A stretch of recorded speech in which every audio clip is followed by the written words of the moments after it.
If you really want to party with me, let me see is what you got for me. Dude, this beauty blender is shot. Like it's shot. My nails have cut it. It's fucking filthy too, but I'm not a big on cleaning these things because once you clean them, they just don't perform the same. I mean, I do clean it, but I just don't like to clean it all that often.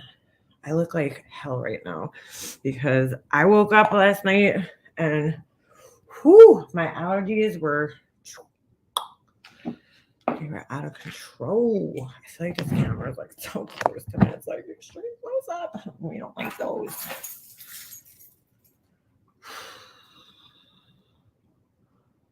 Got a little pimple there. What's up? Good morning. Good morning. What is that, bruh? Ew. I don't know what that is. Something on my hand. That is. I don't know what that looks like. Actually looks. What the fuck is that? I don't know what that is. Looks like a piece of.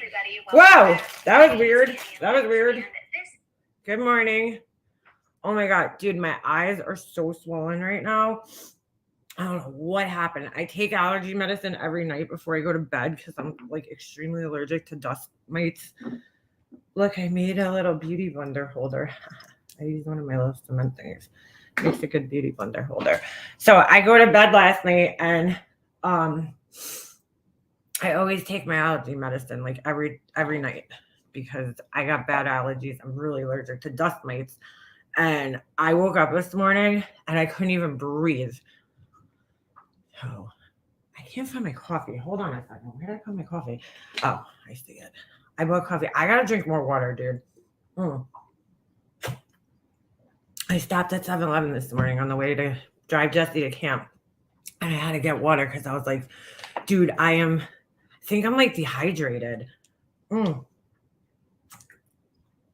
is the best water. Actually, no. This isn't the best water. The best water is Fiji. Is that it? The one that comes in a square bottle. Hold on, I just gotta grab my coffee. Like I need to hydrate. I've noticed that like every day this week, I wake up and I have like pillow creases in my face from like sleeping, and they don't come out for like hours, which probably means I need more water. So what's everybody doing? Morning. Oh, thank you, Salty. I don't mind myself without makeup. I'm getting a little more comfortable. I just feel like, dude, I gotta tell you guys this. You guys wouldn't know. Let me see if I have a picture of him anywhere. That's not a good picture. Dude, the reason I don't like this is the funniest, weirdest thing. The reason I don't like wearing like walking out without makeup is because when I look at myself, I'm looking at my dad, bro. I am exactly my dad. Hold on. I'll see if I can find a picture of him. Hold on. I don't have many good pictures of my dad, of his face. Oh, wait a second. One. Yeah, there we go. Hold on. Tell me this is not my twin. Okay, it was a little older, but like tell me this is not. Tell me we don't look fucking identical, dude. Like identical. Maybe not in this picture, but like my structure of my face, everything, my eyes, bro, it looks like my teeth, everything. It looks like my dad, dude. It's really scary how much him and I look alike. Probably can't tell. It probably isn't the best picture of him, but like we look very much alike. It's fucking scary. Yeah, it's fucking scary. Dude, his skin was awful. I didn't realize how bad his skin was. Now I'm looking at this picture. He had bad skin. But dude, like, we're twins. We're twinsies. So it's fucking scary, bro. Like if you saw me before I got my nose done too, it was like we're fucking twinsies. So when I don't have makeup on, this is all I see. So I don't even look like my mom. Look at my mom. I mean, I guess. Speaking of which, my mom's birthday is tomorrow, so it's not like a fucking shitty week. Look at my mom. See, I mean, all right, granted, her face is rounder, but like we don't even look related. Definitely look like my dad. Now, my brother, it's fucking weird, but I don't know who my brother looks like. Now that he's getting older, I've seen pictures he definitely has a lot of my dad's characteristics, but he also looks like my mom. I don't know. I don't even know if he looks like my mom. Unfortunately for my mom, none of her kids look like her. Because we don't really look like her. I think we definitely look, both of us look more like my dad. My dad's family definitely has some dominant genes because even my cousins and my sisters, right? My half sisters. Oh, hold on a second. I can't get my picture back up. Even my cousins and my half sisters, like, totally look like my dad's side of the family. Like, they're totally, his genes. Like, you could just see the features on that side of the family, and we all kind of look alike. Like, my sister, this is weird. My sister, my older sister, who's only my dad's kid, not my mom's kid, she looks exactly like my dad too. But it's weird because me and her don't look alike. She has like blonder hair. Thank you, Novemberine. She has like a lighter colored hair and blue eyes. I don't know where I think she got the blue eyes from her mom. And she looks just like my dad too. But she also looks exactly like my cousin. Like, they could be fucking twins. When I first met my cousin, because I didn't meet him until I was like way older, I was like, whoa, dude. Like, how did that happen? You look just like my sister. Totally different parents. It's really weird.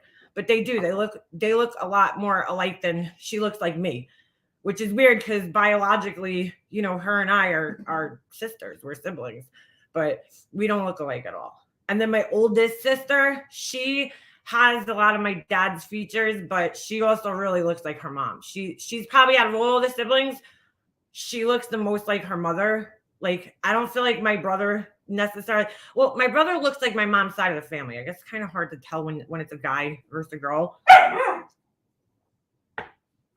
What happened? You left the ball? What are you doing, mister?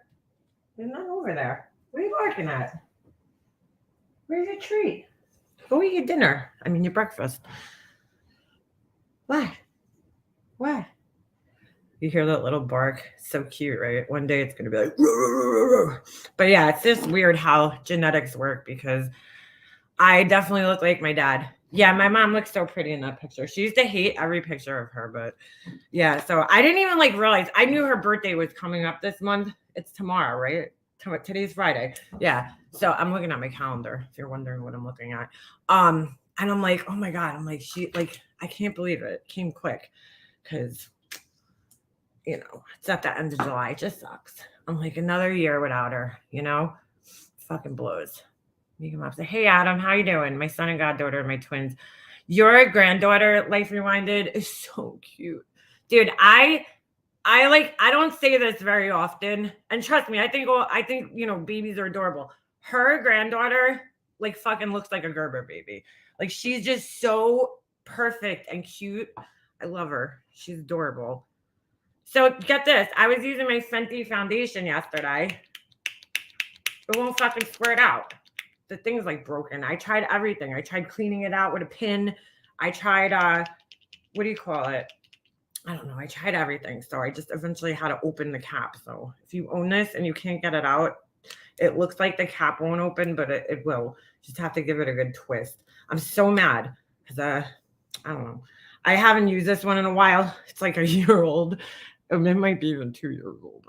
I keep this shit forever, dude. I'm not one of those people that's like, oh my God, my shit's. The only thing I probably throw away before the expiration date is mascara, just because it's going in your eyes. But other than that, your pump came broken. See, I don't know. My other one works fine. I'll be honest with you. I'll give you a good reason why I stopped using it. I fucking hate the pump. They need to do something about it. It's too small. And I can't tell you how many times I went to squirt this shit out on my hand and a little fucking blob of it went flying onto my clothes while I'm getting dressed. And that shit's no good. So I have stopped using it just for that reason. But I don't know. I tried it yesterday and I love that foundation, but I just don't think it's a good summertime foundation because I just felt like I could feel it all day. I felt like it was just sitting on my face all day. I couldn't wait to wipe it off last night and just get it off my face. And that's not a good feeling. That's why dude, I don't care how cheap it is. I fucking swear by this shit. This shit is $6, and it is probably one of the best foundations I fucking own because it's just perfect. It's got everything I can possibly ask for in a foundation. And I don't know if this is my old one or my newer one, but meanwhile, I have to go get the next. Oh, this don't look good. I have to go get the next color up because this one's a little too light right now. It doesn't look good, but it is because I got when you put it on, it might match my face, but when I put it on, it doesn't match like over here. So I'm fucking going back and trying this. This was a good one. It's light. It's a light one. The Urban Decay Naked Skin. Mine's dirty and disgusting. It's got my fucking fingerprints all over it. But this one actually ain't bad. It's lightweight, but it gives good coverage. So I'm just gonna rock that today because it's kind of gross out. What's everybody else? Oh, so check this out. I watched I've been critical of this person in the past. What's her name? 10 to Life. Crime Canary. What brand is what? I gotta be honest with you, Crime Canary. I'm not into the super matte foundations. Like I like it to have a little bit of a sheen, not a really big sheen. I don't like it to look dewy by any means, but I like it to have just a natural finish, like natural skin would look. And that's why I like this one, because even though it says it's matte, it's not overly matte. Like it's perfect. It's just a perfect finish that it leaves on your face. I'll use it. I could darken it up with my bronzer. I'm trying to tell if this is my older one or I have a newer one. I go through this shit like crazy because I just love it. But this is Urban Decay, if you're asking about this one. This is Urban Decay, and I don't wear it all that much, but I like it for the summertime. Whoops. Which is why mine is so dark, because it's good for summer. This one. It's lightweight. You know what I'm saying? It's not like a heavy. Years ago, Maybelline came out with this foundation that was very similar to this and I feel like that's what this is, because if you think about it, right? Maybelline and this are made by the same manufacturer. They're all owned by L'Oreal. So Maybelline came out with a powder foundation. It was actually pretty popular. I don't know why they stopped making it, but it was almost identical to this. Even like the smell, everything, the texture, the way it goes on, it's so similar. And I like that one too. And this one's Fenty with the broken pump. So this is the one that Rihanna made. And these are like, I don't really like buying a lot of foundations in the summertime because like it's a waste of money. I don't go through it. So I'm trying to use up the ones that I have from last summer. But the problem is last summer, I only got like a little bit tan. This summer, I got fucking burnt in Florida. So, I just keep getting darker and darker. I don't like the Milani foundation. That one's too thick for me. I know which one you're talking about. I think I have it upstairs, but I don't know. I don't like super thick foundations, which is another reason why I like this one. It's liquidy. It's lightweight. You don't feel it. I don't like when you can feel it. Like I have to say, and it might be because I overdid this one yesterday by accident. I felt this shit on my face all day yesterday. I felt it, and I don't like that. And this one could be like that too. You could kind of feel it, even though it dries down. This one is like one of the only foundations I think that I own that you can't feel on your skin. Like you don't feel it all day. Even I wear the L'Oreal the Infallible matte one, and that one, like you could feel it. I don't know, you feel like that tight feeling on your face all day. This one just felt like there was something on my skin. It just felt like there was something sitting on the surface of my skin. So whatever. Crime Canary, look up L'Oreal True Matte Balm Foundation. I never tried that one. Dude, I am fucking blind right now. I'm like squinting bad. Probably looks real attractive, right? I have a lamp on me, so if I put my glasses on, you're gonna see it. Oh no, maybe not. Oh yeah, you kind of do right there. Justice for all, Justina for all. If you're watching this, take this school makeup lesson. Why? You don't think that like yellow foundations are like a look? You don't like the yellow foundation blank screen? Why? What do you mean? Dude, I have to say, like Oni, I know I keep comparing this guy to Oni, but like, let's just be real, dude. They are one and the same, right? Oni was definitely more like flamboyant, like more animated, more, I don't know, just exciting and enjoyable. And Justice for All, dude, that guy's like a fucking corpse, bro. Like he's just like sits there and he's like, mm, mm, you know. But I seen him the other day and it looked like he like tried to do his makeup, but it was fucking weird, dude, because I I guess because he is what doesn't he work in a morgue or something? When they do makeup in a morgue, I've watched videos on this, like they're not doing they do makeup, right? To try to make the person look not dead, I guess, right? So they'll do like some makeup, but more of their makeup that they do in the morgue is to make the skin look not dead because unfortunately when you pass away, what happens is like even before you pass away, because like the oxygen levels in your skin start to deplete, you get mottled, it's called, and you kind of get this like it's really disturbing, dude, to see somebody, especially alive, with that look on their face. But like it takes on like this bluish kind of grayish tone and it's really fucking gross, dude. It's really disturbing. Especially when somebody that you love, you know, and you're watching them look like that and it's just like their skin, like even my mom before she died, and I'm talking like months before she died, I could just tell something was wrong with her because my mom had beautiful like medium toned olive skin and her skin just turned like this gray, dude. It was like this grayish beige look. Not it was weird. You could tell when somebody's sick.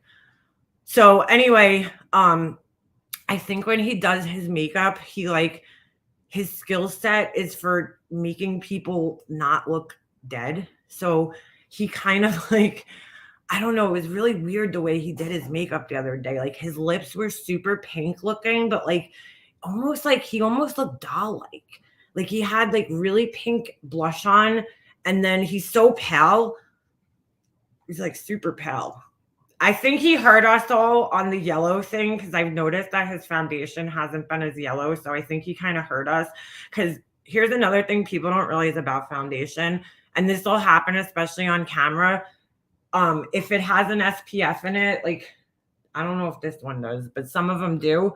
What it does is it bounces back the light because that's what SPF does. It basically reflects the light. So if you have a light directed at you and you go on camera, a lot of times you'll see celebrities like they'll have like their face just looks completely fucking white and then like the rest of their body looks a different color, and it's not necessarily because they're mismatched with their foundation, it's because it's reflecting back, or even the powders could give a very weird cast sometimes like on camera. So I don't know if he's like necessarily mismatching his foundation or it's just getting cast weird from his lighting, but it's fucking bad, dude. But I think he might have hurt us because he hasn't looked as yellow on screen. Like he's hurt us. I think he got the whole jaundice thing and he caught on and he's like, all right, I'm going to start, you know, matching my foundation better or find it better on screen. Like for me, any foundation that doesn't have SPF in it is usually good to go on camera. Pale rather than gray. White poop? I've seen that before though. My son, you know, babies when they like poop, sometimes they have green poop, sometimes they have white poop, and it's like really alarming. But yeah, I think that's part of the reason I have yet to find a foundation that I like or that works for me. And that's the other thing, November. And here's the thing with foundations. Like you could take my recommendations all day long. They might not work for you, you know, because everybody's skin is different. And then the other thing that I've noticed that plays a lot of like effect is like what you put underneath your foundation, which is why I'll show you guys what I use. I keep it so light. I use the ordinary niacinamide. I don't suggest this for everybody, especially if you have like super sensitive skin because it's really high concentration. It's 10% and then it's got 1% zinc in it and it might burn some people, but I have like a high tolerance for that kind of shit because I use it all the time. And then I put this on. This is the ordinary lactic acid. So this will like exfoliate your skin. This one brightens, niacinamide brightens, and it also is like a kind of, I think like an antioxidant or something. And then this stuff is like basically exfoliating. I don't physically exfoliate, so I use this to exfoliate, and I love this shit. I used to use glycolic acid, but it was starting to like thin my skin out. I noticed that like even under my eyes, they were like, you can see I have discoloration there. It was getting worse. And then today I used this, which is, sorry, there's shit on it. It's not shit. It's from the bottle. This is their caffeine solution. So I put that under my eyes because they were a little swollen today. And then this is it. I was telling you guys about this the other day. CeraVe. This is what I use for my thing. Most simple, like I've found this combination to work best for me under makeup because I noticed that one of the other serums I was using would break down some of my makeup. So I cut that one out, and now I used it last night at night. I love The Ordinary. I love all their products. I have a whole shelf in my bathroom just filled with their products. I don't know. They're cheap and they're all really good. I mean, I've only found maybe one or two that I haven't really loved. They have a vitamin C thing, but it's like really weird. It's like gritty and I don't know. I don't love it. But anyway, I love The Ordinary. And then their azelaic acid or azelaic acid, I don't know how you say it. I used that last night and it's kind of weird. It pills up, but you know, that doesn't mean it doesn't work. It just means that like you have to find a place for it in your routine, which for me is at night because I wear makeup. You don't have trouble with the peeling. No, I don't have trouble with peeling. That's why I switched to this, the lactic acid, because it's more gentle. I was using like a high concentration of glycolic acid and it was just a little too much, I think. So I switched over to this and I like it. I do think, and I might be wrong, but I really do think this niacinamide has been helping with like, I have a picking problem. Okay. I pick my skin a lot. So I get a lot of discoloration in my face from picking, you know. I use the friggin' dermatologist tool. What is it? This thing. Ow, motherfucker. It's like it's almost like tweezers, but but I use it to like pop blackheads because I just enjoy doing that. Like I actually enjoy it. Like sometimes I will sit in the mirror and just search for blackheads just so I can pop one. Like you see, I did one on my nose yesterday, but the thing slipped. Because stupid me, I did it. Oh, I have an eye booger. That's gross. Stupid me, I did it after I put on my serum and shit, so it was like super slippery.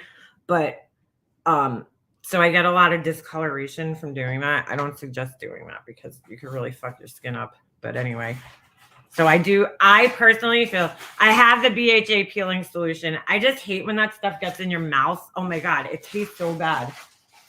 Excuse me.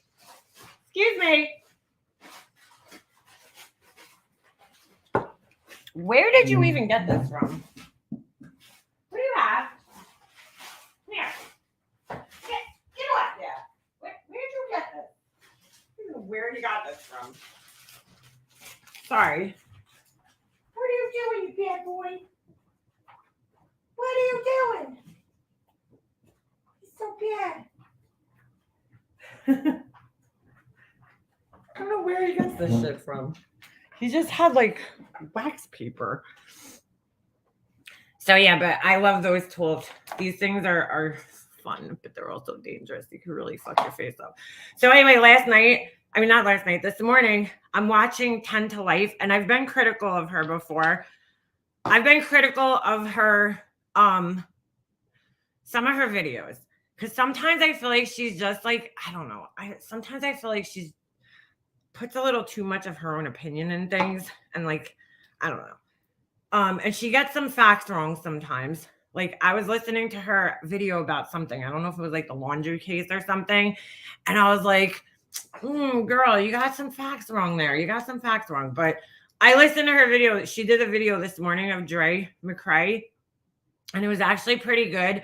Whether it's like all factual or not, I don't know. But I definitely learned some stuff that I didn't know about the whole situation. I don't even like calling it a case because it's not a case yet. No, there's no crime committed.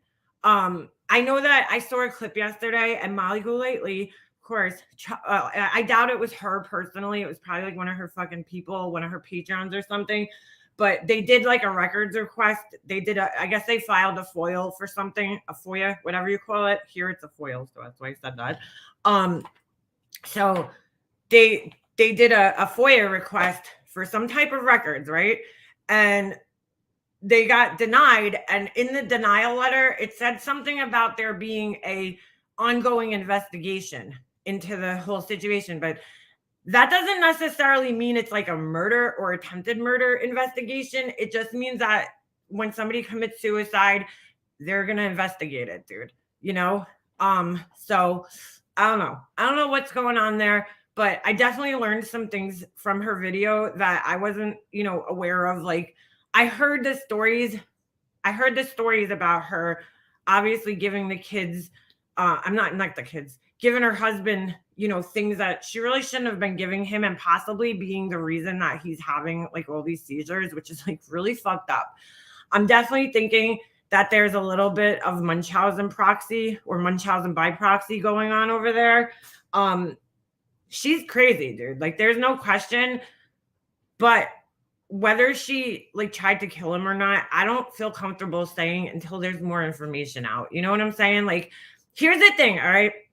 I thought of this morning, and this is where it totally contradicts itself, right? She's been his caretaker, right? And people want to say that she might have a Munchausen by proxy thing. People that have Munchausen or that do this whole Munchausen by proxy thing, like, they thrive. They absolutely thrive on the attention that they get from the sick person, right? And they thrive on the caretaking part of the person. So the last thing they're going to want to do is kill the person, okay? Because like, they need the person there to torture, basically. I mean, does it happen? Yeah, it has happened in the past. There's been cases where parents have killed their children by, doing this shit to them. And it's really fucked up. It's like it's a mental disorder. But again, I don't know if I feel comfortable. This is where I get really fucked up, though. Oh, before I even get into that, let me finish what I was thinking here.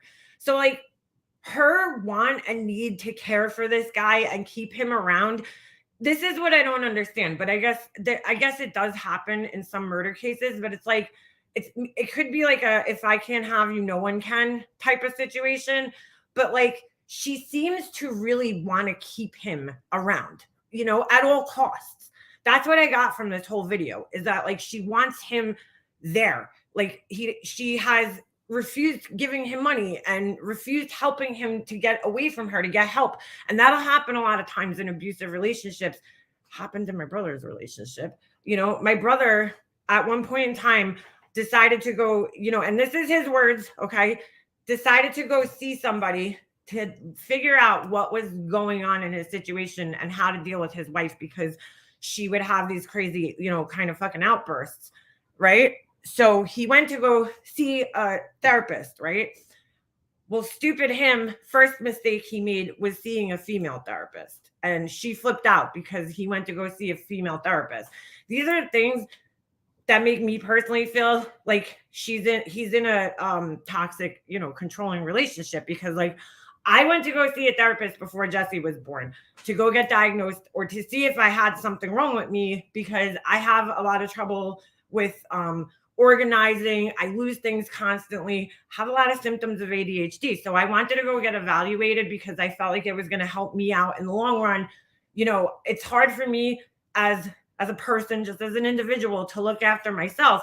But now that I'm going to have a kid on top of that to look after and keep up after, it's going to be harder. So I went to go get myself evaluated and diagnosed with ADHD, because, I had to take this whole big, like, long fucking test. It was crazy.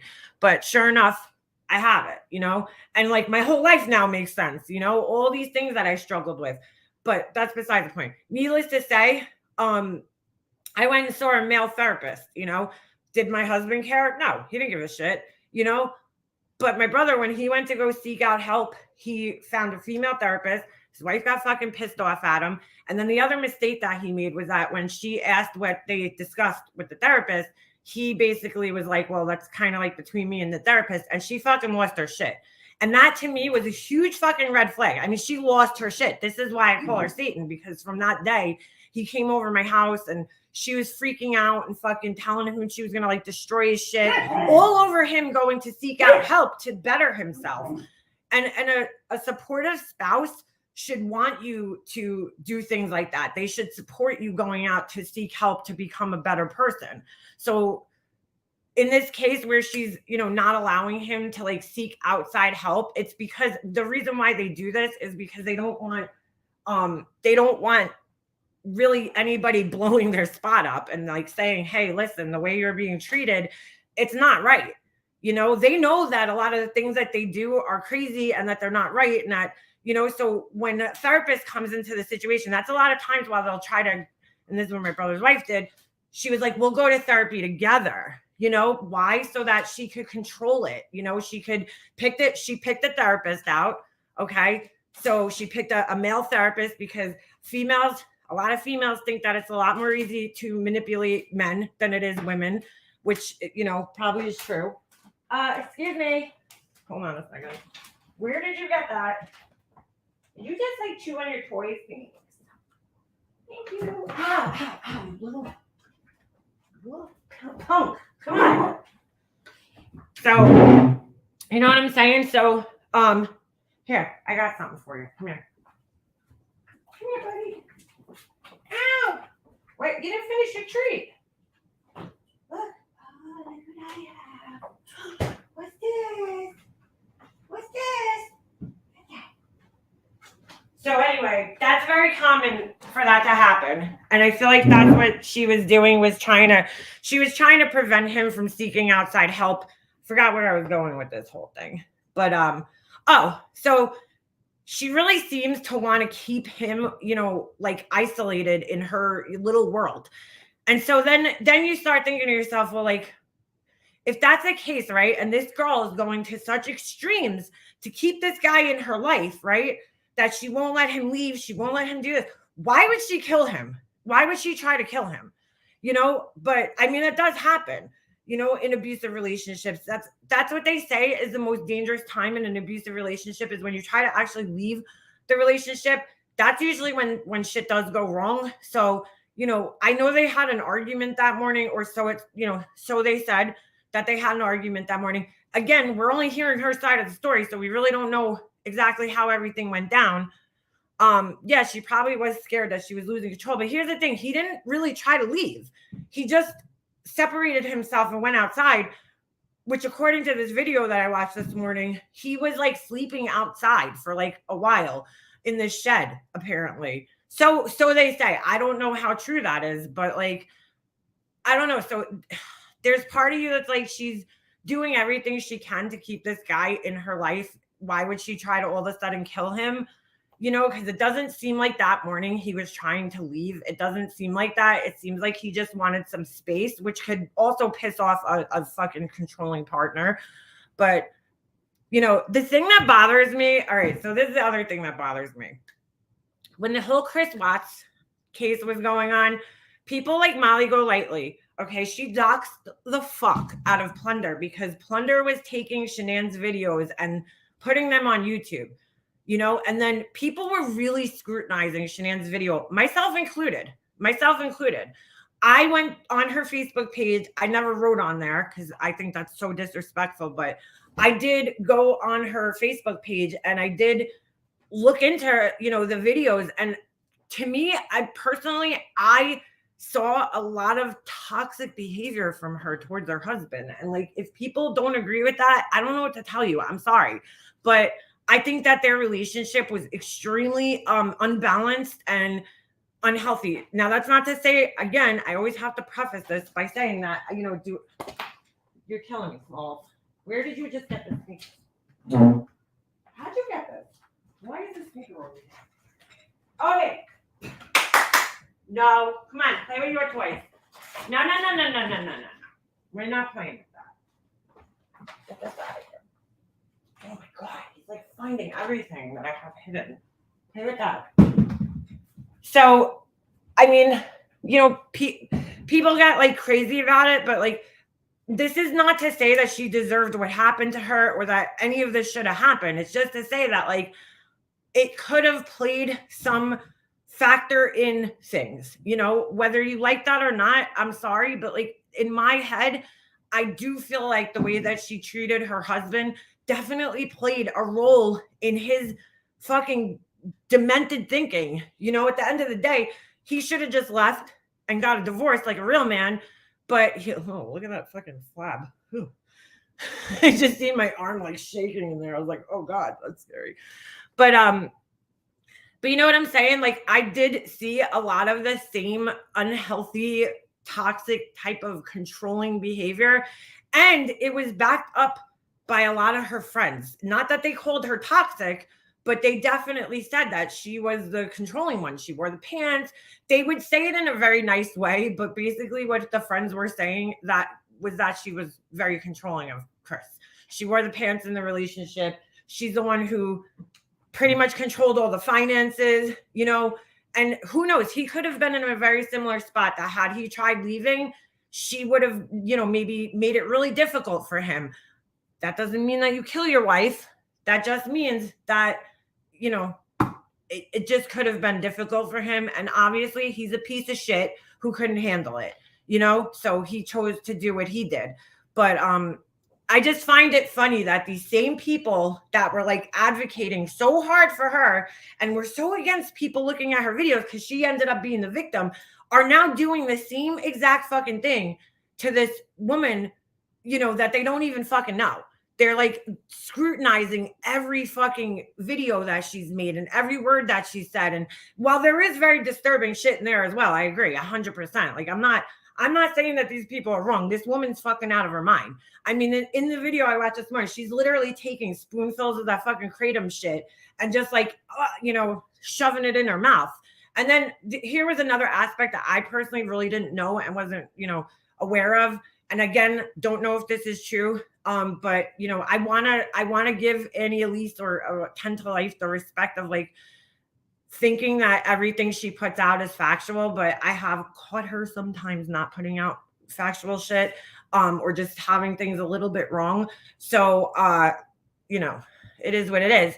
But she said that it was possible that Dre had a painkiller addiction. And now that's something that I wasn't fucking aware of. Whether she still has that addiction, I don't know, but supposedly she broke her foot or something dancing in her house, and you know, she got addicted to painkillers from that. And then there was videos of her telling the husband that when he was like going to the hospital, basically how to get painkillers, but she didn't play that in the videos, which was kind of weird. The only thing that she played was her telling him that like if he can't get the painkillers at the hospital, she could drive to Mexico and get them. So I don't know, you know, again, like I don't know how much truth there is to that, but could that have played into things too? Sure. I don't know, dude. The story's just crazy. And like, while I agree that this girl is fucking out of her mind, probably is part of the reason why this guy was having these seizures, because, you know, people just think because the shit's on the shelf in the store and it's legal that, you know, you could just go and take as many fucking vitamins and herbs as you want and, you know, nothing's going to happen to you. But that's not necessarily true. You could actually overdose, or you could overdose on vitamins and herbs. You know, you could take too much. So when you use those things, you have to use them in moderation. And like, you should always check with a doctor before you like really start using something. Like even vitamin D, you could take too much of it and, you know, you could get sick from it. Like you could put it, because it's not water soluble. Like vitamin C is a vitamin that you could fucking drink. You know, you could take tons of vitamin C and probably not get sick because it's water soluble and you pee it out basically. But vitamin D is fat soluble. So like it could build up in your muscles and you can end up having problems. And it could actually end up depleting you. I think of calcium. I'm not 100% sure on that. So like you really do have to be careful when you're taking these things. So could that, combined with the fact that she was on this, oh, excuse me, that almost went down the wrong way. That combined with the fact that she was on this like ultra fucking, you know, really strict diet, this vegan diet that was, what is it called? Alkaline. I don't know too much about that, but just knowing the little bit I do about eating acidic food and not like your body needs, you don't want your body to become too acidic, right? Because you would die. That's what happened to my mom essentially, is that, you know, when her kidneys are failing, what happens is your blood starts, you know, building up a really like high amount of acid.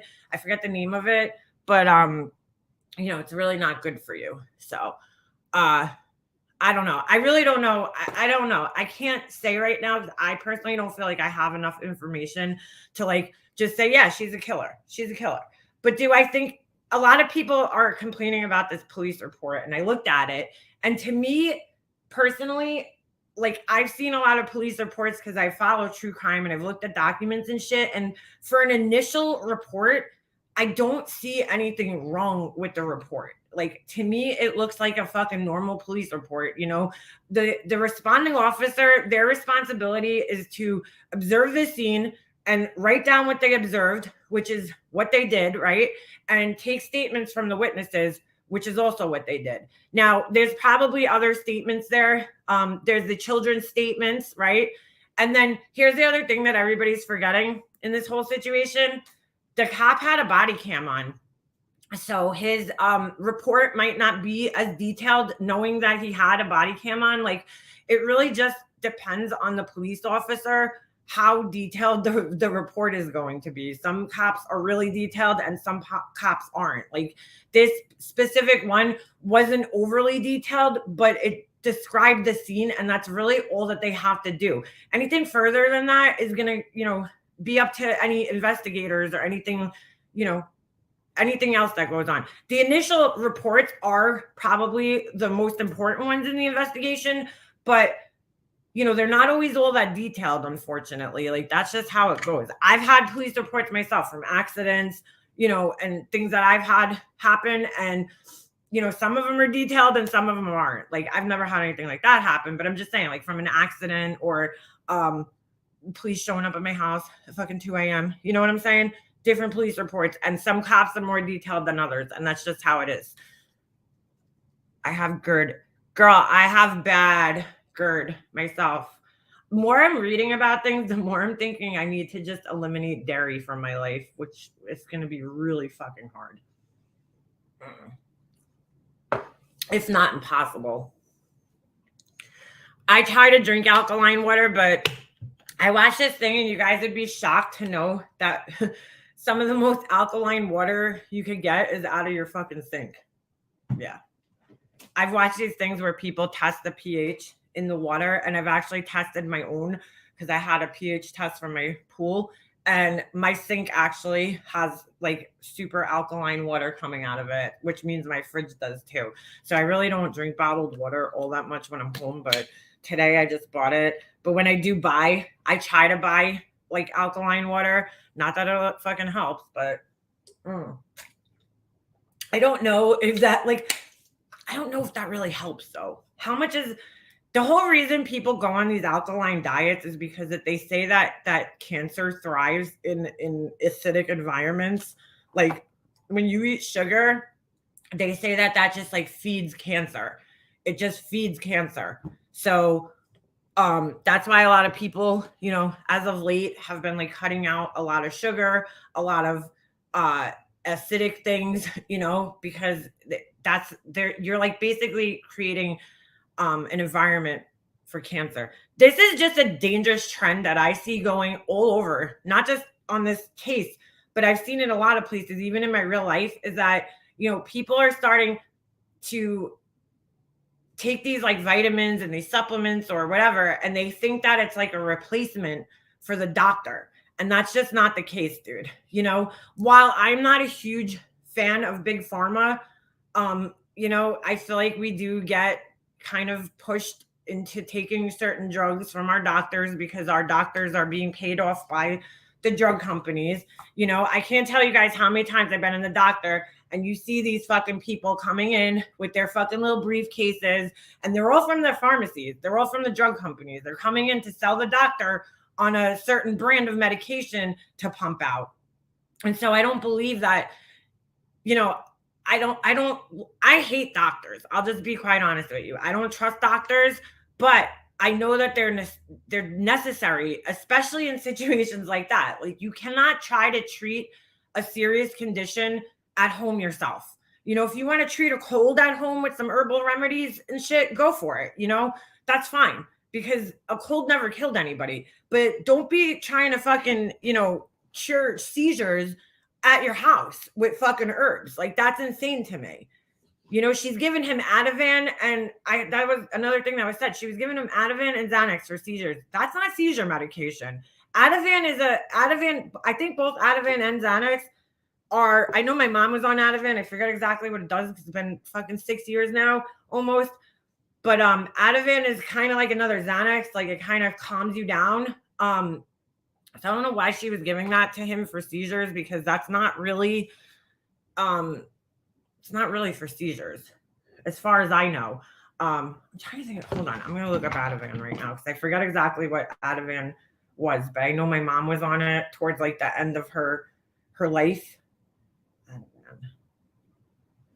It's another benzodiazepine. Okay, I was right. It can treat seizure disorders. Okay, I didn't know that.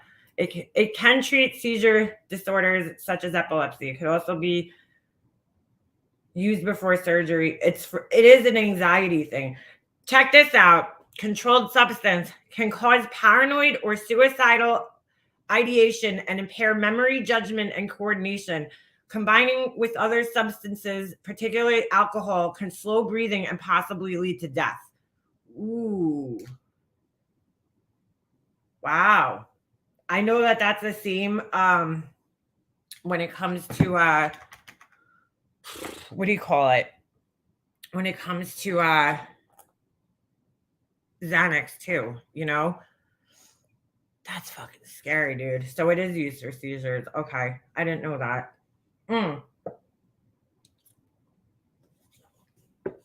So it's possible that could have been causing him to have these suicidal ideations, if that's what's happening. I'm going to smoke a cigarette before I start doing my makeup.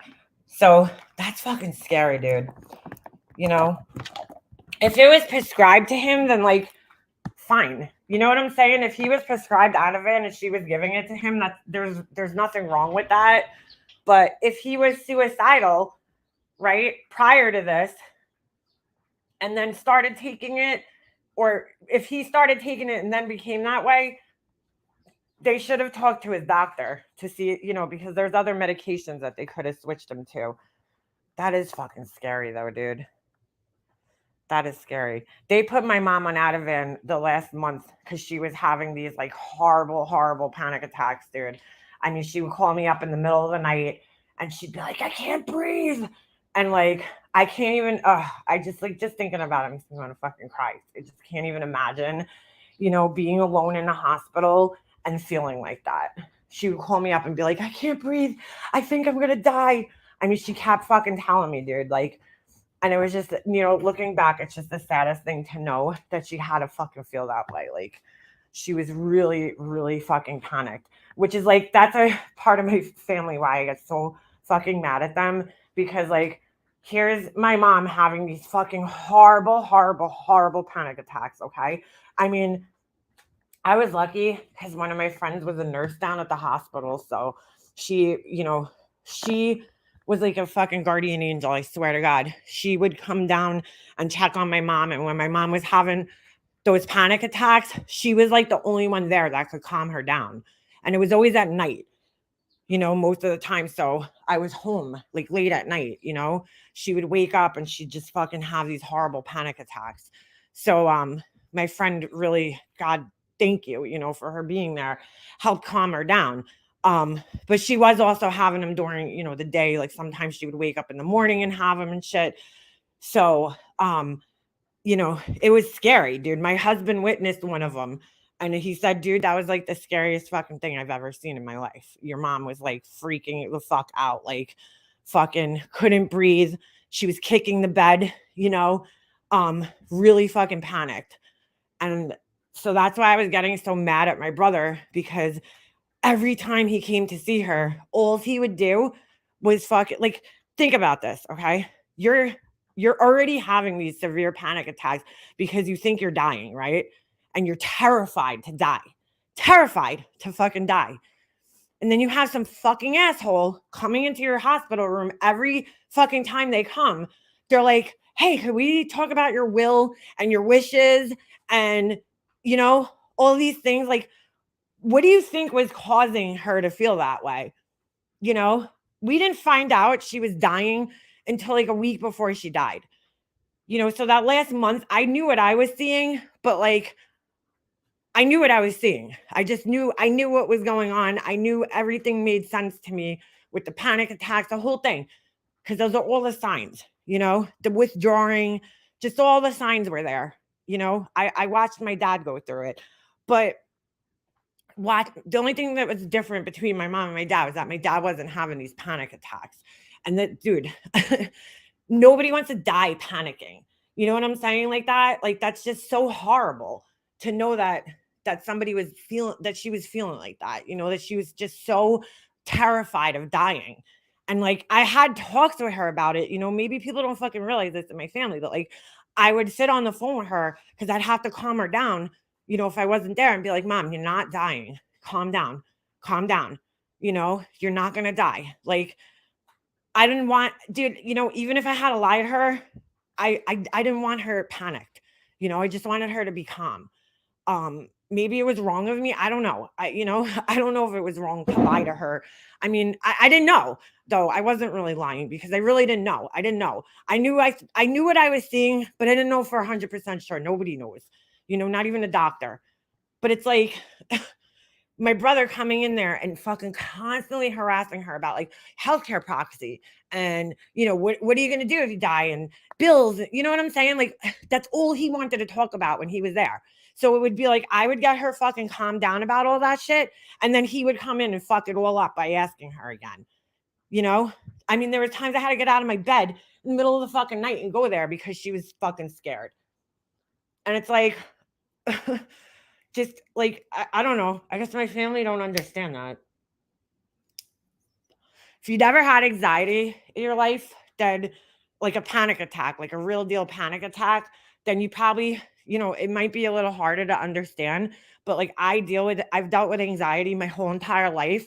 And I've felt like that feeling where it feels like you can't fucking breathe, you know, and it's so scary, dude. That is such a scary feeling when you feel like you can't fucking breathe, when you feel like you're gasping for air.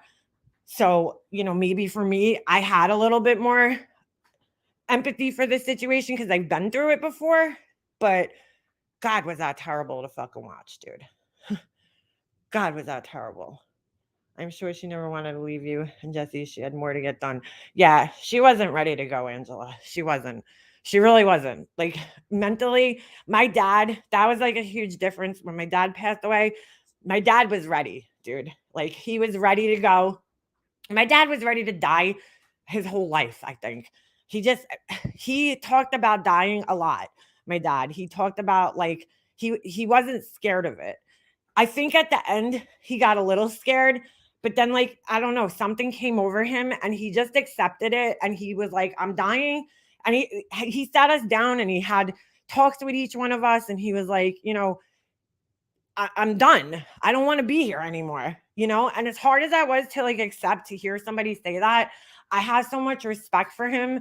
You know, it really changed my whole like outlook on him because it just fucking to be able to accept that and just go out, you know, and leave this world like that and just, you know, give everybody a message like that before you go is so much, it makes it so much easier on the family members around, you know. My mom was terrified. And so like watching somebody being so terrified and then knowing what's kind of happening is just horrible, dude. It's fucking horrible. She was not ready to let go of life at all. At all. And it just sucked watching her, you know, struggle with that because I don't even know what that's like, you know. I know all I could relate with was having that anxiety, just having anxiety because a lot of the times when you do have a panic attack, death is one of the things that's in your mind, you know. You feel like you're dying. You feel like you're going to die. Like that's what goes through your head.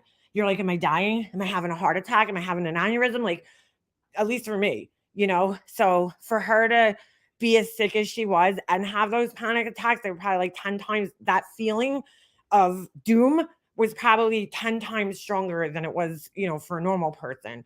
And it's like this fucking asshole keeps coming in her fucking hospital room, like, here, could you sign this? Like, let's talk about when you die. Like, why would you do that to somebody? Especially knowing that her shit was already pretty much in order, enough to, my brother knows my mom was very organized with her bills, very good with her bills. My mom was never like late on payments or any shit like that. Never. My whole life. She had great credit. She had like fucking 100 credit cards. My mom was so good with money, like so organized and so good with money. And he knew that she had a will.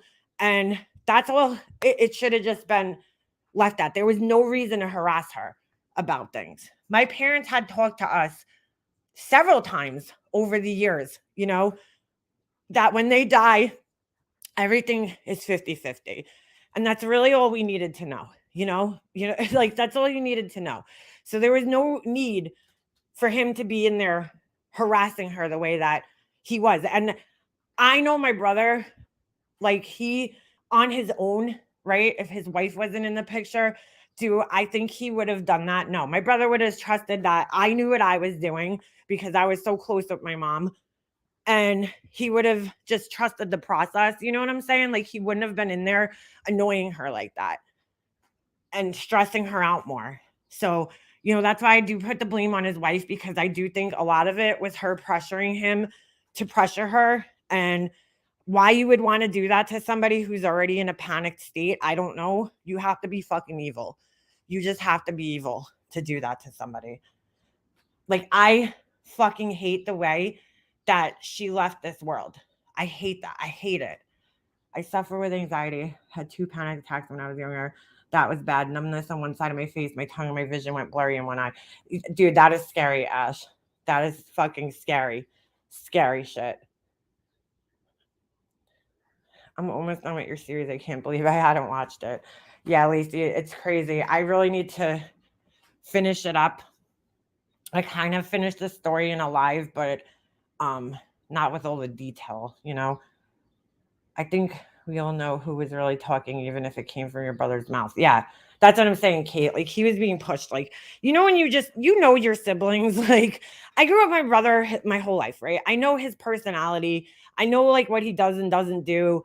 I know his, we were close, dude. We were close our whole lives, me and my brother. We were tight. We had a tight fucking bond, like, my brother and I. So, like, to see him acting the way he was acting in the last, couple of years, like, I know how you normally act, dude. You could fucking try as hard as you want to convince me that it's you who's acting this way, but I know the real you. And the real you would never fucking do the shit that you've done. So, very evil, very money hungry. But, at the same time, I don't want to, like, take and put all the responsibility on his wife. It's easy for me to blame her, but he has to also, for a long time, that's how I felt. I just put all the blame on her. It's her, it's her, it's her, it's her. But at a certain point in time, I had to realize and accept that it was him too, because, like, you're a man and you should know how to fucking put your foot down and tell your wife, listen, this is my family. It's my sister. I will deal with this shit. Your involvement is making things 10 times harder. You don't get along with my sister, and it's probably best if you just kind of step back and let me handle things with her, and that's it. And it would have went so much smoother if he did that. But, so that's why I have to put the blame on him, because, like, he let her fucking control him even when she wasn't there physically. He's still, that's what happens, dude. These people become fucking brainwashed. And it's almost like, this is what some people don't understand about, like, abusive situations, is like, when you're in an abusive situation like that, you become brainwashed. And trust me, I didn't believe in brainwashing. I thought it was absolutely ridiculous. I thought it was the craziest fucking thing. Like, how do you get brainwashed? Because me personally, I don't feel like I could ever get brainwashed by somebody, I always feel like could somebody fuck with my head? Yeah. Have I let people fuck with my head in the past? Absolutely. But, at this age and with my life experience, I just don't feel like it would be possible at this point in my life. You know, I don't. I feel like I'm a lot, maybe 20 years ago, yeah, I probably could have gotten brainwashed. But now at 41 years old, you know, knowing this shit I know, going through all the shit that I've been through personally, I just don't feel like it's possible for me to be brainwashed by anybody. But what it does to you when somebody's like repeatedly saying things to you, right? First thing is the isolation. You know, they isolate you from outside opinions. So now your source on everything is that person, you know? So every time something happens, you're getting their opinion and their opinion only. And they do that for a reason. You know, they want to kind of get everybody else out of your life so that they become your like everything, you know? And that's the first step in brainwashing somebody is isolation. You know, they isolate you from your friends, your family, so that when you go to people, as my brother would often come to me and be like, he would pick up on red flags and shit, and he would say, Leanna, what do you think of this? X, Y, and Z. And I'd be like, all right, to be honest with you, that don't sound right, dude. Like it don't sound right. It sounds weird, And so like when that's eliminated, your doubt, right? When you share your doubts with somebody, when that's eliminated out of your life, who do you share your doubt with? When the person that's, you know what I'm saying? The person that's making you doubt? No. So then you just kind of naturally start to believe everything that they fucking say about you, and everything that they do to you, because you don't have anything to compare it to. You don't have anybody else to really bounce things off of and kind of validate your feelings to. And that's why, that's what it's designed to do. It's designed to kind of gaslight you and make you believe that everything that this person is saying is the truth, And so after a certain amount of time, you're just going to fucking almost take on their persona and, believe every single thing that they fucking tell you. And that's how you become brainwashed. And like, I personally just didn't think that could ever really happen, but I had to witness it for myself to see it, and believe it. Take pride in that. You and your brother were able to finalize the estate. I'm trying to finalize my nana's estate at a public trustee office. Oh, geez, Angela. That's rough. Yeah. They don't give a shit. That's the problem, Angela. The public administrator, they don't give a shit. They don't care. It's not their parent, you know what I'm saying? And they're not putting in the same type of care. Trust makes it impossible for the state to come after people's money. My grandparents were such planners. They pre-made and paid all arrangements. My grandma's even wrote her own obituary. That's awesome. See, teach my ash. My friend, my best friend's mom did all that shit. Like she, planned everything. And like as good as a planner that I thought my mom was, I guess she could have planned a little better. But like, I don't even blame my mom at all because again, me and my brother got along our whole entire lives. And as a mother, she always had that hope that, her children are going to do the right thing. God forbid anything happens to her. Like, I think down to the last fucking days, my mom really thought that my brother would do the right thing, because he was. Let me just tell you something about my brother. My brother growing up, yeah, he got into trouble and shit when he was in high school. But like, once he went through that phase where he was like dropping acid and shit and being a dick, like most teenagers, when he got into his 20s, he was a fucking by the book person. I mean, like strictly by the book kind of person. Everything he did was by the rules always, So to see him acting like that, like my mom, and I don't blame her for thinking that that's how he would be. You know what I'm saying? When she passed away, she, figured that he would continue to live by the book because that's just how he was. He was a law-abiding, person. I mean, who did everything by the book, like literally by the book. So, I think she really believed that down to the very end. And like, I don't blame her for feeling that way and believing in her kid. I really think that, she thought he would do the right thing, so I don't blame her at all for that, for feeling that way. I mean, she never had, it was never about my brother, and you know, for her. She was disappointed in him at the end because he was lying to her and shit, but you know, I don't know. It's fucking just crazy. Your brother, blah, blah, blah. My kid is autistic and you don't hear me crying about it everywhere. Huh? That's not really Remy. Can somebody fucking hold on? Don't block them yet. Don't block them. Why is somebody in here under Remy?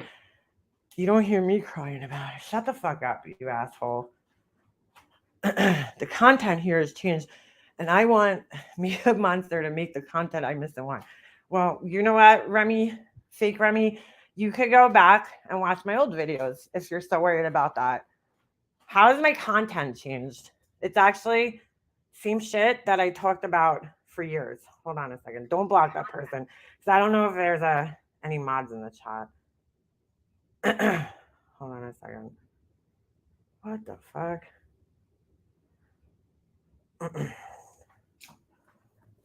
Hold on.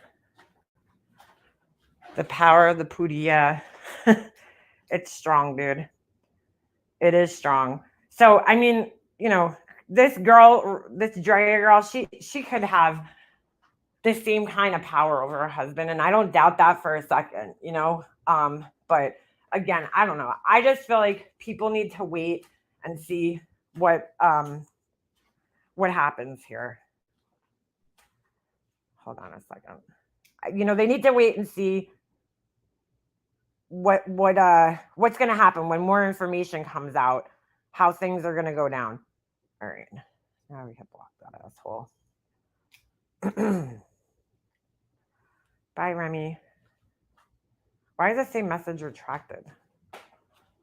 See you later. Bye-bye. Have a nice day. Enjoy your little timeout. You could find somewhere else to fucking troll. Fucking weird people. Why would you fucking clone Remy's account of all people?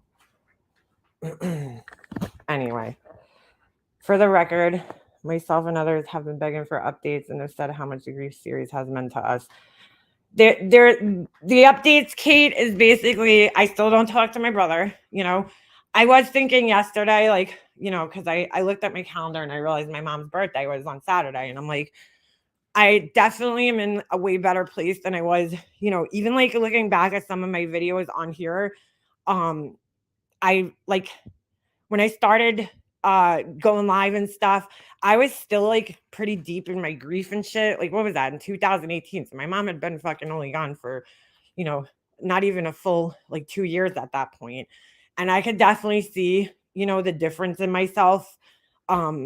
I could almost feel the difference in myself, like how bad I felt at that time, how fucked up I still was over everything.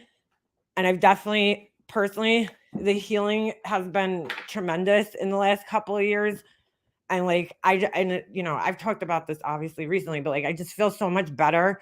I feel like, you know, I got my life back on track. I'm starting to feel like myself again, which is a good feeling. You know, I miss my mom, of course, every day, but like, it's not, it's just not with the same intensity that like I felt years ago, you know, where I really just felt so lost and felt like I didn't like never was going to feel normal again, you know.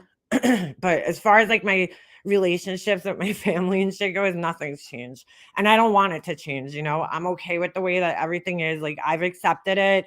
I'm at peace with it, you know, which is huge because like years ago, I clearly wasn't at peace with it.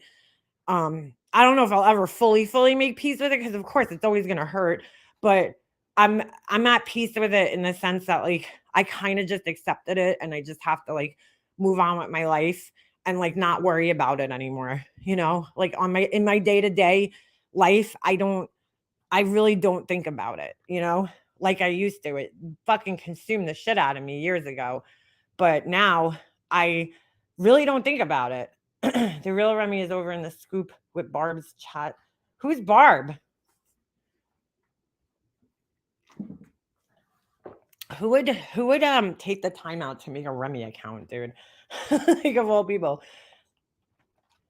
Because your son is getting older and more involved, brings more joy and friendships with sport family. Yeah, Life Rewinded, that definitely helps. Like, it was so raw and all consuming at that point where now maybe you believe in hope and life moving forward. That's what it is, Kate. Like it was, dude, I was so fucking consumed by this shit. Like even when I started doing my grief series, like I wanted to talk about it. I wanted to get it out. And then I think I finally hit a point in that where I was like, I'm talking about this while it's cathartic, right? And it's helping me. It's also fucking keeping me trapped into the fucking cycle. You know what I'm saying? Like it's keeping me trapped in it. For my own good, I probably should just fucking stop talking about it. You know what I'm saying? So I stopped thinking about it because I was sitting there going back and looking at all those emails and shit and getting angry all over again. You know what I'm saying? Looking at the way this fucking girl talked to me. And I've actually watched it a few times since I've stopped doing it, just as like a reminder, like of what I went through. But I don't have the same anger. It's kind of like almost like my test to see how much I've healed because like I don't get as angry anymore. I'm just like, okay, you know, like, wow, that was really fucked up, but I'm okay now. Like, you know, I'm okay with it now. Like, you showed me who you were, right? And I fucking dealt with it. And now I'm just so happy. I think I'm just so happy that I don't have to fucking deal with that ever again. That there's like, I don't know, it's changed me. I think when I finally was able to fully like disconnect, because you have to think, right? While I was making those videos, it was coinciding while I was still settling my mom's estate, some of it, you know? So when I finally did settle it and then like time had passed, because dude, that was my main objective was just getting them out of my fucking life, like not having to deal with them. And like I had to pay money to my attorney and then all of a sudden, you know, trying to get them, you know, out of my life. And then that ended up almost trapping me in more with them, right? So then I had to fucking make a decision to not do that anymore and to just let go of, you know, that. And because that was whatever the quickest way was for me to not have to fucking deal with those two assholes was what I had to do. So even it cost me like an extra fucking shit. I don't know. Maybe like $3 or $4 grand. I didn't care. I had to fucking do it, dude, for my own sanity. It did. My lawyers kind of scammed me in the end, which is really fucked up. But at the same time, it accomplished what I wanted it to accomplish because once I had to put this motion into the court to get my brother, you know, removed basically for misconduct. So when I did that, my attorney then instructed me not to communicate with him anymore, but they kept trying to communicate with me. His wife kept sending me emails, fucking, for the craziest one. I don't know if I read this one. Let me see if I can find it because you guys will you got to hear how psychotic this bitch is. Let me see if I can find this one because this one's fucking, she would keep sending me emails, right? She didn't know at this point. I don't think she knew that I had put the motion in, right? For, so stupid. I don't think she knew that I put the motion in to have my brother removed as executor. So she was like still trying to like build the case, you know? So she kept like writing me these emails and she would put like first attempt. Because all of a sudden now she's like, oh, I was refusing to talk to her, but I was instructed by my attorney to not respond to them until the motion was entered into court and then, you know, whatever. So in the meantime, I'm just sitting there and I'm like waiting for this to all happen. And she keeps fucking emailing me. So she keeps labeling the emails with like, as if to keep like a record that I'm refusing to communicate with her. So she would put first attempt, second attempt, third attempt. And I just ignored them. I ignored every email because at this point in time, it wasn't me who was just ignoring him to be an asshole. It was because my you know, my attorney instructed me to fucking not do it. So hold on a second. I gotta see if I can find this. It's really fucking funny, dude. You guys are gonna laugh at this. See, sixth attempt, third attempt, fucking asshole. Shit. If I didn't save this, I'll be shocked.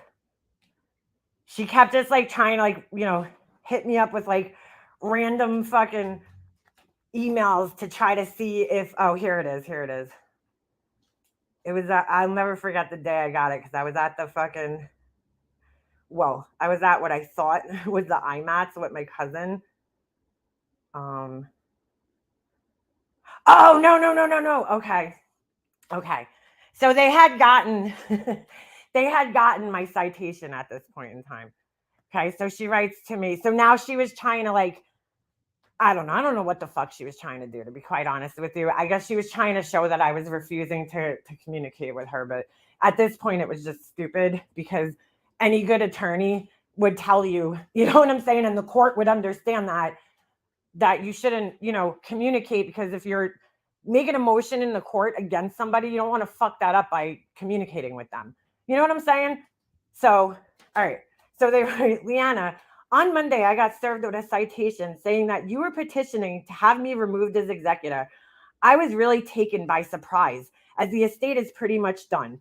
I'd like to call you so that we could talk about this. Now, mind you, these motherfuckers did not want to talk to me on the phone. They refused. And like, if you listen to my series, you could hear my brother saying it on the fucking, at a meeting that we had that I recorded, that he's like, he don't want to talk to me on the phone. Right. But now all of a sudden, because I put this motion in to have you removed, now all of a sudden you want to talk on the phone with me? Get the fuck out of here. I'd like to call you so that we could talk about this. The house is sold. The assets are liquidated. So stupid. They always had to talk like they were fucking some big fucking attorney or something. Like, assets are liquidated. Such an asshole. And everything is pretty much done. I don't see why we shouldn't be able to figure something out rather than get mired in something else that's going to add another 6 to 9 months to this whole process. My attorney is going to recommend that I file a counter motion, and everything is just going to get dragged out. Now, that's total bullshit, because there was nothing that I wasn't doing outside of what I should have been doing, unlike them. So there was nothing for them to file. But again, she always used to try to use this for me. Oh shit, I'm sorry. This isn't even the right fucking email. Rather than, I'll just finish to this point. Rather than just do that. Oh yeah, no, this is the one I was looking for. Okay. Rather than do that, let's just talk to figure out how to move on from here. Now, mind you guys, if you followed my series, I must have written fucking, I don't even know how many emails where I was trying to do this, like where I was just like, dude, could we stop with the bullshit, okay, and just figure this out, do what we have to do, and stop with all the bullshit so that we could just move on and get this finished. Like, there's not that much to do. Why are we fighting about everything? Dude, I tried so many fucking times, and this motherfucker refused to do anything amicable with me. Anything, she refused to settle things. She refused to, I can't think of the word that I'm looking for, but she refused to try to reconcile things to at least the point where we could fucking get done what we had to get done. You know what I'm saying? Like, fucking refused. And I reached out so many times trying to get that out of them, and they refused. But now all of a sudden, and I was threatened, instead of them trying to like do things with me nicely, what I would get threats of, oh, well, I'm going to bring you to court. I'm going to bring you to court. I'm going to bring you to court. I'm going to do this. I'm going to do that. I'm not going to sign a check. I'm not going to sign your disbursement. Right? So now that I finally fucking actually did something and took action, because this motherfucker was all threats, empty threats, I took action actually and was like, here you go, motherfucker. Here you go. I fucking took action, dude. I actually filed a motion. This motherfucker told me she filed motions a million times and never did. I actually filed the fucking motion. Okay. So I pulled like a power move, basically. Now all of a sudden, though, you want to talk to me? Really? Okay. But this is the funniest part of the email. This is why I wanted to read it to you. Okay. It's so fucking weird. It's so weird that my brother would even write this. This is so not something that would come out of him. Okay. So it says, rather than do that, let's just talk and figure out how to move on from here.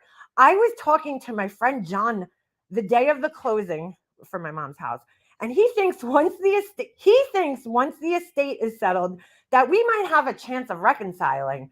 I think mom would want that too.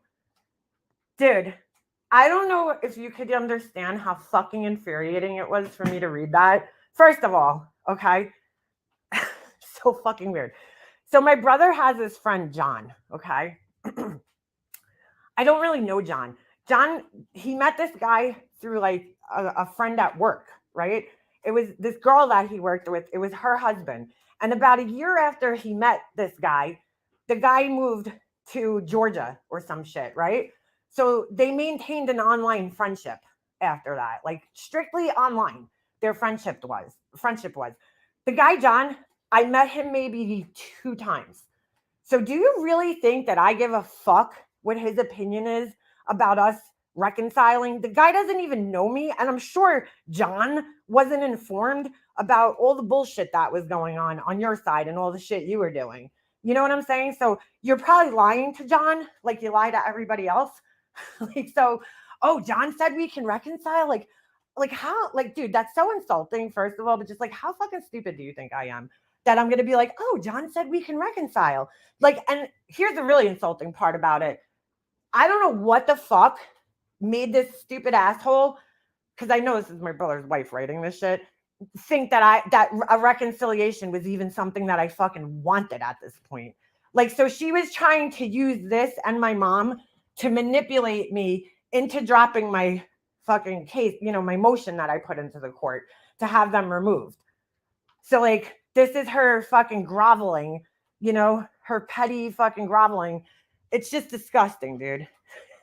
Like, you know how hard it was for me not to fucking respond to that email and be like, oh, really? Well, tell John to shove his fucking ideas up his ass, because I don't really give a fuck what John thinks, okay? John, who I've never spoken to. And I don't know what the fuck makes you think that that's even something I want, because it's the exact opposite of what I want. I don't want to reconcile with you, dude. Like, and then the part that pissed me off the most is that they did this constantly to me. They throw my mom in there at the end. You know, oh, it's what mom would want. First of all, we didn't call my mom. We called her mommy. But like, second of all, they always would use my mom as a manipulation tool, because they knew how important it was for me to, you know, do things in the way that she wanted them done. Like, I must have said that to them 100 times. So they, you know, that was her little fucking manipulation tool to try to fucking get me to drop my motion that I put into court to have them basically removed, right? Not that they still would have gotten my brother still would have gotten his money, just to make that clear. Like, he still would have gotten everything, but he just wouldn't have been able to torture me, basically, and make decisions, you know? So, and it was really for me to just not have to fight the whole rest of the way through, which, you know, I later ended up, and I knew at that time too, there really wasn't much left to do, which is why I was kind of fucking, I feel that my attorneys scammed me, because there really wasn't much left to do. And they should have done that months earlier when I was begging them to, you know? So, but at the end of the day, I mean, even though I feel like I got a little scammed by my attorneys, it accomplished what I wanted to. First of all, it put the fucking fear of God in my brother and his wife. You know, all of a sudden now they're kissing my ass, you know, trying to send me these emails. We'll reconcile. So it did work to some extent. It just didn't work to the extent that I wanted it to. But again, there really wasn't much left to do after this. So I just got through it and fucking, you know, dude, that day I signed those papers and we closed everything out was like the fucking happiest day of my life, next to my son being born. I swear to God, that sounds crazy, but it was just like, oh my God, I don't have to deal with this fucking asshole ever again. Like, I felt so liberated. I felt like I had just gotten out of jail. Like, I can't even explain the feeling that I had that day. I was so happy to just fucking be like, dude, I never have to talk to that fucking piece of shit again. Holy shit. That's like, it's like being like, if you divorce like your psycho ex and you still have to deal with them because you have kids or something. That's what it was. That's what I felt like. Like, I was just trapped in this fucking cycle of craziness and chaos. And it was like, I finally am free. Like, I was like 100% free. It was like I was free from my mom's family, from her, just everything. It was the best feeling. Now I know what her, 3 ex-husbands probably felt like. Such a fucking great feeling. But yeah, that was one of the emails. John thinks we could reconcile. Okay. I don't even know John. First of all, John, I met John one time, maybe when we were out at a bar before he moved. And I think the second time I met him was, and it was so awkward, my brother's ex was throwing like a 30th. surprise party for his 30th birthday, right?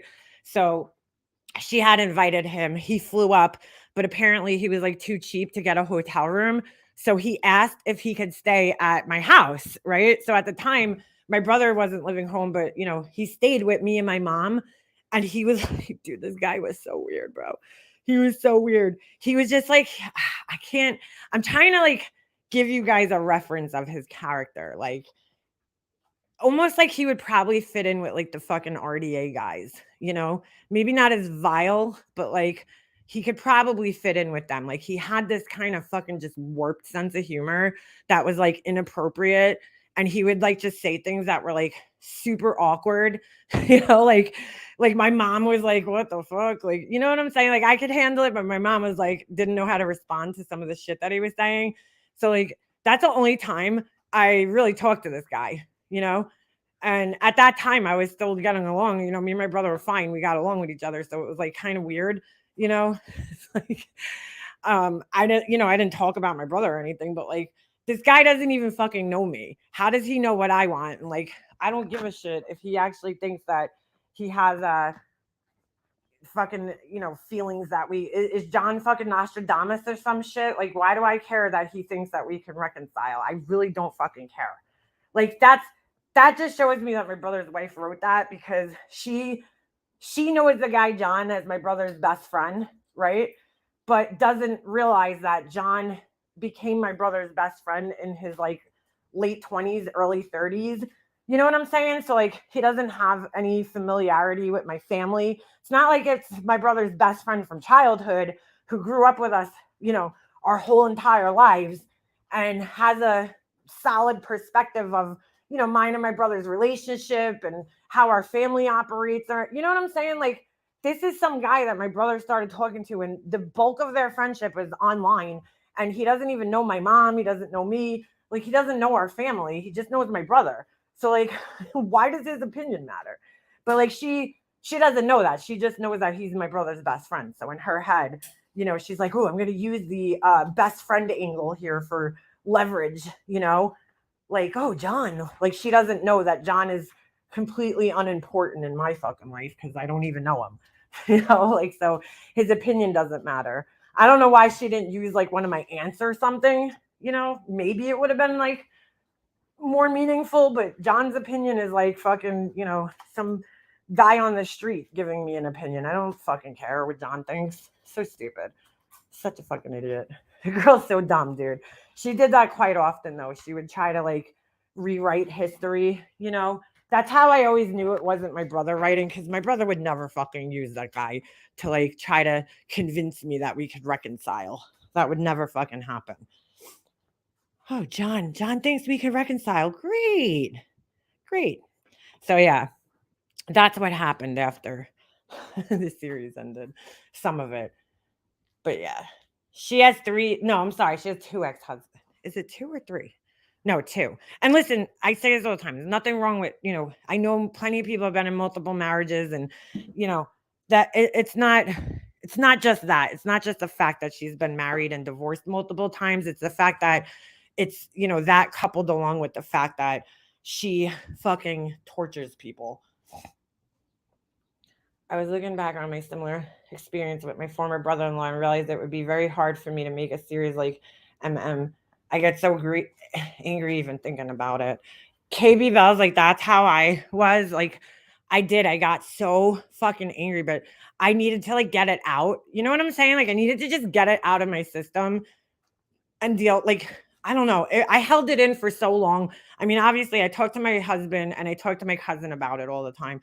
But like, other than that, I really didn't share any of it with anybody. So, I had to kind of just get it out because I'm like one of those people that like, if I don't talk about something, it's going to fucking eat away at me like bad. So I had to get it out. She tortured my mom. Yeah. She tortured me too. And I'm sure she's torturing my brother. I mean, that's just her personality is, she's a fucking torturer. That's what she does. She tortures people. So, would it surprise me if she's, I'm just glad I'm not my brother. That's all I could say. would it surprise me if you know, he's being tortured? No, it wouldn't. That's a person who just lives to fucking torture. Picture like a fucking Molly Golightly. You know what I'm saying? Or a Laura. Like, do you think that these people don't fuck, or Tiffany, you know, somebody like Tiffany, I would say more. Picture somebody like that, you know, who just like, I saw a video, right? Not Chloe posted last night. Let me hold on. We're just gonna listen to it. Fuck it. Let's just play it. Cause I couldn't believe it. I'm like, dude, I don't know what's wrong with these fucking girls, but like, right? You have some like strange guys coming after you. Okay.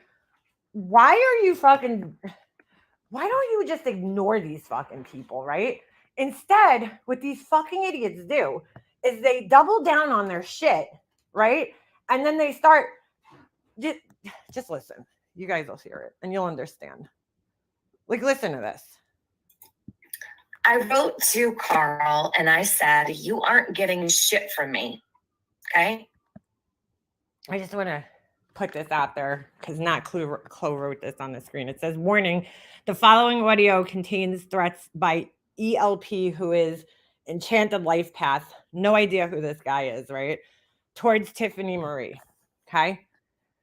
And he says that he doesn't agree with any type of life threats against her.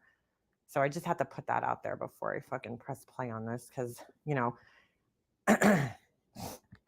you guys are going to really like fall out when you see the craziness here. Like, oh my God, should I just screen share this? Hold on. Let me screen share this. Dude, like, this girl just asks, like, I can't feel bad for her and Laura that right now because they're both getting the fucking karma they deserve because their fucking egos are so fucking strong, right? That, oh shit, is that a fucking bee? Hold on a second, I think a bee just flew into my house. Oh god, it went out. Oh my god. Oh my god. Oh shit. But like, dude, like there's been times on here where somebody, I'll say, has doxed me, harassed me, and made videos about me, and I just don't want to engage with that person because like engaging with them, first of all, is giving them exactly what they want, right? That's why they're making the videos, you know? They're trying to coax me into engaging with them.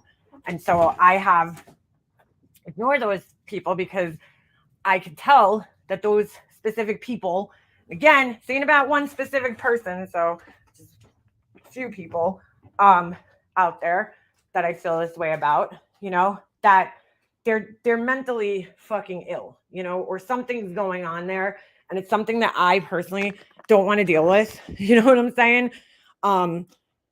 So, you know, like they're just people that I'm not going to fight with because, you know, I don't care. I don't care if people think I'm scared of these people, whatever. I don't give a fuck because I have a family. I'm a mom. You know what I'm saying? Like, it's not worth it to me to even engage with these fucking people because the consequences are probably not going to be good, you know, because they're that psychotic and crazy that I just ignore them. I completely fucking ignore these people and act like I don't even, like they don't exist because it's just, to me, not worth engaging with, you know? You know, you have to, as you get older, learn how to pick your battles, you know, in life. And like, there's just some that I'm like, yeah, not worth it. Sorry. I'm not going to fucking get involved with it. So just keep that in mind as you listen to this. All right. It's psychotic. Says a psychotic person. Had me up till 5 a.m. He had me up until 5 a.m. Why are you letting some strange dude on the internet keep you up till 5 a.m., Tiffany? That's not his fault. That's your fault for fucking even engaging with this person. Now, I don't know what the fuck started all this, but like, that's your fault. You chose to engage with this person for whatever reason. And now you're going to blame him for keeping you up all night? I can't, dude. 5 a.m. He says, who are you talking to, you little witch? Carry on with incognita and your whole family becomes the news. Thing is, when... All right. Now, first of all, I went and checked this guy's page out because I was like, who the fuck is even this guy? He's like a JLR. It seems like, in the sense that, like, when he says the news, he has a website and he's like his own independent, it seems, news organization. You know what I'm saying? Like JLR is, right? So, like, I think that's what he's talking about when he's saying the news. Like, your family is going to become the news. Now, I don't agree with that shit. I don't agree with that, because leave her family out of it.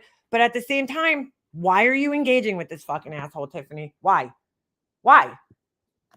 Like, what is wrong with you, dude? Stop engaging with these fucking people, you know? And then you wouldn't have to be staying up until 5 o'clock in the morning. What the fuck, dude? People die, the family go on broadcast, the entire family giving all info on one foul swoop. You sort your shit out pronto. Anybody know what he's talking about there? Does anybody want to take a guess? Probably the fact that you're just fucking psychotic and you were probably talking shit on this guy, okay? And he probably saw it somewhere. If I had to guess, right? I'm just speculating here. Same way she speculates all day about, Summer Wells' case. But if I had to personally guess, it's because she's speculating and fucking probably talking shit to this guy and about him, and he probably saw it just like we all fucking do, right? And he got pissed off. If I had to guess, I could be way off base here, but due to past behavior, this is usually what gets her into this kind of shit, right? Take a guess. Take a guess. Tell me what you think Carl is referring to here. Yes, going to an obituary. Yes, an obituary. Now, mind you, I happened to see the other day in my feed that she fucking posted a picture of like somebody's property, right? And it was like, hold on, let me see if I can find it. Like, she asks for this shit, dude. She's like, go ahead, like, like trying to be all tough, and threaten. And I don't know if it's the same person.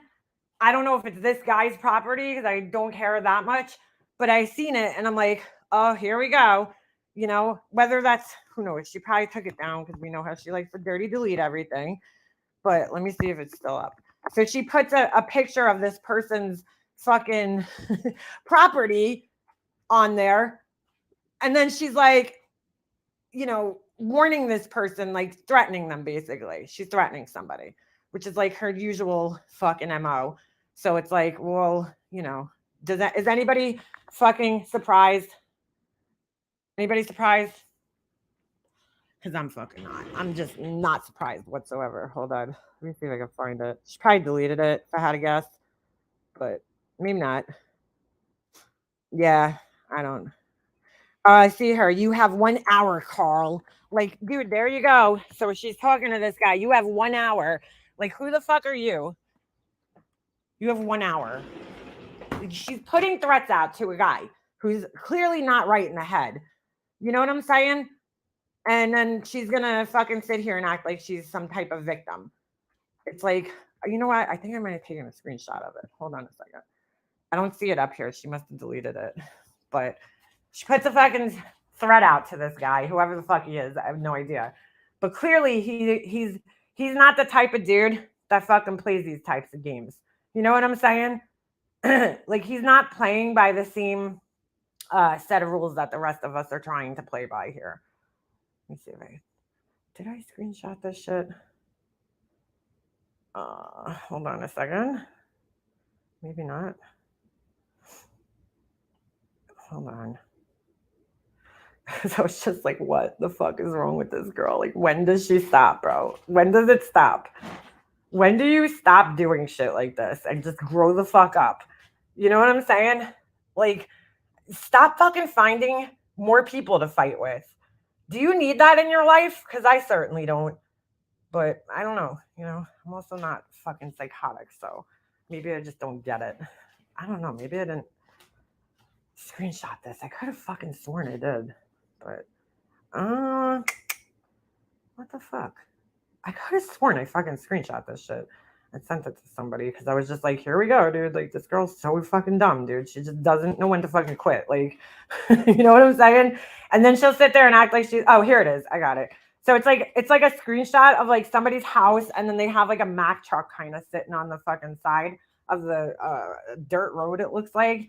She's like, I came across this a couple of weeks ago. Belongs to someone who just doesn't seem to know when to quit. Keep going. I'll go all the way.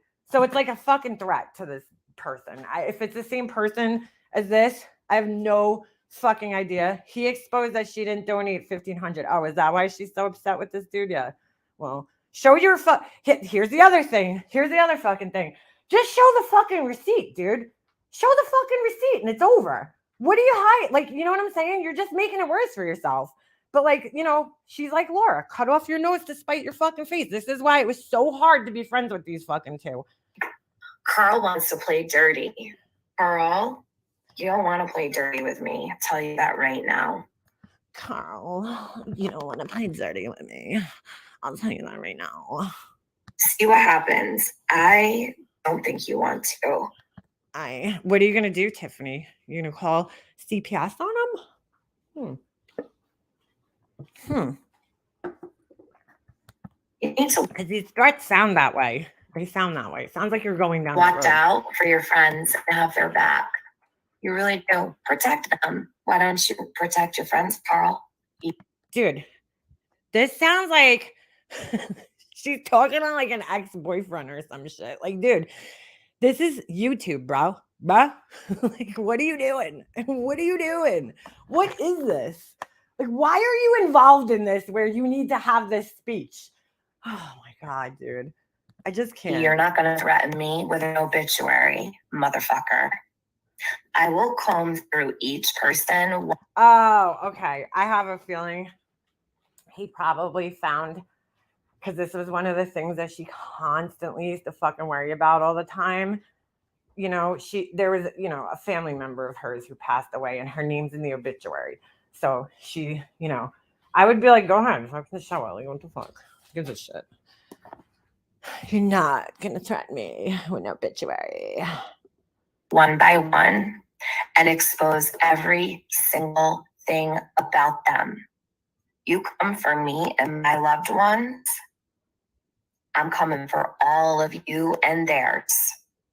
Oh my God, dude. Bro, get a life, Tiffany. This shit's weird.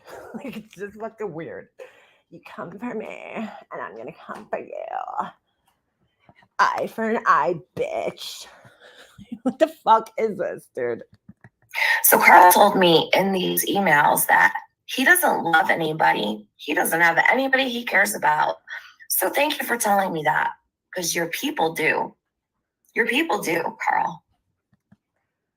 I don't even know what the fuck that means, dude. Tiffany, you don't really have many people that you love either. Let's just be fucking honest here, dude. Like, if you have time for this shit, you don't have time to love people. Your people have families, right? Your close friends, they have family, right? Right. Loved ones, obituaries, right? Then he says, whatever Nancy Frank Roger Cat Dunce Hat Award winner 2022, don't even mess. So because when I was when I read those documents, I wrote, does she not realize that, like, I don't get these people. She's digging so far into like these people's fucking lives.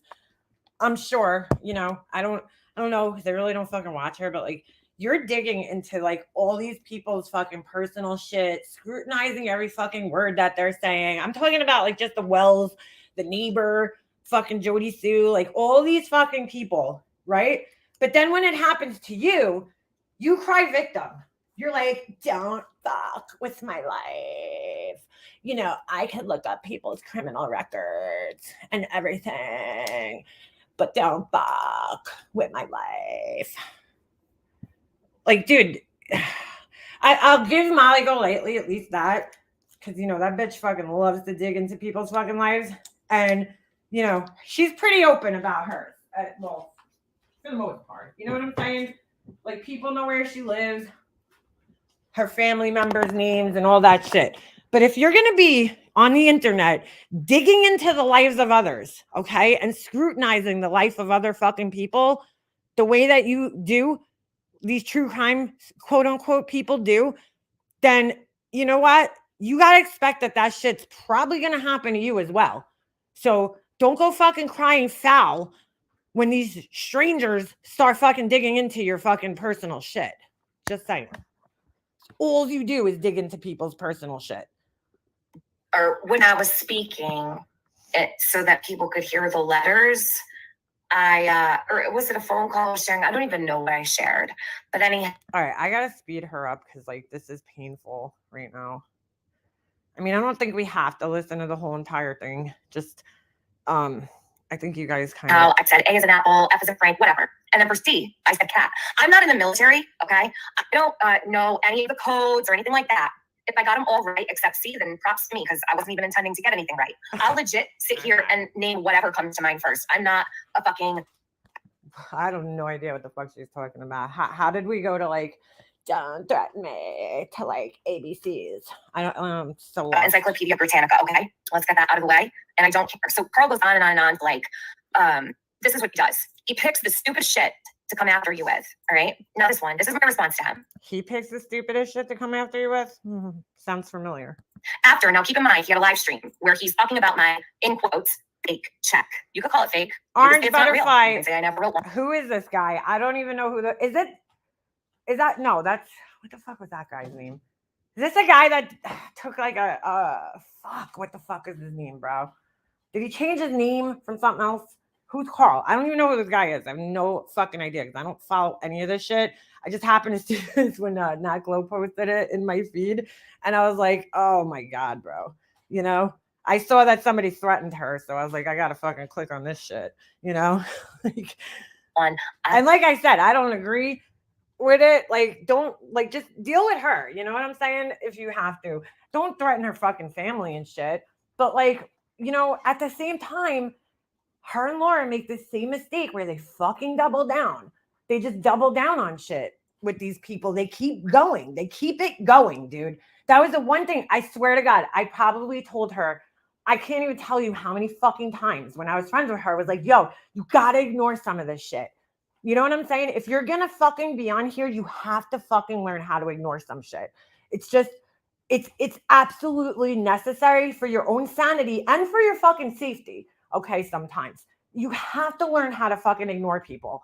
It's just, you have to. There's just certain people here that fighting with them is not going to fucking bring anything good to you.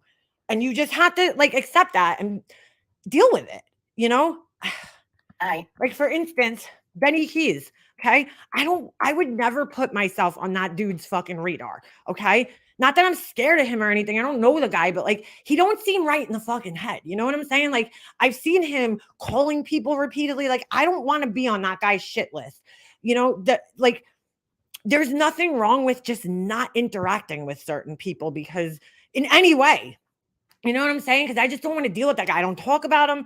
You know what I'm saying? Like, he's not the kind of person. I just kind of don't want him to know that I exist. You know, I'd like to keep it that way. Like, I probably shouldn't have even mentioned him right here, but you know what I'm saying? He's just, for example, he's one of the people that I would just really, really appreciate if he just didn't even know if I fucking existed. You know, like I don't want to mess with that guy. Okay. He has no boundaries, clearly. You know, he don't have boundaries. He's not playing by the same fucking set of rules that everybody else is playing with. And you know what I'm saying? Like, you can't control that. You know, fighting with him is not going to fucking control that. Calling him out isn't going to control that. That motherfucker is going to do what he wants to do. So I'm going to avoid somebody like that. You know, why these people don't have the same sense and why their egos don't allow them to have the same sense, I don't know. I just don't know. Don't give a fuck. It's not your business. So if you think I didn't send it, that's fine. If you think I did, that's fine too. God. I'm not going to stop talking about him, Helen. I'm going to probably talk about him for a couple hours. Okay, so here we go. You hear her? So she's like, let me fucking double down. I'm not going to stop talking about this guy. And not only am I going to not stop talking about him, I'm going to continue to talk about him for a couple of hours. Because, you know, that's going to get me somewhere. Because the whole community needs to know what Carl is doing. Okay, and what a psycho he is, and I'm gonna make sure that everybody knows what he does. Can we get this Well, naked private idiot and out of here? I'm not If the only there's one a who does run. this too. So Helen, if you don't like it, you can leave. You are welcome to stay though and support your friend. Helen, is your last name someone? Helen someone. See, usually people who do that don't want to be found. Like Incognita. Incognita thinks she's incognito. So Well, if your name's incognito, it would suggest that you don't want to be found. Just saying. I said, remove my name from your channel completely and stop talking about me. I am not sub to you and pulled all support for all of you. All of you means everybody. That includes Fiona as well. I haven't spoken your name in weeks. If your channel, dying Carl, not getting views, no one takes you seriously anymore, do they? You deserve that. Okay, here's the thing though, Tiffany. You don't get to control, since your lives are public for everybody here to watch, right? And you enjoy getting 800, 900 people in them. These people have a right to watch them and fucking comment on them. If you don't like that, put them on members only, or, do private lives for people in a more controlled environment where you could somewhat control who's watching. I don't understand this whole fucking idea that you could put this shit out on public and expect that just because you don't talk about somebody, they're not, going to talk about you or respond to anything that you have to say. That's not how the internet works, dude. You can't control the internet. I know there's a lot of people here that try to do that, but you just can't. Just like I can't. I can't control when people fucking say things about me. It is what it is. They have a right to speak on me and anything that I say on here because I'm putting this out in the public. Wanted me to bow down to you, and when I didn't, you played dirty. I didn't donate to the fundraiser on YouTube for the reward fund. Even if I did, finances would still be none of your business. So, okay, the same person that went around chasing Diane for receipts, went around chasing fucking Q Carlock for receipts, went around chasing that other fucking dude for receipts. I forgot his name at this point because I don't fucking keep up with this shit. Is it's none of your fucking business. It's none of your business what I donate. Dude, how the fuck? That just dude, that right there is just such a sense of entitlement, bro. Such a sense. So basically what she's saying is that she has the fucking right to know everybody else's business, but nobody has the right to know her business. How is that fucking, how does your brain work like that even? Have you passed Q Carlock off to Fiona now to focus on my money that is none of your fucking business? You used my name, my channel, and my likeness for your own personal gain and to garner the support of this entire community. Then you took it all away from yourself by pulling a stunt, which might I add won't be worth it in the end. But you already know you screwed yourself. You should have left well enough alone. You don't call the shots. Remove everything to do. Tiffany, you don't call the shots either. I think she stole that from me, honestly, because when our friendship was falling apart at the end, I don't know how many fucking times I had to let her know that she doesn't call the shots over here. Okay. It's makeup mobster, not Tiffany. It's makeup mobster, Leanna. Do with me from your channel. You will not threaten me and you will not threaten my family because he did. He actually did threaten my family. And that is why this is going on. Okay. You want to come for me, but you don't want to come for my family. I'm going to fuck you up. Okay. I will. I really will. I said, I will come back. Look, I'm not saying, let me just make this clear. I'm not saying that you shouldn't stick up for yourself, right? Ever. But there's a way to handle things, and this just isn't the fucking way. Because what Tiffany does, standing up for yourself is one thing, right? Just being listen, motherfucker, you're not going to fucking threaten me and my family, okay? That's standing up for yourself. You're not going to fucking do that. I will fucking contact the police. I will fucking take legal action. That's standing up for yourself, okay? But what she's doing right here, that is not fucking standing up for yourself, because she's I will go into your fucking life, your friends, your family. So you're basically now not only standing up for yourself, you're threatening this guy back. And what that's going to do is just fucking add more fuel to the fire, dude. You're just going to blow this guy up 10 times worse, get him 10 times more angry with you. And he's just going to come even fucking harder for you after that. And that's where all these people go wrong, dude. It's you could stand up for yourself all you want, but do it in an appropriate fucking way. That's not going to add more fuel to the fire and inflame people more. That's it. I'm not saying you should ignore every single person that talks shit to you, because that's just not realistic. But there's just certain times where there's certain people, I don't know this guy, but from what I just looked at last night, he seems rather JLR-ish maybe. I don't know. I don't know the word to use, but I would just fucking ignore him, dude, altogether. I would personally. And I used to tell her this all the time. And she'd be like, why do I have to fucking ignore everybody? And I'm like, dude, for your own safety. Like, that's really what it comes down to is like, how much do you care about your family, protecting your fucking kid, your extended family, that's up to you, dude. How much you want to do that. If you really fucking care about your family the way you're claiming you do, then you would just kind of back off and just not play into this anymore. But her and Laura just don't fucking seem to get how this works. They just don't. 10 times harder, and that isn't up for discussion nor debate. Remove my name off your channel and back the fuck off. I'm a woman of my word. I mean everything I say. You brought up my family. You threatened my family. You are pawn scum, and I will treat you as such. Keep my fucking name out of your mouth, and you come from my family. Everyone around you will pay for it, you piece of shit. See what I'm saying? You come from my family. Everyone around you will pay for it, you piece of shit. So what is that going to do, dude? What do you think that's going to do to remedy this situation and to get this guy to back off? You really fucking think that this is going to make somebody back off of you, Tiffany? Because I guarantee as fucking crazy as you think you are, there's a motherfucker that's 10 times crazier than fucking you are, dude. 10 times fucking crazier than you are out there. This girl just don't get it, bro. I don't give a fuck who you contact or who you send mail about a goddamn check. What you have is a random screenshot of what appears to be a check with no signature, no bank institution, no check number, and no name or address for the check writer. Good luck wasting your time, Carl. Go fight the real crime you claim to care about. Tiffany, you put out there about your fucking donation, or maybe she didn't. I don't know. I don't know who the fuck put it out there about her fucking donation, but excuse me. Sorry, I had to blow my nose. If you really just wanted to donate out of the kindness of your fucking heart, you should have wrote that motherfucker out, sent it along, and never mentioned it to anybody. Anybody, not even a friend. Just write that motherfucker out, send it out. Now it's out there, and guess what? You're going to get back the same shit you put out to other people. Don't contact me again. You'd be wise to stop now for the sake of your friends, because I will leave no stone unturned if you so much as mention another word about my family. What's way over the line? So there's no one. 3:24 a.m. Sort your shit out. I said, I don't have anything to sort out. You clearly aren't taking me seriously. He says, it's you not taking me seriously. See, there's the ego right there. You clearly aren't taking me seriously. She really fully expects that this fucking random dude on the internet is going to be like, oh my God, Tiffany, this fucking like, however fucking many pound, little girl from Rhode Island threatened me. I better back down now. I better back down. You realize you're fighting with a man, right? I mean, just saying. Like, you really have that entitlement to think that your threat should be the last one. You think that that's how this works? Dude, this is like advice I used to give to my little cousins, when they were kids, when they were young. I'll never forget this. I might have told this story before, so excuse me for repeating myself, but like I had a bunch of little cousins that were, quite younger than me.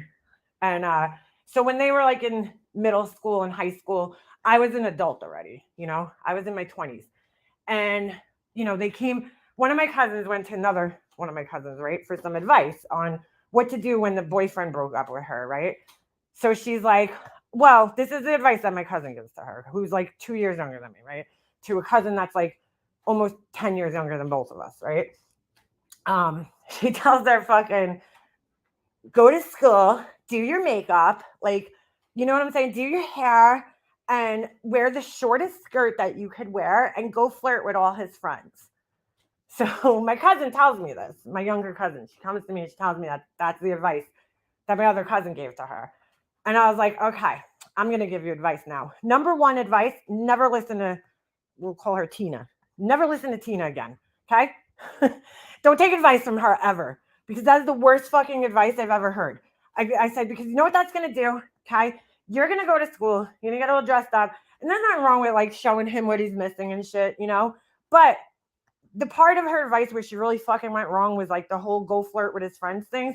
Because guess what's going to happen? Guess what's going to happen when you do that? He's going to go flirt with your friends, okay? And then he might hook up with one of your friends. And all that's going to do in the long run is hurt you more, right? So it's like a kind of cut off your nose to spite your face kind of move. Because he's just going to try to one-up you. And in the end, you're going to be the one that's going to end up getting hurt. So I never understood the whole like mentality of like, let me go hook up with this guy's friend to get back at him because like, what, you don't think that he could do that to you and hurt you in the same way? So like, it's the same kind of mentality here where it's just like, dude, like you're cutting off your nose to spite your face here. Like this isn't gonna end well for you because of the way that you keep going at this person. I don't know if that made sense. Check but is brought to the attention of the court today. I can call them as soon as they open. It's not you in charge, okay? Sort your head out. You really have no idea. Oh, White Crime is here. White Crime. Thank you for calling White Crime. So you're not bots. He threatened to show your family's Facebook. No, he didn't threaten to show my family's Facebook. Actually, White Crime. That's not what he threatened. You threatened to ruin another creator's life and her business and family's business. You did that first. Excuse me. I'm sorry. Who did that? White Crime. Where is your proof? When did I threaten to ruin another creator's life, business, and family business? Please. Oh my god, dude. All you could do at this point is just laugh at this shit, you know? I mean, tell me where to find that White Crime. I'm going to need an actual source immediately because that's just not true. You were saying that I threatened to ruin another creator's life and business and family's business. Where did that happen? When, where, and how do I find it? I need a screenshot or a recording of me doing such. So take notice of the... Dude, what the fuck? I've never seen somebody get so fucking triggered by like this shit. Fake Joey Stew account coming in with White Crime. I'm just, you know. What? These people are so like they don't even get it. She's like, they don't get it. This is what in her head, this is what they don't get. They don't get it. She's like, they don't fucking get it. I'm supposed to control everything. You're supposed to listen to everything I fucking say. They don't get it. They just don't fucking get it. They don't get that I'm the fucking boss and I fucking control everything and everybody has to listen to me, but I don't have to listen to anybody. I'm waiting. White Crime, where did that happen? I'm waiting. I'm waiting. Where is it? Can't come in here and accuse me of that without having a receipt for it. Sorry. Didn't happen. That didn't happen. Has she answered? I don't have you blocked, Luca. The fact that she's getting so fucking defensive over it really makes me think that it probably did happen. Like her and Laura are a lot in the way where like they don't do these like threats and shit necessarily on their streams or anything, but they will make a community post, right? Or they'll do it in like a comment section somewhere. You know what I'm saying?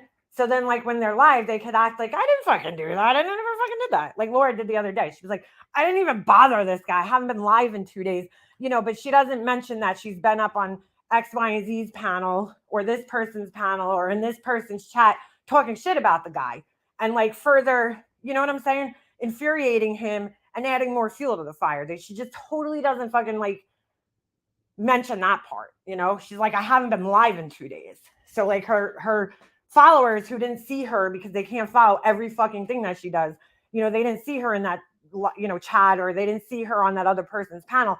They're like, well, yeah, she's right. She hasn't been live in 2 days. So, you know, she's a victim. White Crime, are you going to answer me? You want to tell me what you're talking about and where to find this information you're talking about? And if you don't mind.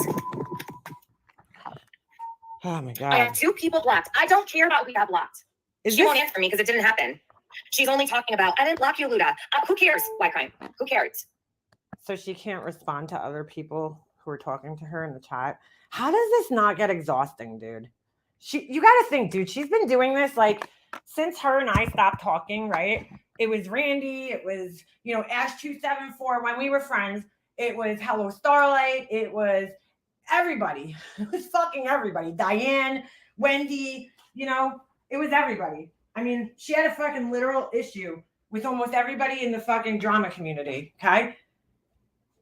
That, like, when we stopped talking to one another, she has just found more and more people to have issues with. Like, does this not get exhausting and tiring to be in this constant state of fucking unhappiness, anxiousness, you know, just all worked up all the time, anger, fucking, I just like agitation. Like, does this not get old after a while? Because for me, I will tell you straight up, it got very fucking old for me very quickly to be in a constant, you know, engaging with these people. Cause like, that's not me. I don't enjoy that shit. You know what I'm saying? So like, I don't enjoy engaging with people, which is why when all that shit was going on and we were fighting with the, quote unquote ponies, I never used to fucking you wouldn't see me going in their chats and, you know what I'm saying, trying to fight with them. If they came in my chat, yeah, then I would fucking have words with them. But I never chased them around YouTube the way she did,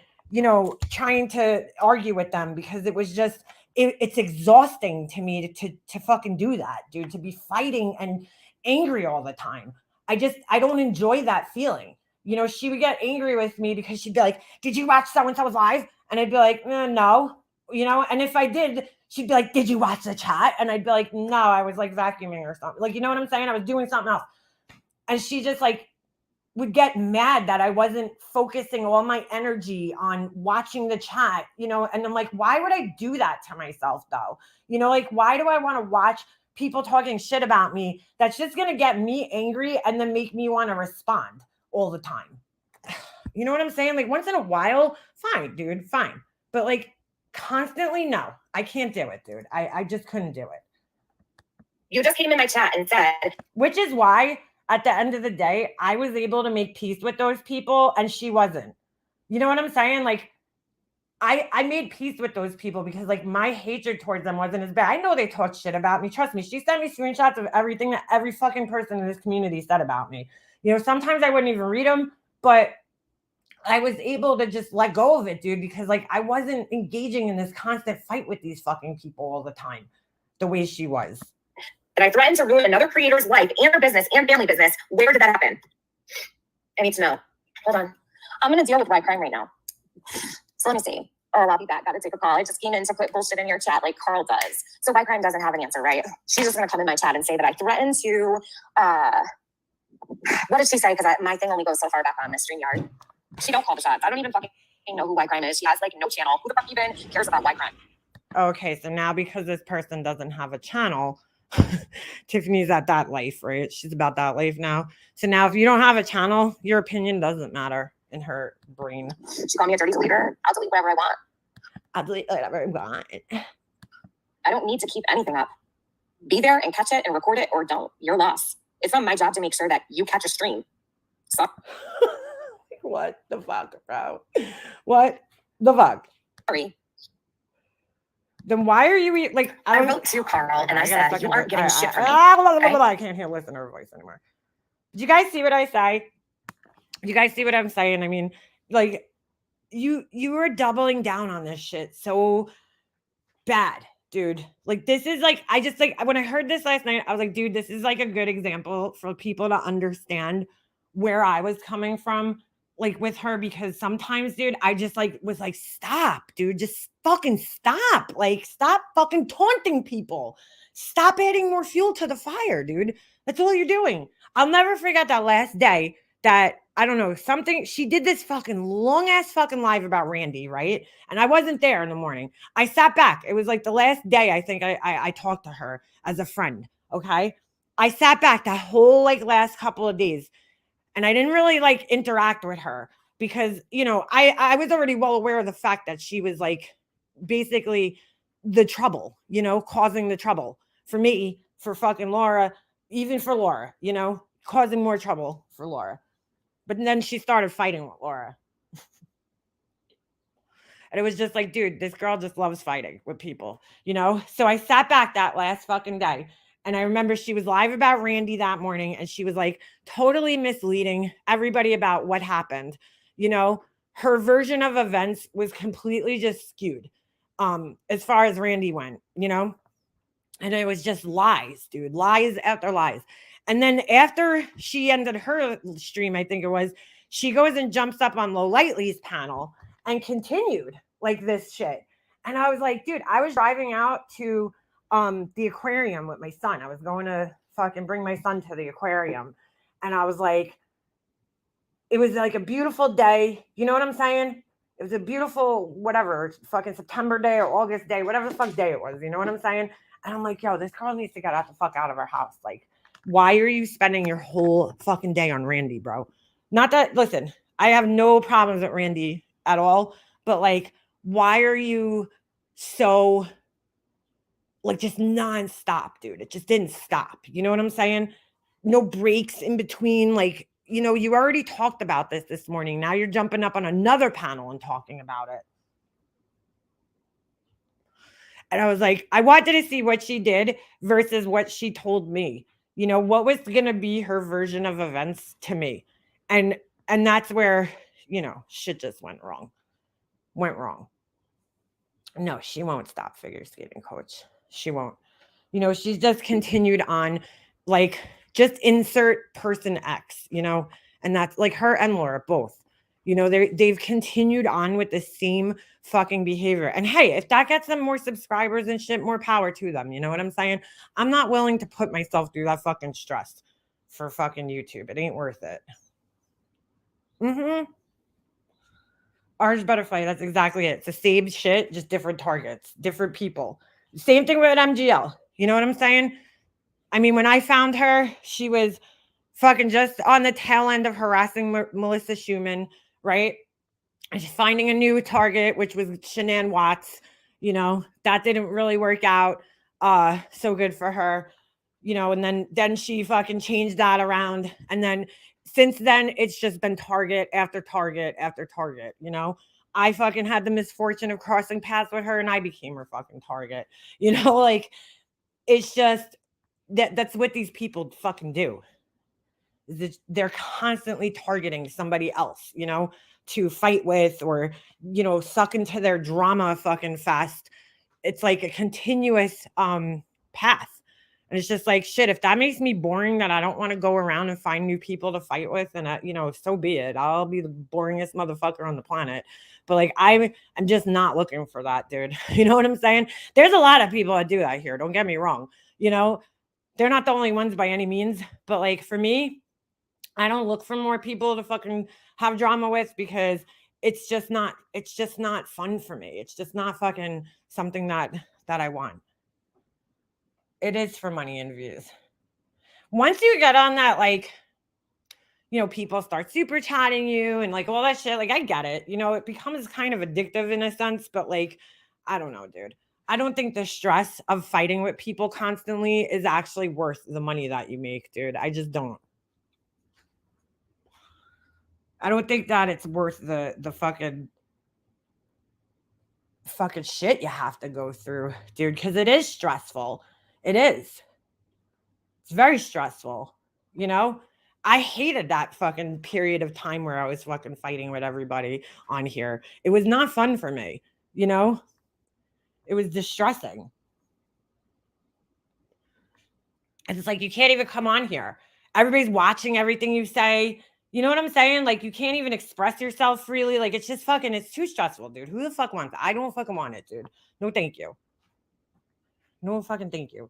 It's not to say I haven't gotten into shit with people, you know, like Tracy fucking coming over here. But like, again, I don't go out actively seeking these fucking arguments with people. She fucking brings me up. I'll respond to her. But I'm not going to like go out actively like seeking more people to fucking have issues with. Like, dude, after Diane and all that, why would you even get yourself into a situation where you're fucking donating money on here? Did you not fucking learn your lesson with that shit? And then be entitled enough to think that people aren't going to ask you for fucking receipts. You know, when you fucking donate money. They all want in on it, chick. She wants in on it. They all want in on it.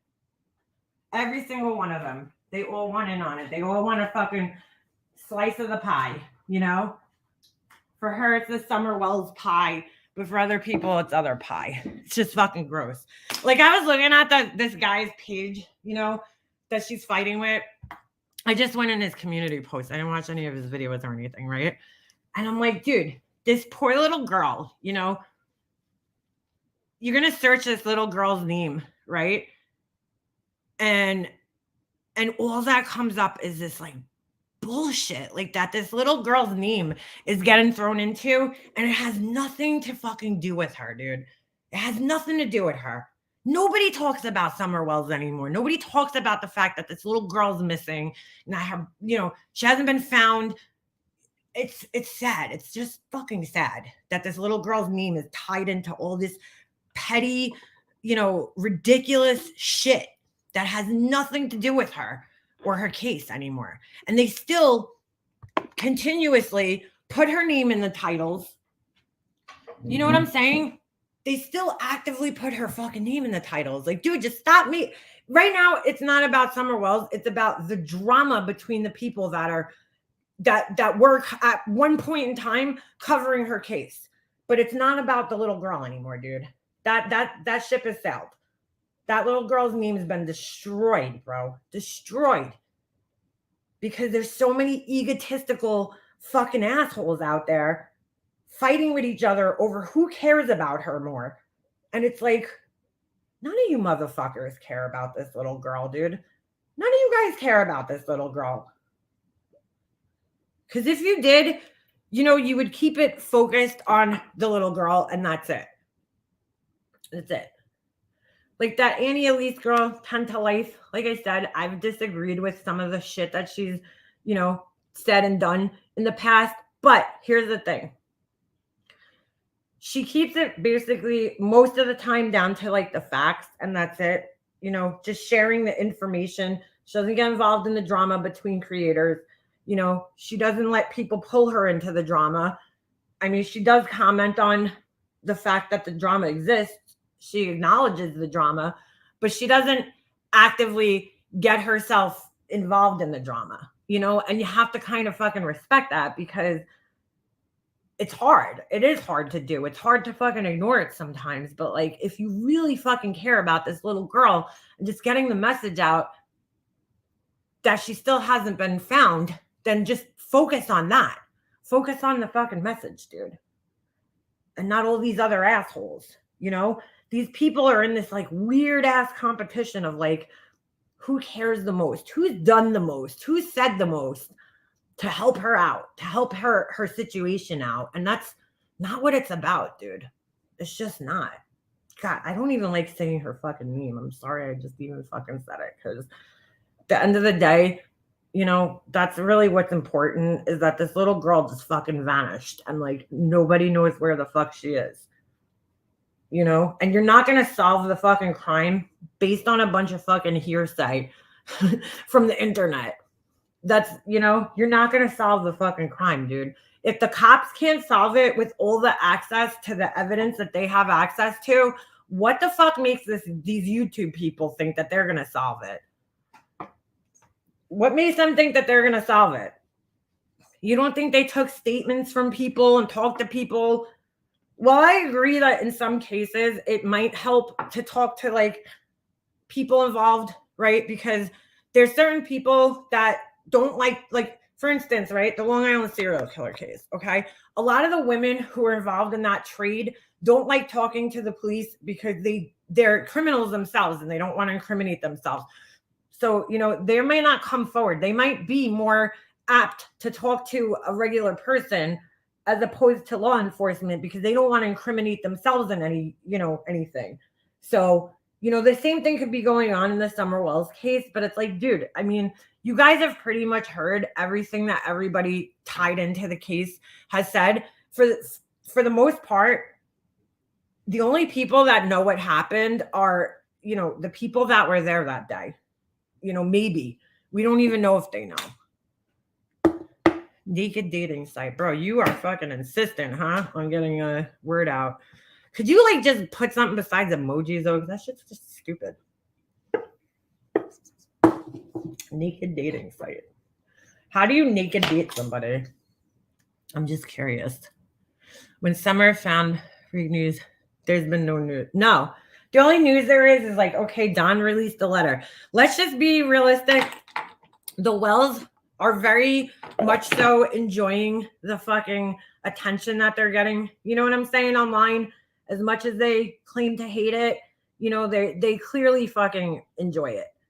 You know, Don Wells has to know that when he releases some bullshit like that letter, that people are going to, you know, scrutinize it and rip it apart. You know, he's writing a letter to her kidnappers. That's one thing though, that like, all right, let's just say that Don Wells really doesn't fucking know what happened this summer, right? People are like, oh, I don't know why he's so, you know, he's so convinced that there's a fucking kidnapper involved. Well, okay. if he doesn't want to blame his wife, right? Like, think about it. Put yourself in this guy's shoes for a second. Let's just take, for the benefit of the doubt, let's just give him the benefit of the doubt and say that he doesn't know what happened to his daughter. Okay. He doesn't believe that his wife did anything. What other option does he have to believe?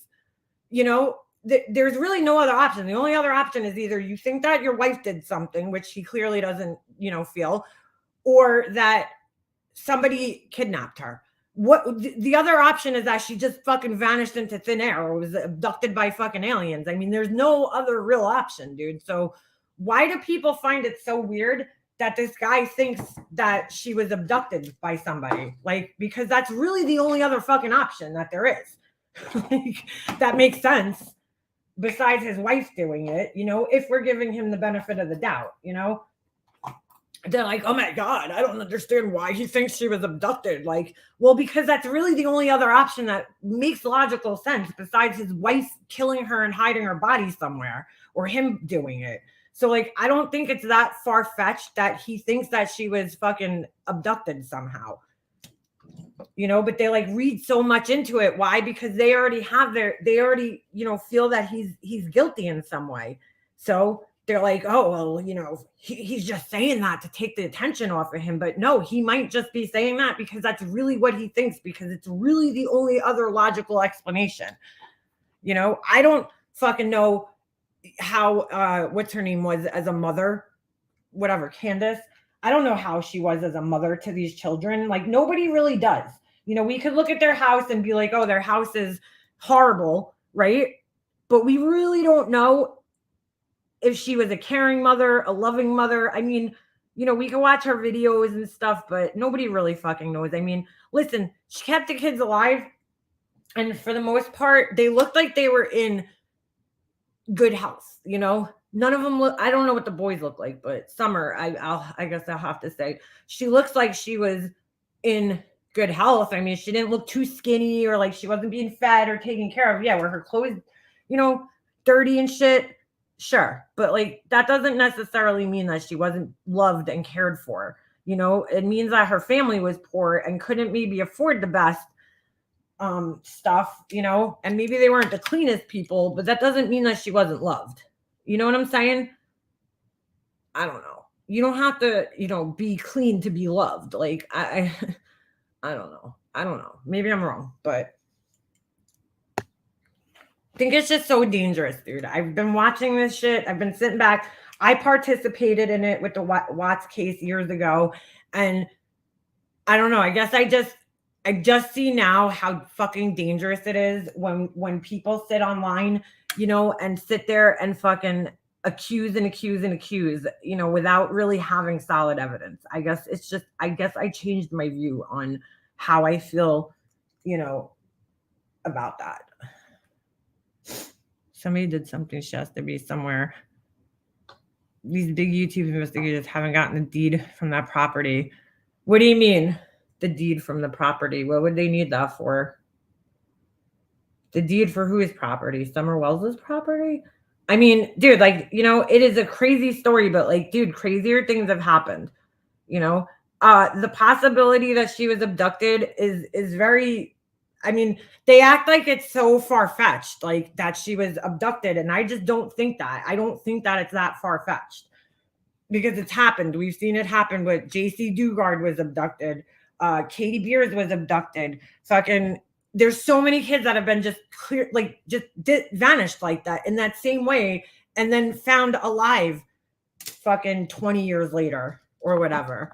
Elizabeth Smart, it does happen. So why is that such a far-fetched fucking thing? And why isn't anybody looking into it? Instead they're just putting all their focus on the parents. And there is a very real possibility that she was abducted. Why weren't any of the other kids taken? That's what I want to know. Why her and not the other kids? Well, it's a girl, so it would make sense that a stranger would want to abduct a girl, because more often than not, it's men who abduct little girls. I mean, so, they could have abducted any of the children, but why'd they take her specifically? You know, how do you know she didn't go outside and see somebody that she knew hiding on the property? How do you know the person wasn't already on the property for fucking like an hour waiting for Candace to get home? You know what I'm saying? You don't know that. Just because the police said there's no evidence of an abduction, that doesn't mean that the abduction didn't occur. That just means that they don't have evidence of it. But, you know, once the police made a huge mistake in saying that, they really did, because that's what I think fueled a lot of the speculation, you know, and the focus on the parents. I do. I think that they really fucking fucked up when they said that, because that, you know, people interpreted that to mean that an abduction was completely out of the question. And I just don't think that that's what, I don't think that that's the case, you know?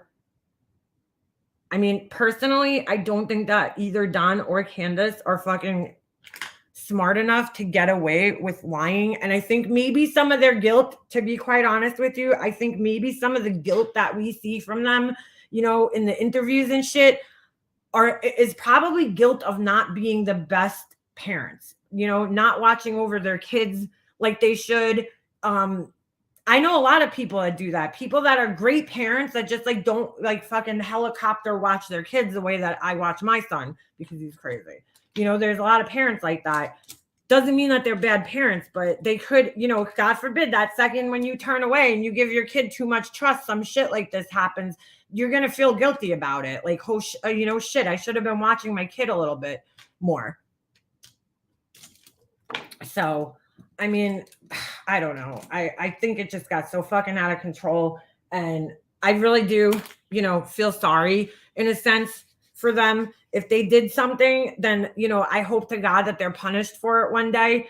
But right now, I just don't know. I can't say if they fucking have done anything to that little girl or not. It's just a sad story. And that's really just oh God, that's fucking dark.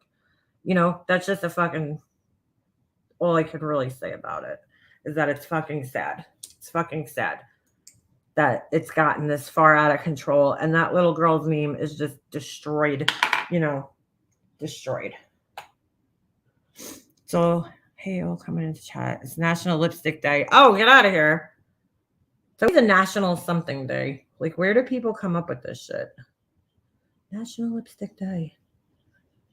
Are they giving away free lipstick anywhere? Because if they are, I'm there for it. Like, is Ulta having a sale on lipstick? Because then I'd be like, yeah, it's National Lipstick Day. You guys know that, like, with MAC, if you have if you save your empties from MAC, whether it's eyeshadows, I think they still do this program. I know they did, and I'm pretty sure they still do.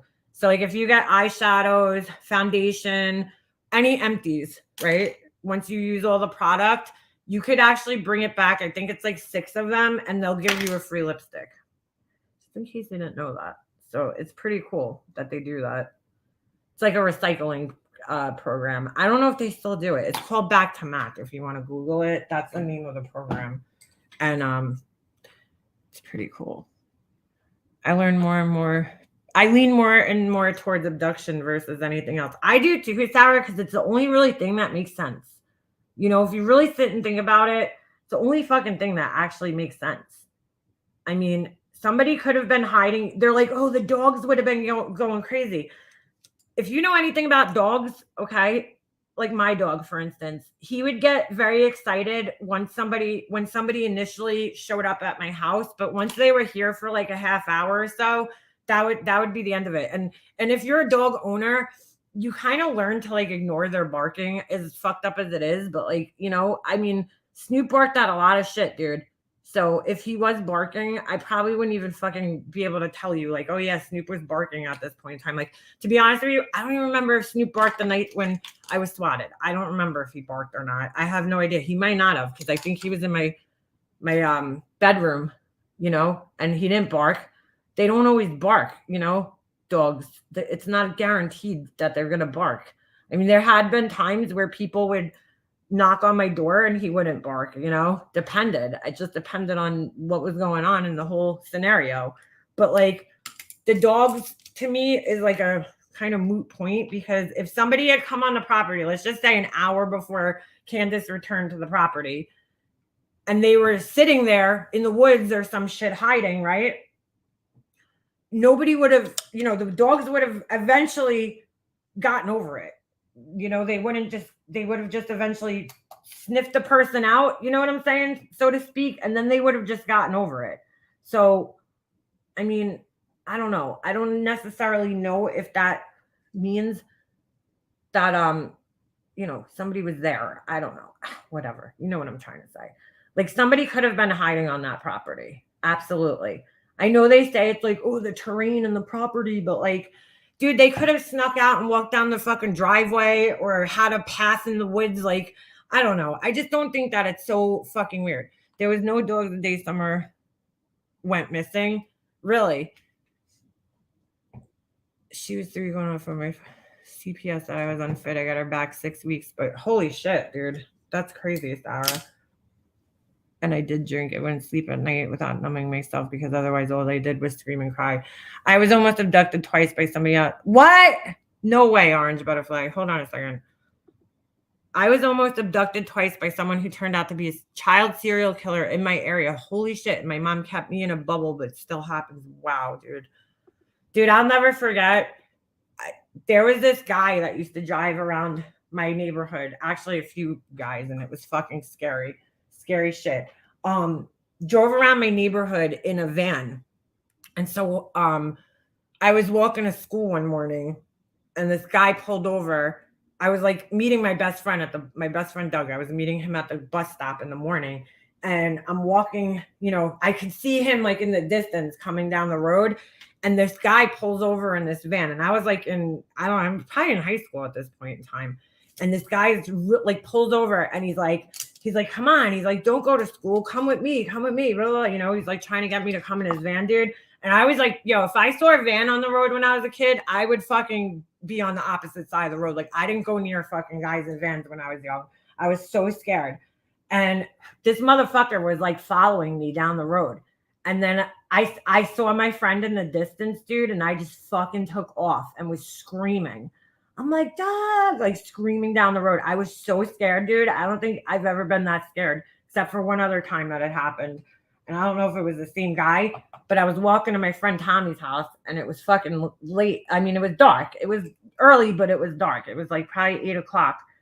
And I walked past this van. I saw it parked on the side of the road. And so I kind of start, when I saw it, it was on the right side of the road. So I kind of started to like cross over to the other side so I didn't have to walk directly past it. I was very aware of my surroundings when I was a kid. And typically I didn't walk by myself. Like, I would make my friends walk me home at night and shit. I would never walk by myself. Like, my friend Tommy, she used to walk home by herself like at like fucking 2:00 in the morning. And I thought she was crazy because I used to fucking make the guys walk me home. I was very paranoid even as a kid. And anyway, as I crossed over the road, I passed the van. And by the time I get past the van, all of a sudden I see the lights go on. And I could hear it. I heard like the fucking crackling of the tires moving over the road, like that slowly. Bro, I fucking thank God I was in track because I don't think I ever fucking ran that fast in my life when I heard that. Because he was like, at first I'm like walking, and as I hear the tires moving like more, like this dude was following me. He was not fucking driving away because he would have just took off and passed me. He was following me. He was fucking slowly creeping behind me.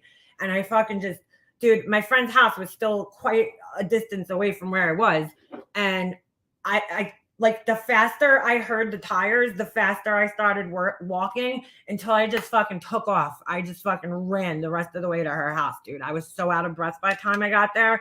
But I was like, dude, that shit scared the fuck out of me. Like, for all I know, the guy he didn't say anything, but just the whole fact that he was moving so slowly behind me, that shit scared the fuck out of me, dude. I was very paranoid as a fucking kid, dude. I think it was because that girl, Katie Beers, she was the same age as me. I think she might have been a year older than me. And when she got kidnapped, dude, that shit was terrifying. Like, I was so scared of getting kidnapped when I was a kid for some reason. Hold on. Go ahead, buddy. Like, I don't know. I was fucking terrified of getting kidnapped when I was young. So I was always like super careful. you know, wherever I went. But there was quite a few times in my life where, you know, I was approached by creepy fucking men, dude. So, hey, soldier. So I don't think that it's like out of the realm of possibilities that somebody abducted that little girl. And as sad as that is, and she, you know, very well could be found alive. I just watched, actually, this story was really sick. I forget the woman's name, but I was just watching that show. I Survived. It's on I think A&E. I always say Bravo, but it's A&E. I always get those two confused for some reason. But anyway, you know, they tell various different survival stories. You know, some people get in car accidents, some people get in you know, I said car accidents. Some people get attacked by animals. And then more often than not, as sick as it is, there's a lot more stories about people getting attacked by other people. Well, the last one that I watched, this girl was 14 years old and she was in school. She came from like a fucked up family, I guess, you know. And this janitor was working at the school, right? So he would like walk by, you know, the classroom and just had like a very strong interest in her, you know, when she was only 14 years old. Well, somehow he ends up convincing her to fucking run away from home and come live with him at her house. Okay. And so I don't know how, but you know, kids are fucking dumb, dude. Like, I hate to say that. And she acknowledges that in this, you know, in the show. Like, she's like, I was, you know, naive. I was stupid. I was a kid.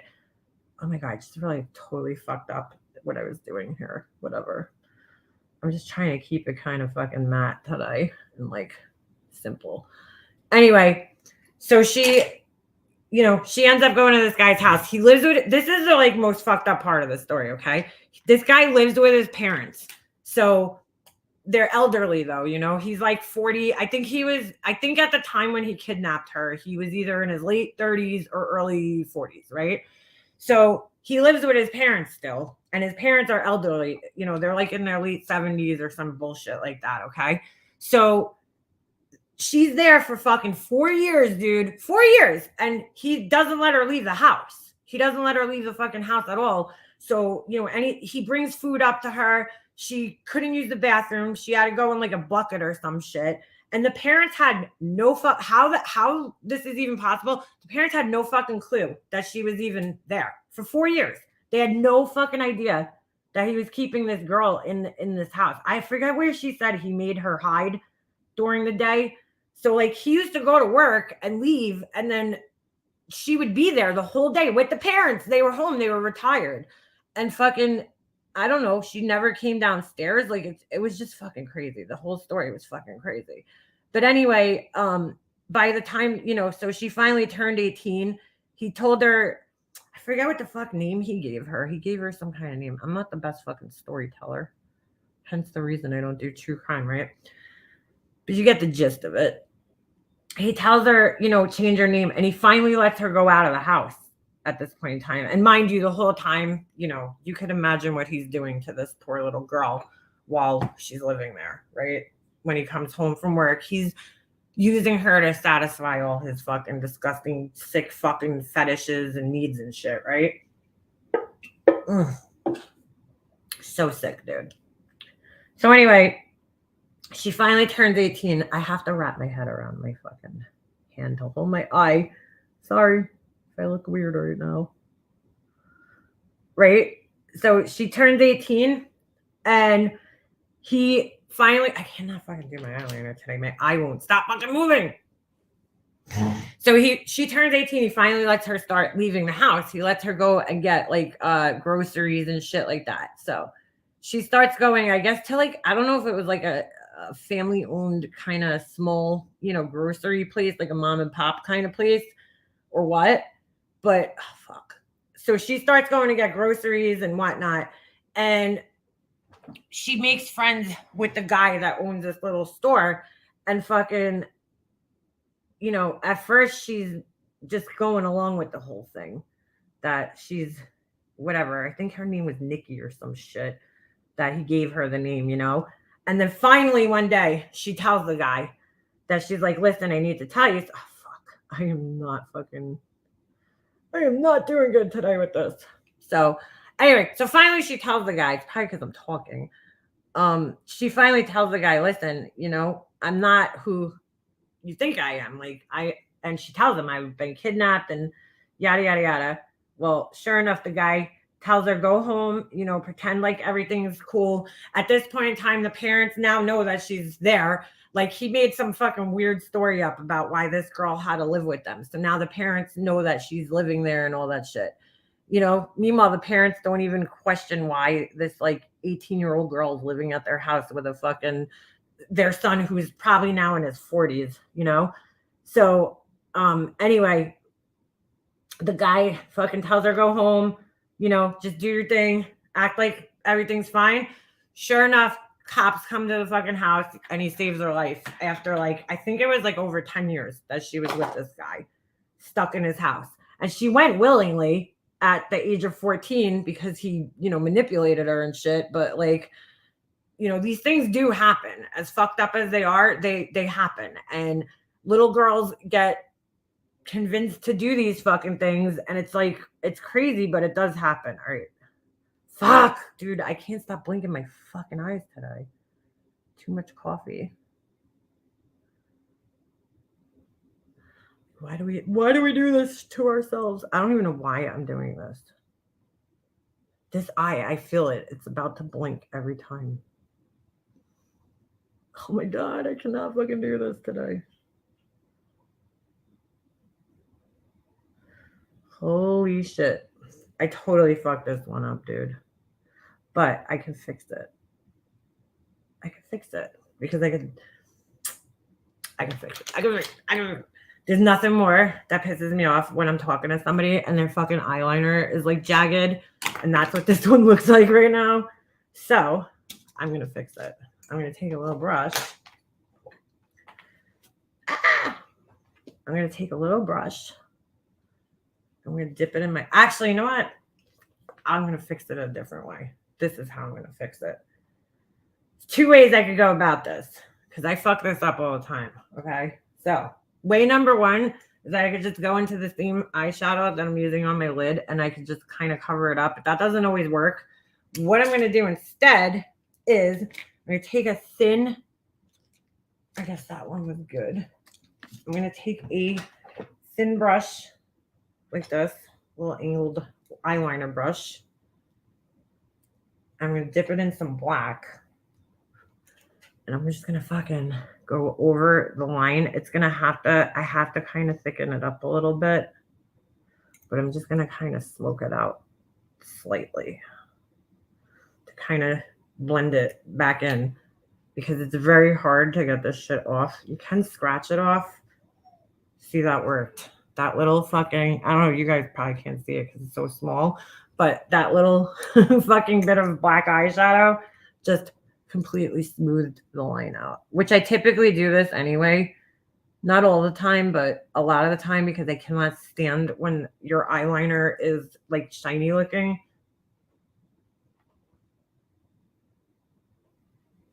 Why do I hear Ovi crying and then I just saw something white run by in the backyard? Okay, that was weird. I thought he was in the house. Maybe I'm hearing things. But yeah, this will fix it right here. Just kind of smooths it out and it also mattifies it. And then you can kind of smoke it out a little bit if you want. But I don't want to look that dramatic today, so I'm just kind of keeping it simple. Which might not be simple for everybody, but it's simple for me today.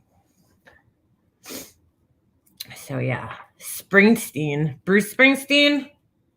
My left eye never matches my right eye. Girl, I have to say, this is what I typically do, and I don't think I ever get it matched up perfectly just because it's kind of hard. My eyes, my eyes, obviously, as you guys can see, are kind of spread far apart. So this part of my eye is kind of hard for me to see, if that makes sense. I have to turn my head, but I always go with whatever. For some reason, now this doesn't make any sense. My right eye always comes out better than my left eye. So lately, to try to get them even, what I do, this is my personal technique. Are mine perfect right now? No, but this is the best way to do it. Okay. I'm not going to do it again. I'm sure you guys just watched it, but I really wasn't explaining this. So the first thing I'll do is I'll draw the first initial line on this side, on my left side, just to kind of connect it. So I usually go from my eye up to my eyebrow, the end of my eyebrow, right? That's where I usually like aim it.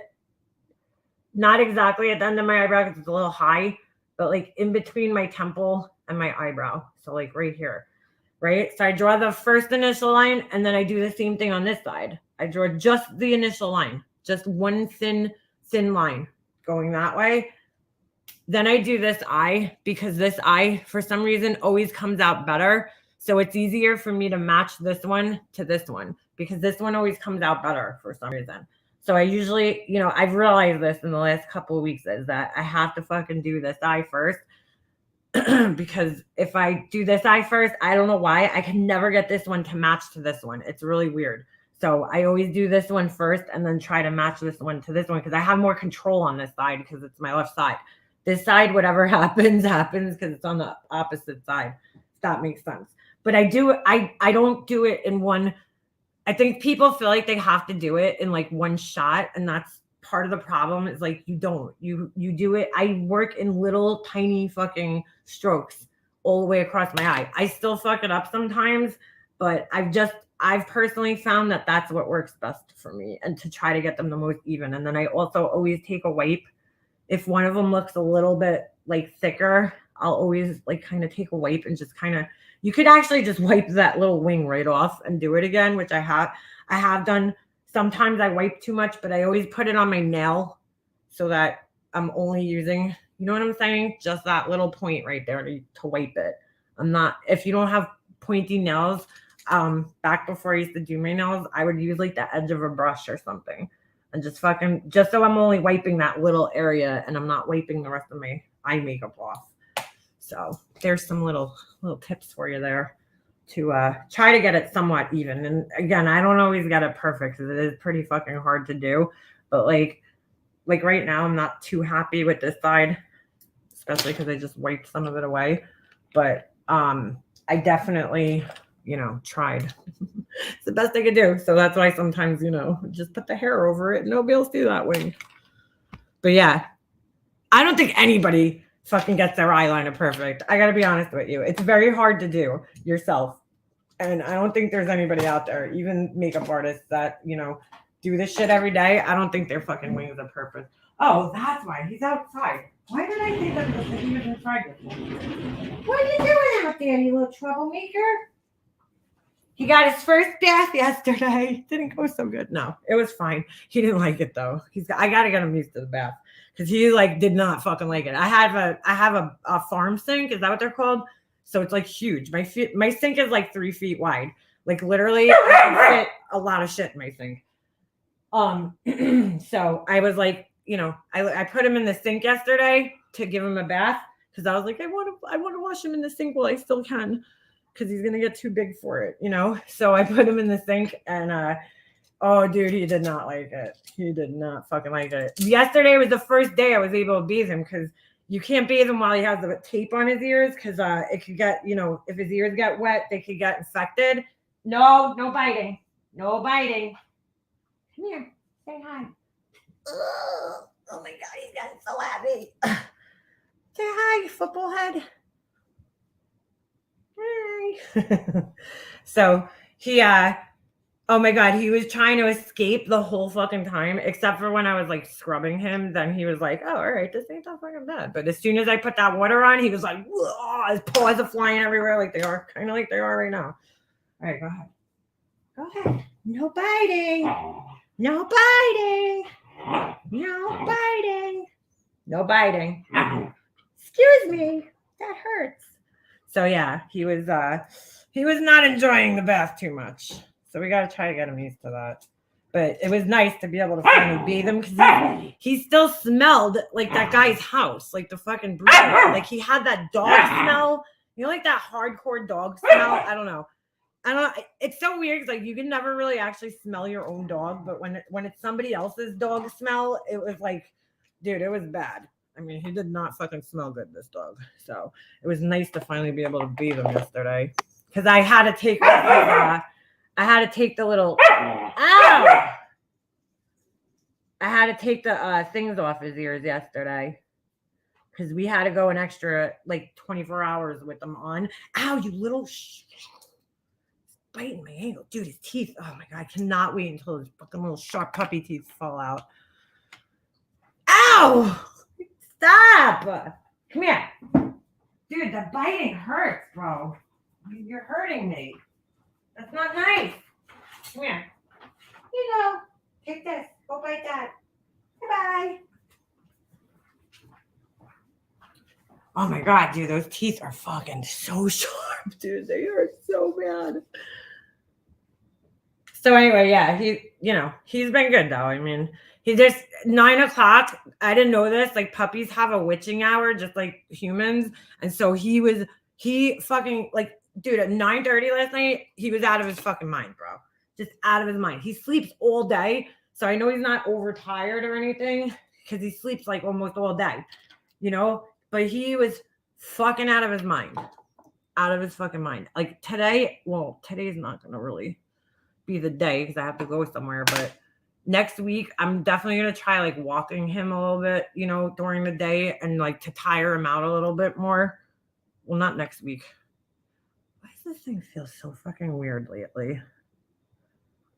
Bro, I swear by these fucking eyelash curlers. This is the Elf. It's fucking $3, okay? And it is the best fucking eyelash curler I've ever used in my life. It's the cheapest one that they make, Elf. And I'm telling you, I've tried all different kinds of eyelash curls. I've tried heated ones. I've tried ones from Sephora that I've paid fucking tons of money for. And I swear, but I have like 100 of these. I fucking love this thing. I don't know. It really is the best one I've ever fucking used because it really does curl your eyelashes and it like holds it. And I don't know. It's just whatever the fuck you would think. Like, how do you make a bad one of these? I really don't know. But this one is the best one. And I feel like people probably totally overlook it because it's so cheap. Where's that mascara? You know what I'm saying? People probably are like, oh, it's $3. It probably sucks. But nope. It is fucking awesome. Oh, this was a mascara I was telling Alicia about yesterday and I couldn't find it. This is another really cheap product that's fucking amazing.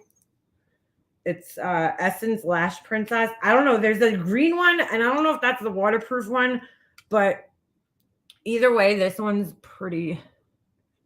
I found that it's so funny because I found this stuff in Ulta years ago, and I'll be dead honest with you guys. I bought it because of the container. Like, I totally had no expectations of this shit at all. I bought it because I really thought the container was cute at the time. Now, not so much, but back then, it was like 2014 or 15 when I first found it. I was like, that's cute. It looks cute. So I bought it mostly for the container because I am a sucker for packaging. Being a graphic designer, I do love, packaging and shit. So I do buy things sometimes just because I really like the packaging on it, the design. Like my favorite one ever is the I'll have to show you guys. It was actually an Urban Decay eyeshadow palette, and it was made by Gwen Stefani. It was so pretty. It was just so cool. I love the packaging. It reminded me of a Connect 4 fucking game, but it was really cool. Very innovative for the time when it came out.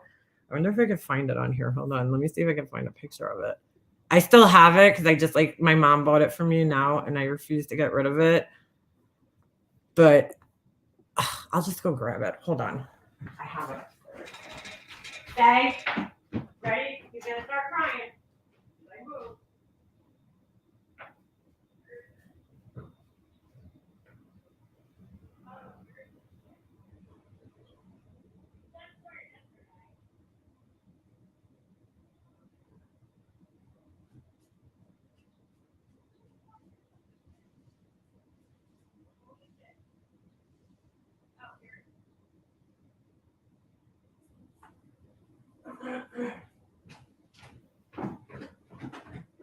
Sit. All right, dude. Gwen Stefani is a fucking boss. Like, I'm not really big into her music or anything, but I just think she's gorgeous and she's a total fucking boss bitch. So here was her. Sorry, I just had to get that. I fucked it up though. I dropped oil on it. So there's a little oil. I don't know why I thought this was like so nice at the time. I just thought it was cool because first of all, at the time, most of them came in cardboard. And this was like pretty. This is like, you have to remember, oh my God, it's wrecked this thing. But this is when pallets, it still has oil in it, bro. I don't know. The oil's like trapped in here. I ruined it. I'm so mad because it was actually a really good pallet too. But this was old, dude. This is like when pallets first became a thing. And I just thought it was really cool.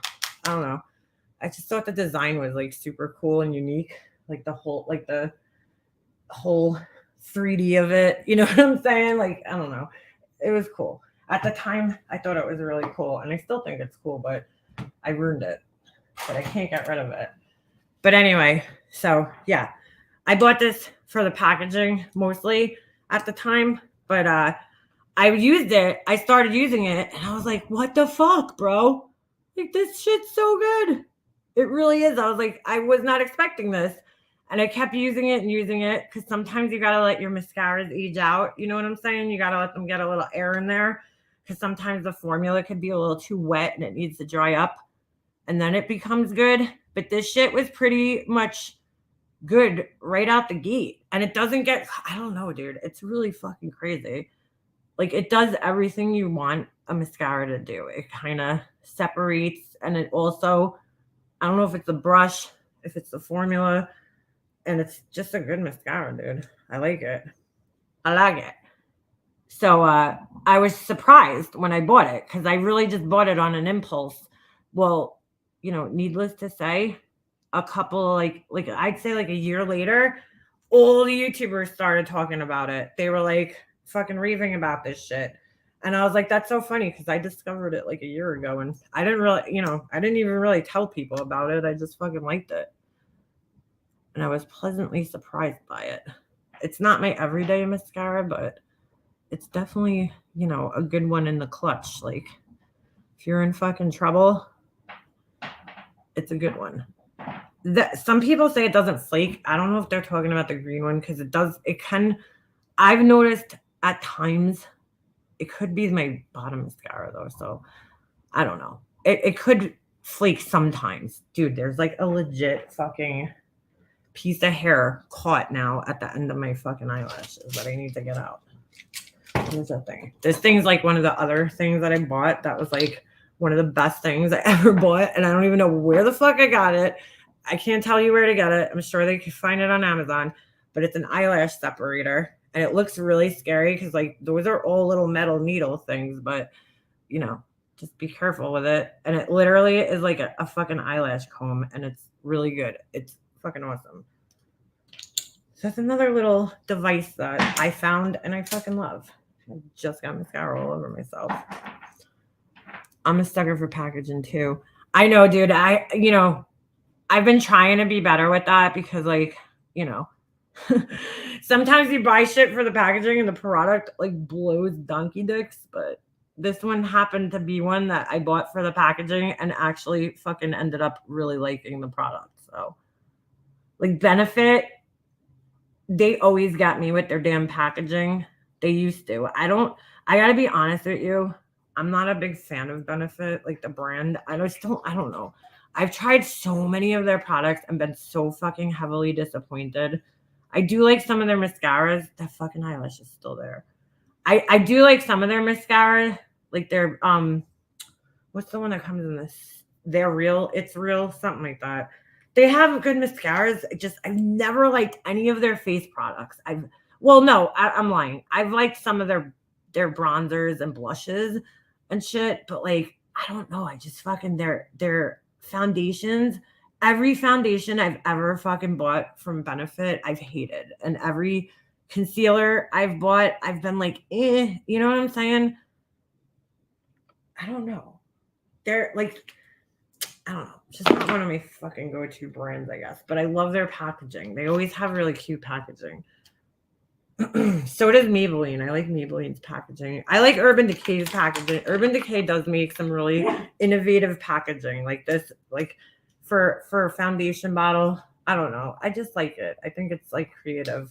It's not just like a plain round bottle. You know what I'm saying? Like they put design into it. Is it necessary? Probably not, but it just looks cool on your little shelf. Mascara. Oh, the problems people have. My friend used to separate her eyelashes with a safety pin. Oh, dude. That's why I like this thing because look, on the end, I don't know if you guys could see it, but on the end, you see how it's rounded and it goes up a little higher on the ends. So like that's kind of like it kind of stops it. You know what I'm saying? From stabbing yourself in the fucking eye. Because trust me, I mean, obviously you do it with your eye closed, but trust me, I was like one of those people that was like super terrified. But like, I don't know if you guys could see, but pretty good mascara. How come this one looks like I have more? I gotta fix that. Like after a couple of coats of this shit, that's what I like about it. If you just do one coat for like, I like to use this one, and there's another one that I like to use when I'm not doing makeup and I'm just putting mascara on because it looks so natural. And it just like one coat of this or two coats will give you that really natural look, you know, that just looks like you just, you know, have eyelashes. I mean, this looks like I put on enough coats that it looks like I have mascara on, but I want it to look like that. But what do you call it? That's why I like this one, and I think it's a Maybelline one. I can't think of the fucking name of it, but there's another one from Maybelline that I like just for when I'm not wearing really makeup and just putting on mascara only. So use a toothpick. What do you like best for foundation and concealer? Angela, my number one, and it's the cheapie, okay, is my Maybelline fucking Fit Me Matte and Poreless, dude. This foundation, that's what I have on right now. I can't say enough good things about it. I really just can't. It's really just like everything I would ask for in a foundation. Oh my god, this is so light. Whoops. As far as concealer goes, I would want to tell you, like, I still haven't found my holy grail, dude. I had one that I really, really, really, really liked, and they discontinued it. Wow, that looks insane right now because it's so light. I gotta get a shade darker for summer. This one I actually really do like though. MAC Studio Fix. I don't know. I've been so weird, dude, because like I bought this a long time ago. I used it. I was like, I don't really care for it. I think it's a matter of finding what two products mesh the best together, if that makes sense, right? So like this one meshes really well with this. They go really good together. So I like the way that they work together. You know what I'm saying? Because sometimes every once in a while you'll find a concealer that might work good with one foundation but doesn't work good with others. Wow, that's way too fucking light. I gotta fix this. And so I don't know. I find though with this foundation though, that's another reason why I really like it is that other products sit over it really nicely. Where like yesterday I used the Fenty and it doesn't really sometimes work the best with other products, and neither does the L'Oreal one I showed you guys the other day. It's the L'Oreal Infallible Matte Foundation. This is a little darker, so that's too light for me, dude. I don't like to look around. Like I'm trying to go for a more natural look today. That's not it. So I'm just using a darker more yellowy concealer to kind of tone down that. This one's really a kind of a color corrector, but you'll see it'll blend in and it'll fucking look good. And it's another cheap one that people fucking rave about. I don't know. A lot of people, like makeup people, love this one. It's LA Girl Pro Concealer. And they fucking say it's like the best concealer. I like it, but is it the best one I've ever used? No. I'm really picky with concealer, so I can't. I still haven't found the one I love, though. But this one's been working very well for me. The MAC Studio Fix. It's a 24-hour smooth wear concealer. Definitely needs to be set. I like liquidy concealers that have like a medium coverage, I would say. I don't like full coverage because sometimes that just looks so unnatural. So I definitely prefer a more like natural coverage, if that makes sense. All right, so now I'm going to end up doing the same fucking thing here because this is going to be too light. But to balance my face out, I kind of have to make it look lighter. But this one's actually really good, this MAC one. I mean, is it the best one that I've ever tried? No. But does it crease? Yep. Does every concealer crease? Absolutely. I haven't fucking found one that doesn't crease on you. But I have to say, this one, if you get it put in there right, pressed into your skin right, and you set it, it really doesn't crease that bad during the day, which is why I like it. Because, dude, I'll be like doing my makeup and my concealer will crease while I'm doing it. Like, I have to set it pretty fast. I let it dry though a little bit because it tends to get cakey looking if you set it right away. For me, maybe not for everybody, but I like to let it kind of settle in my face for a little bit and then I'll set it with a powder. But I've been a fan. Oh, this one's also really good too. The Urban Decay Naked Skin. If you like a more lightweight one, I like this one. My favorite one was the Lancome. Is this it? No. This one's actually really good too. It's Maybelline Fit Me Concealer. This one used to be the one that I used all the time, but I don't know. I just got sick of it. It's not bad. It's just not great, but this one's really good. Fenty one's good, but this one has a tendency to be like, I don't know. It's like you could overdo it sometimes. It's a little heavier. So, but I like it. It's not that I don't like it. It's just that it could have a tendency to look like makeup on your face, the Fenty one. So just be careful with that. So that's why I personally like a thinner consistency with a better coverage. That's why I like the MAC one and I like the Urban Decay one because they're thin. So you have to like apply it in layers more. And then to me, that's how it looks more natural. Like yesterday when I put this shit on, it's a little bit thicker and I can see the concealer. Like right now, my skin doesn't look like there's like makeup sitting on it, except for in this little fucking area over here. You gotta be really careful because I have like creepy under eyes. So I really make sure that I kind of press it in hard under my under eyes because I have a tendency to fucking crease over there, which sucks. But I always did, even when I was younger. I just want to like get in here a little bit more. So I feel like I didn't cover that quite so good. I really fucking hate having problematic under eyes. Application fees. Even if you get denied. What's that? What are you putting an application for? The one I have great results was Lancome. So yeah, they had the Lancome. I actually found it. I bought it as a recommendation of another YouTuber who like popped up in my feed one day, and she was an older woman, you know, probably like in her 50s maybe or 60s. Nah, I would say 50s. And like, dude, my skin is, you know, I mean, my skin's good, but it's starting to get towards the more mature side, you know? So I wanted to find one that worked well for older skin. And she suggested it was Lancome Maclé Complete or some bullshit. I don't know. You know how they have all those fucking stupid French names? No offense to French people. I just can't, I can never pronounce them. But it was Maclé Complete or some shit like that. And it was seriously so good.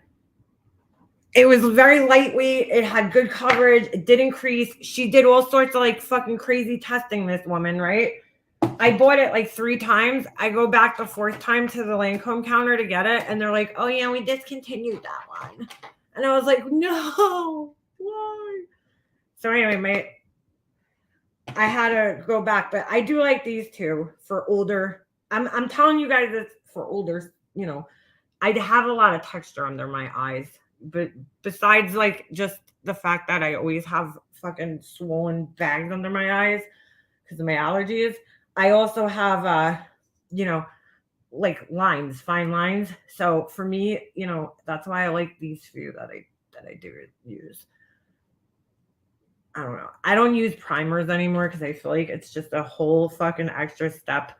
Like I used primers for years and I finally realized that it's putting like silicone and like shit on your face that you really don't fucking need for, you know what I'm saying?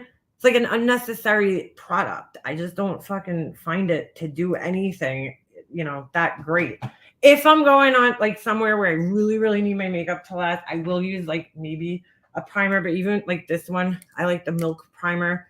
Some people hate it. Some people love it. I like it because I can't use silicone-based primers. They fucking break me out.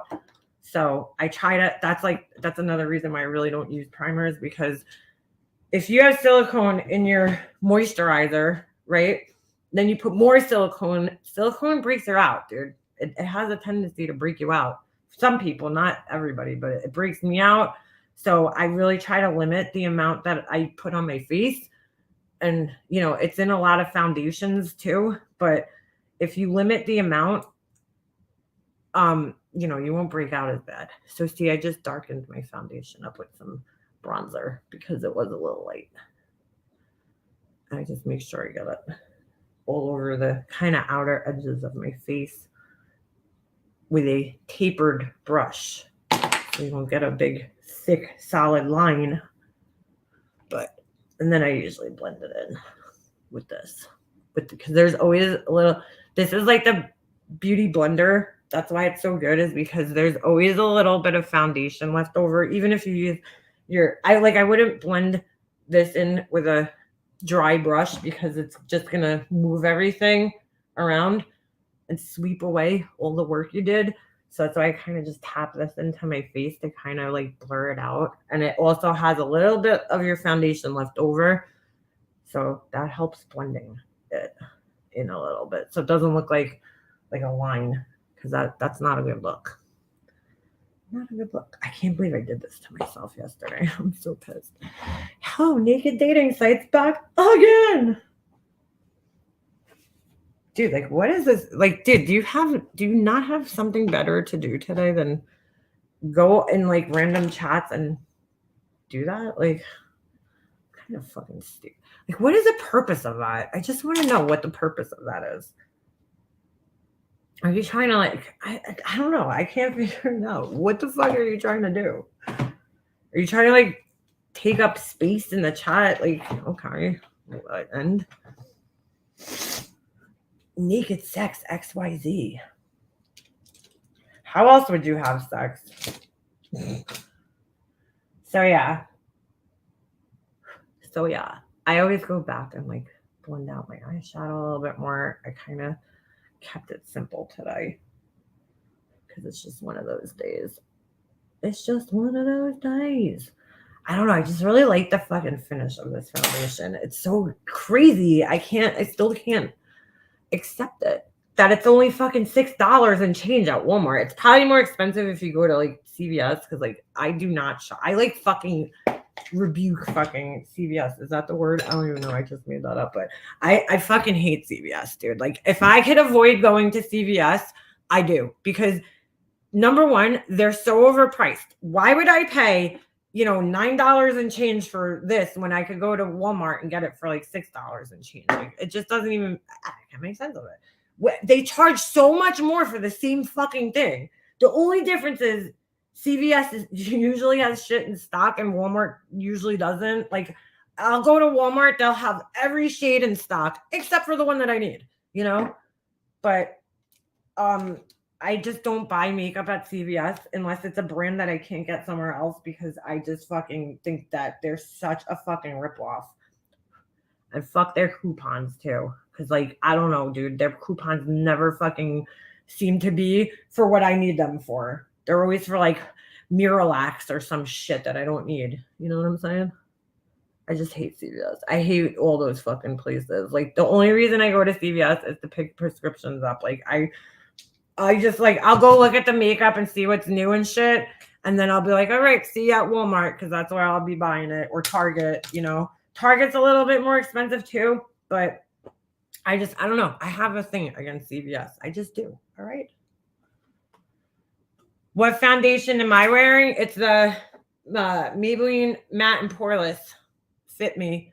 It's the best one, dude. And they got props to them because they have a fucking amazing like selection color shade. It's really easy to find your shade in this shit because there's so many to pick from, dude. Like I probably should go up. I'm 125 right now. I mean, it matches my face and it matches my neck, but I probably should go up a shade just to blend it in. But your face is gonna be lighter, dude. I mean, I don't know what to say. You know, it's gonna be a little lighter. But I don't know. I just can't say enough good things about that. It's a really good product. It just is. They fucking, and I gotta tell you, I hate all their other foundations. Like Maybelline is the worst, dude, when it comes to foundations. Their new Superstay one came out, and I saw a girl wearing it, and that's why I was saying before that, you know what? Sometimes like what works for me might not work for Remy or Sarah. You know what I'm saying? Because I saw this girl who was wearing it at a hotel actually that I was staying at. She worked behind the counter and her fucking skin looked so good. You know, her foundation looked so good. So I asked her, what foundation you wearing? She's like, oh, it's the Maybelline. She told me whatever it was. And I'm like, are you serious? I'm like, I had the old formula. They changed the formula of it. And I didn't like the old formula of that specific foundation. It was the Maybelline Stay, whatever the fuck it is. Long wearing one. I forgot the name of it. So I was like, all right, maybe I'll like the new, formula. So I went and bought it. Still hate it. It's cakey as fuck, dude. I don't know. I can't get it to look right. And it doesn't work with a beauty blender. So that's a big fucking no-no for me because I hate foundation brushes. I mean, I'll use them if I have to, but it dries too quick for you to use a beauty blender. And it doesn't, since it's waterproof, you have to wet your beauty blender. This weird thing happens when you start fucking blending it around your face. Because if your beauty blender is too like wet, because sometimes I don't squeeze it out, which is why I always wring it out in a towel or a paper towel to just really get it to like the point where it's just barely damp. For certain foundations, anything that's long wearing, you have to do that. Otherwise, it kind of like repels when you get it wet, when you mix water with it. But I don't know. I've tried it a few times. It does look nice on the skin, but it just feels so heavy. Like you could feel it. Like unlike this, I don't feel this on my face at all. That's why I love this one. I don't feel it. I like the finish of it. It wears really nicely through the day. It blends good. It's easy to apply. It works good with other products.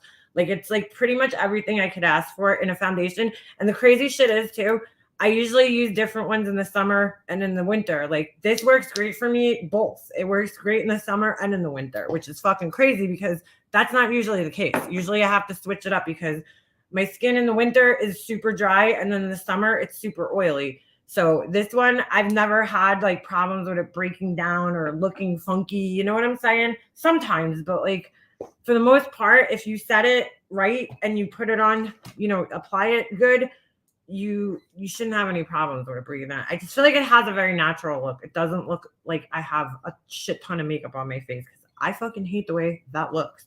Like, when you get in your car, you put your makeup on, you get in the car and you're like, oh my God, dude, like, what did I do?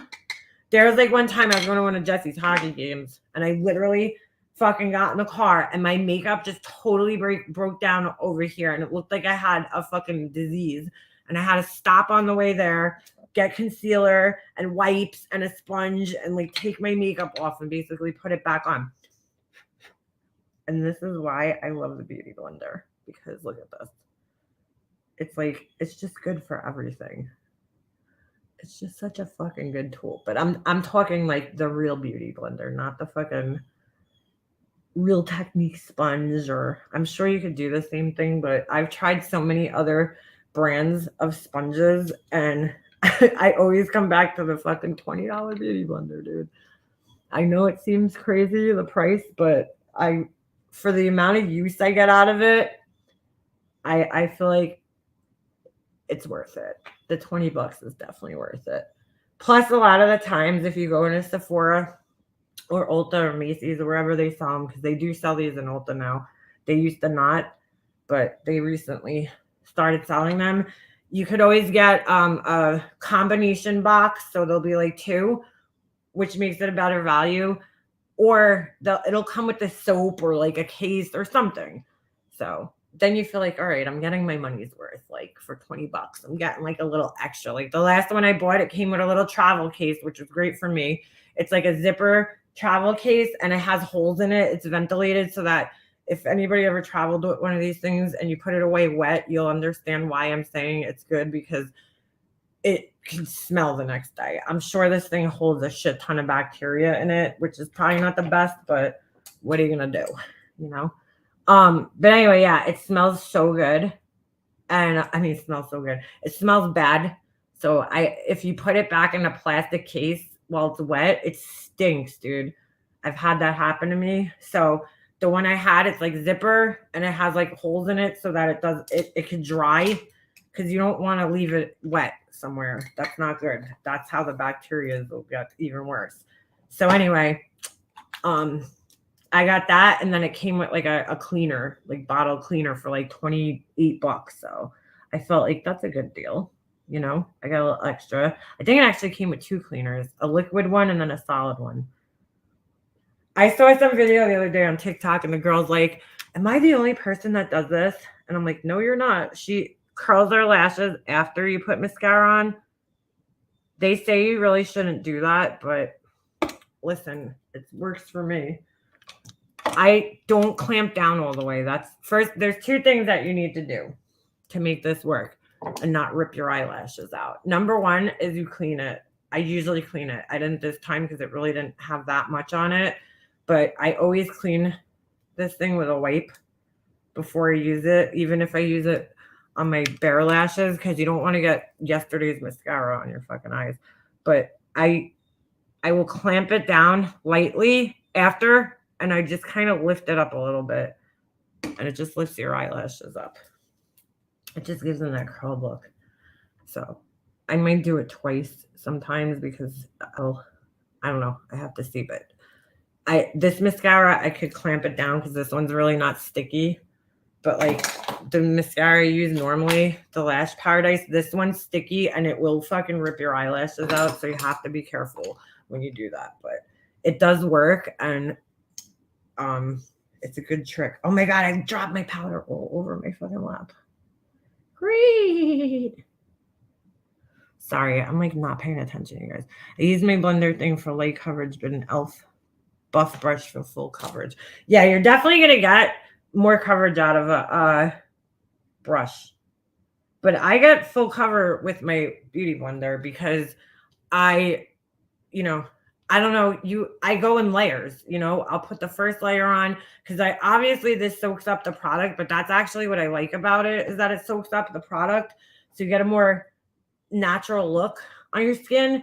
But I also like that it fucking, you can get light coverage. Brushes, I don't know. I just suck with the brushes, dude. I get so frustrated. Oh, fuck. I just pulled like a fuzz into my eyeball. That's fun. Oh, that little bastard. But yeah, I get good coverage with it. That's why, Remy, I'm saying you have to buy this specific beauty blender one, because some of them are too porous. Some of them are not porous enough. The beauty blender is like that perfect, fucking consistency where it has just the right amount of pore, I don't know. Maybe I'm wrong here, but I just love it. I can't help it. I love it. I love it. So that's it with the makeup today. I'm not really feeling this blush though, but what are you gonna do? Some girl I was watching on TikTok was talking about using this blush. She used it the other day, and I was like, oh, I have that. Let me try it. But I don't really love the way it looks on me. I feel like it's kind of muddy looking. I don't know. I'm not really into anything that shines on my face, because I feel like that's when you start looking like you're wearing a lot of makeup. When it has like a sheen. This almost has like a bluish cast. I don't know. I can't explain it. Which is weird, because if you look at it, it's pink and like gold, like a copper color. But for some reason on the skin, it almost gives this weird blue, like thing. It's fucking weird, but whatever. I blend the shit out of my face in case you guys can't tell. I really should have fucking washed my hair today, but Nope. Didn't see the data say how to do something. No, oh, don't worry about it, Nana. Don't worry. Dude, that person, I looked on my block list the other day and there's like fucking 30 of them on my block list. Like, I'm like, dude, get a fucking life. Like, I don't understand the troll. I think it is actually a troll because like they keep coming back specifically in my chat with the same fucking account. And like they must have just learned how to make multiple, because believe it or not, you can make multiple accounts off of one. So you could use one email and make like 1 million channels off of that one email, right? And I think that's what they do. And that's how they're able to switch back and forth so quickly to like the next one. And like they can make up to 50, I'm pretty sure. And so that's why they keep doing it. But oh my God. But like the troll that they're doing is like, it's not fun. Like it's stupid. It's not a good troll, dude. Like they're just coming in and putting emojis in. That's so fucking dumb. In a small chat, like what is that? I don't know. What is that doing? I don't get it. Like I don't get what they're trying to do, I guess. Because it's like they're talking about, okay, a naked dating site. Where's the site, dude? Could we see it? Could we check out the naked fucking people or what? Like, you're gonna tease us? I just don't get the troll, bro. It's a bad fucking troll.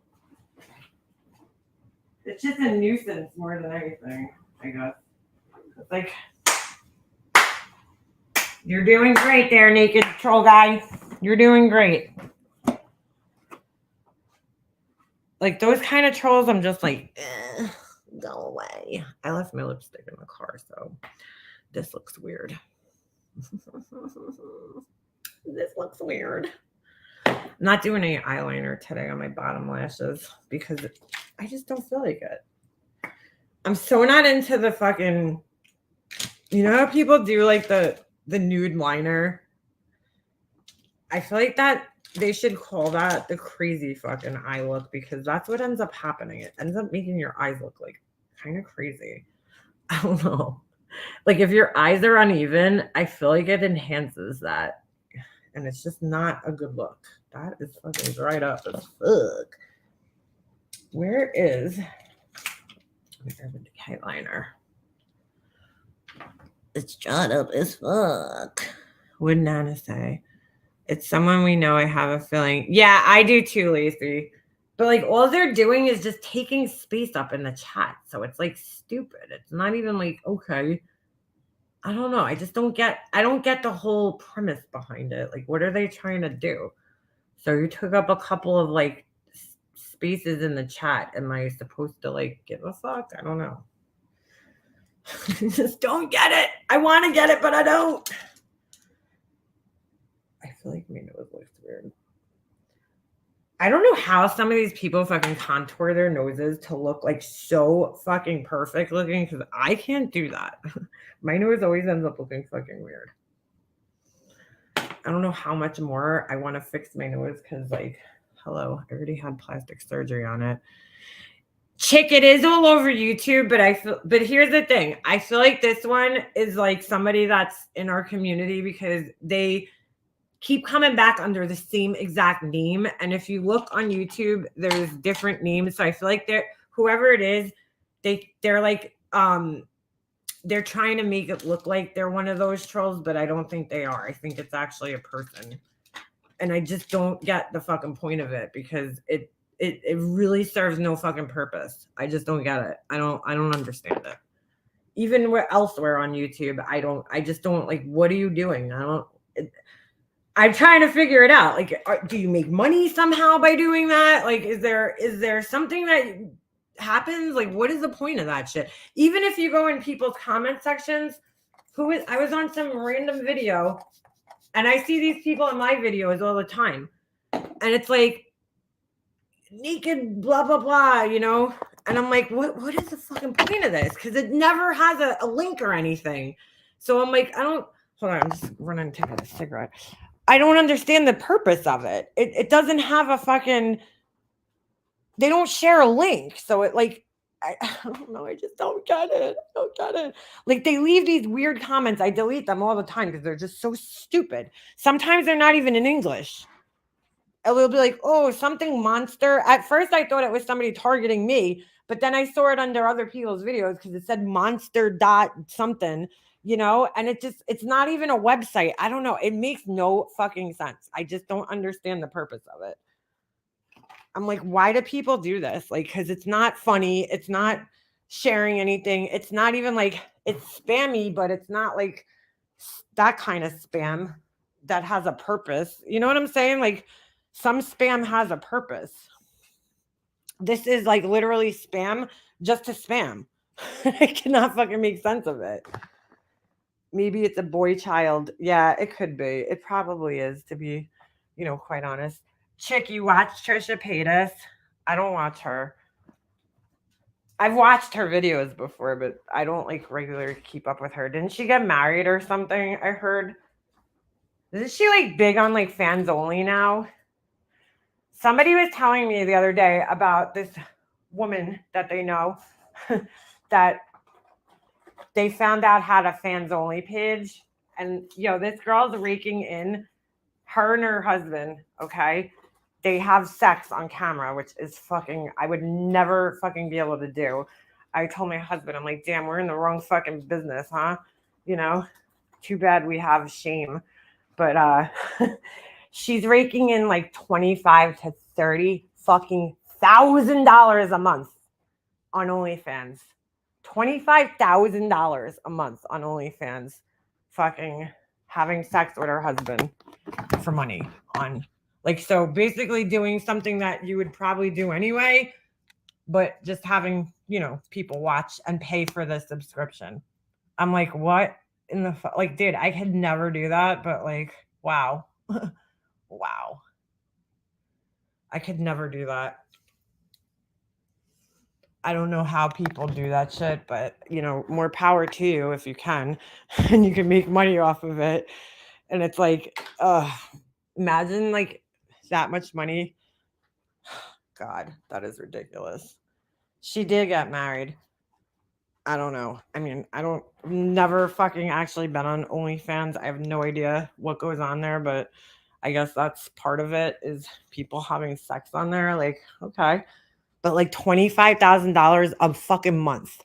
Like, that's a salary. You know what I'm saying? For some people.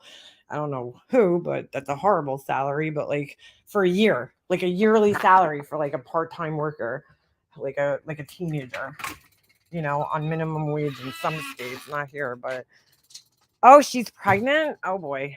Yeah, things are gonna change once you have a baby. I love when YouTubers get pregnant because I'm like, yeah, just wait. Well, the richer ones probably, will have nannies and shit and people to help them out.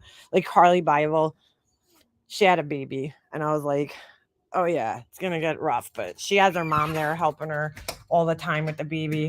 I didn't have that luxury when I had Jessie. That's when I started my channel, I think, when Jessie was a baby. And it was so funny because every time I would want to sit down and fucking film something, he'd start crying hysterically. And I was like, oh my God, like I just could not film a video. It was so fucking hard. I used to try to film during his naps, and he would just fucking cry. And I had probably filmed like so many videos, and then I couldn't post them because, he would start crying, or my husband would come home from work. And at that time I was really like, I don't know. I still can't. I can't just like sit and film a video. Like I like to do it when nobody's here, because like when people are here, I feel like it just totally fucks up my concentration and I can't think straight. So anyway, yeah. So it was really, really hard when Jessie was a baby for me to film videos. That's why my channel is like all, sparse in the early days. And it's a lot easier to do the lives. Plus, just the editing. I didn't have time. At that time, I used to edit them on my computer, and it took so much time. And it was like, having a baby and then trying to edit my videos. Forget it. I couldn't do it. I just couldn't do it. Jessie was a very, like all babies, but he was a needy baby. He was colicky, so it was a little rough.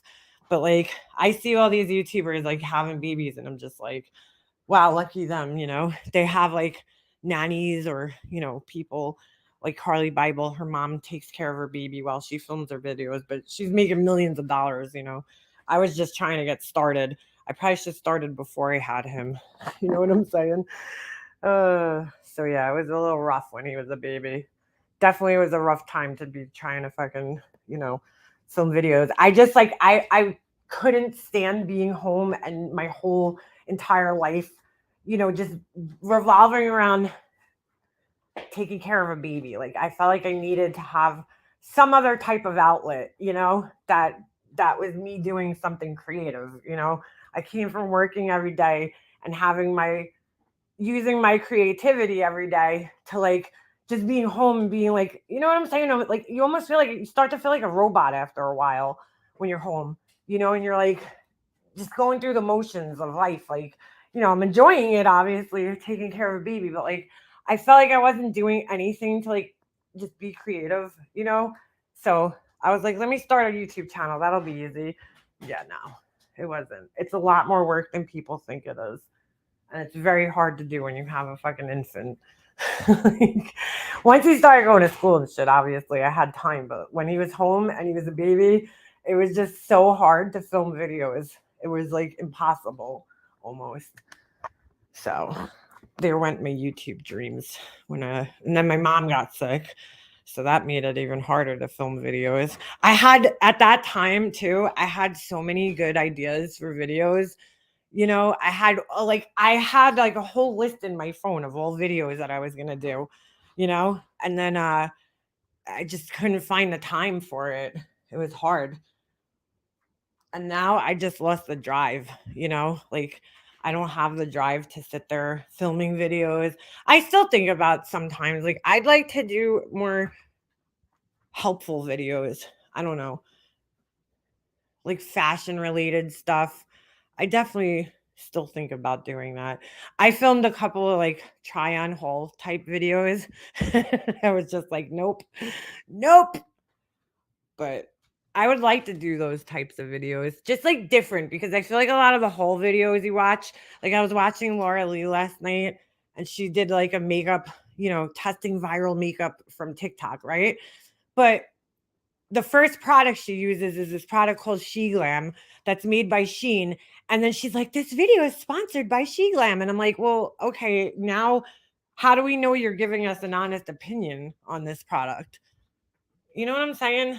Like all these people get sponsored, which I understand, but I don't know. I feel like I'd be the one that would fuck all my sponsorships up if I took them, because I'd be like, yeah, I don't like this shit. Because like I'm not gonna lie to people. I would feel really bad misleading people into things that are no good. You know what I'm saying? Like if I tell you guys about something, I try to be honest with you and tell you something about something that I've really like tested and used, and like this Maybelline foundation, which is only $6 if you don't like it.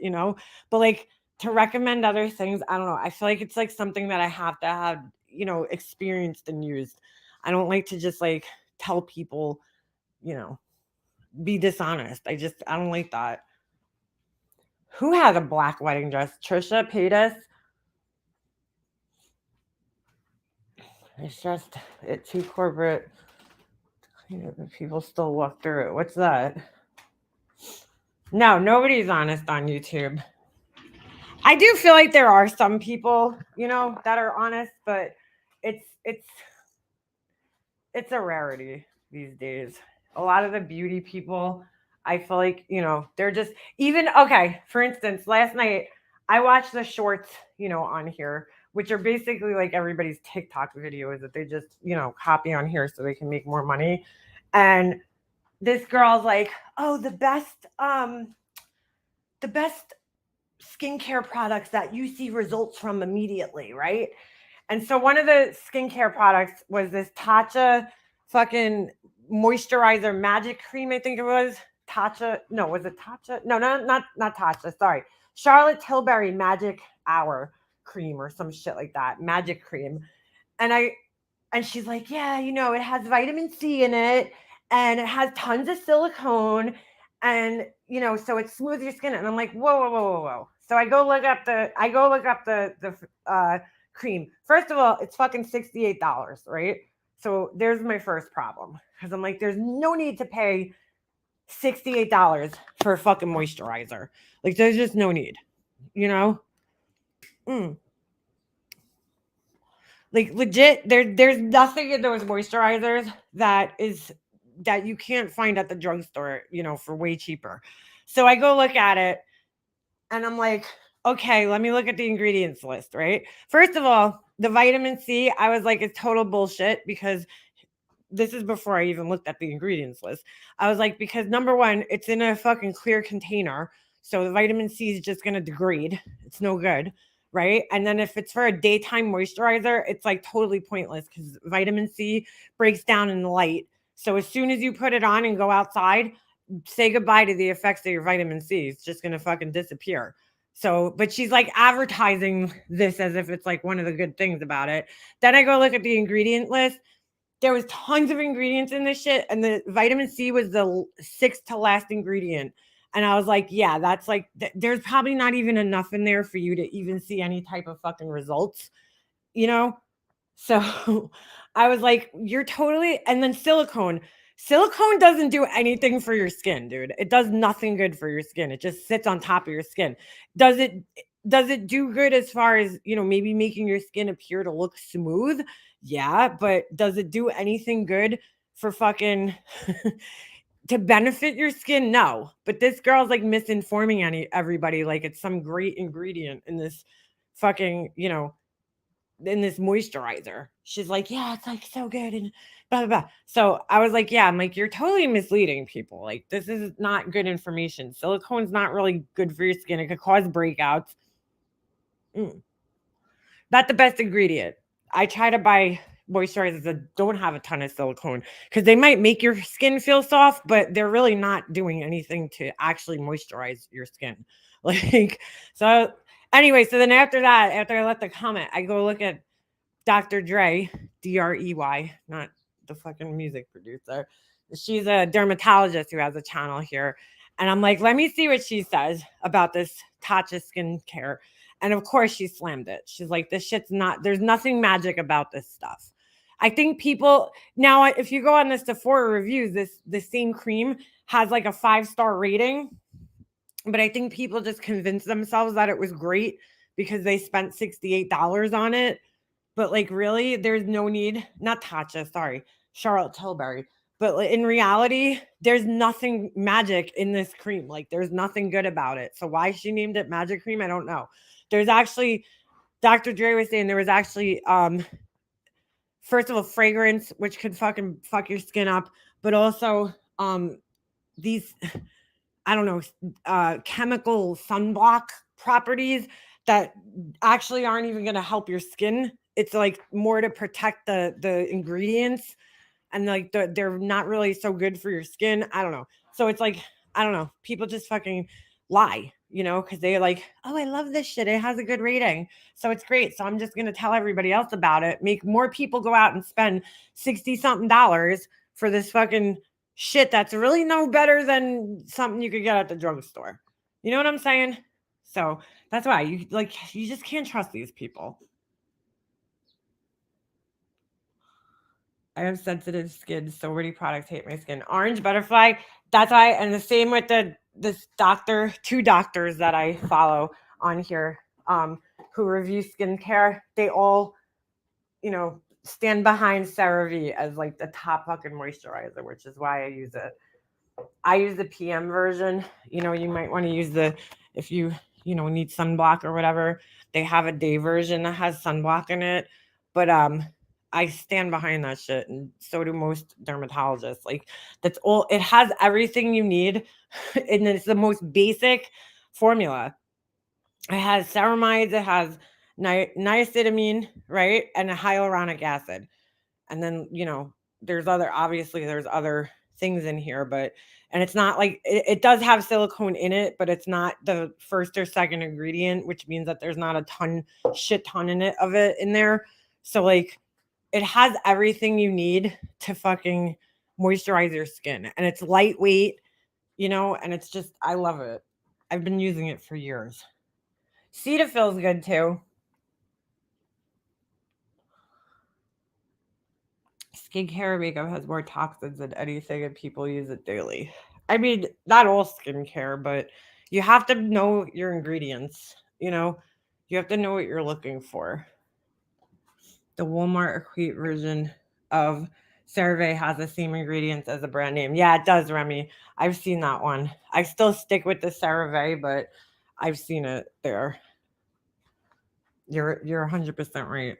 Because the last time I went to buy, because it is a little pricey for a drugstore, um, moisturizer, but like I use it every day, and it literally lasts me like months. Because I only use like 1 or 2 pumps, and it dispenses the perfect amount into your hand to pretty much cover your whole entire face and your neck, which is where I usually apply it. So I mean, I love it. I think it's really good, and if you have sensitive skin, it's great.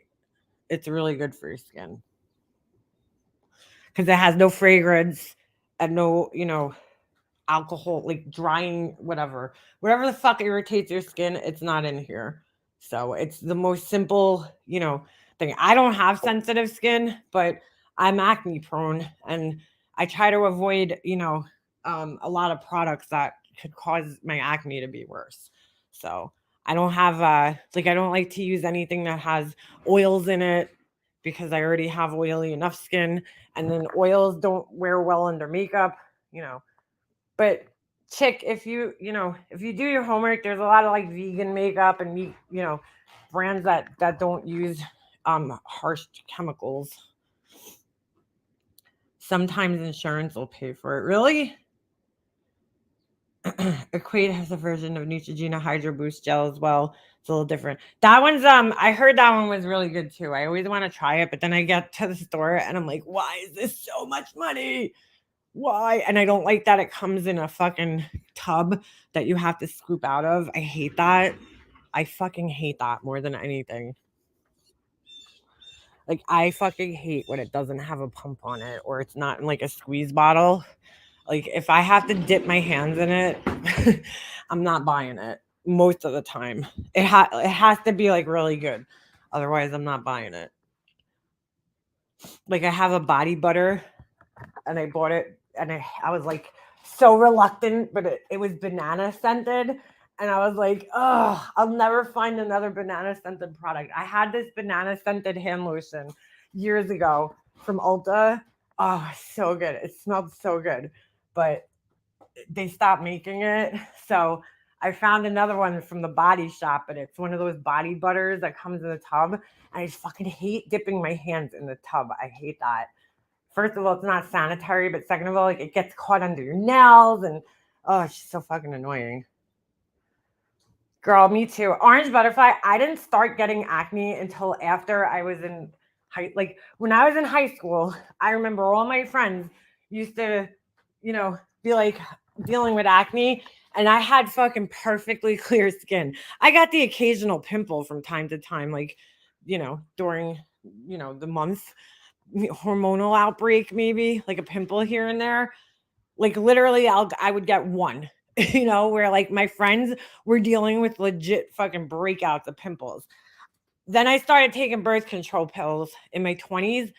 And when I stopped taking the birth control pills, because I only took them for a really short period of time, because I do not like birth control pills. I don't like the way they make me feel. I think they're fucking horrible. But anyway, when I stopped taking them, all of a sudden, dude, I got like the worst fucking acne. I started breaking out so bad. And it was really bad for a while. I was getting pretty, not like huge breakouts, but I had, little patches of like pimples and shit. And then now, sometime in my 30s, it switched over to like blackheads and whiteheads kind of acne. So I have a lot of whiteheads.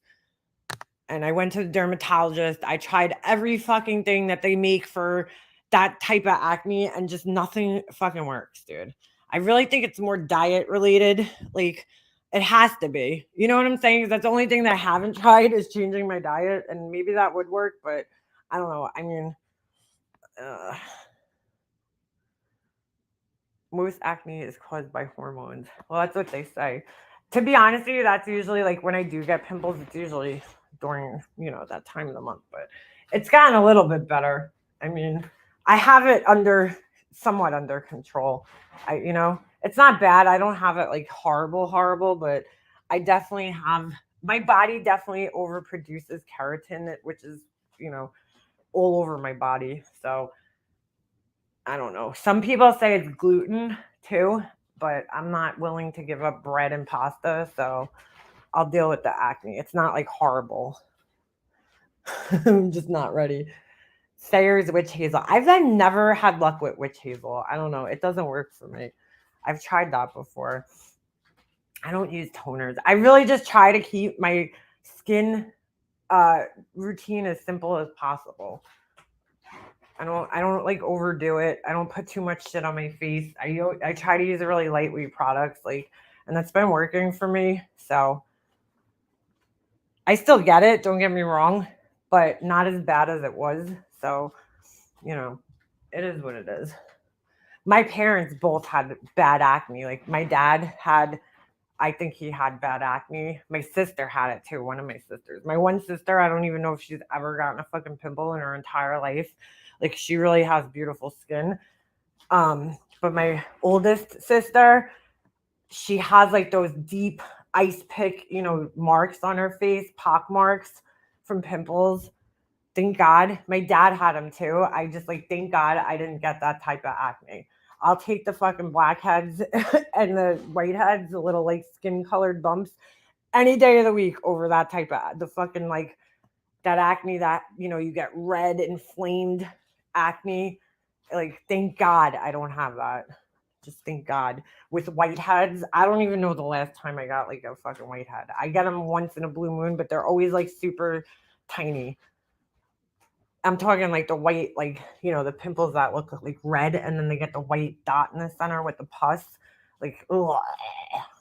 I used to feel bad for people that had that shit.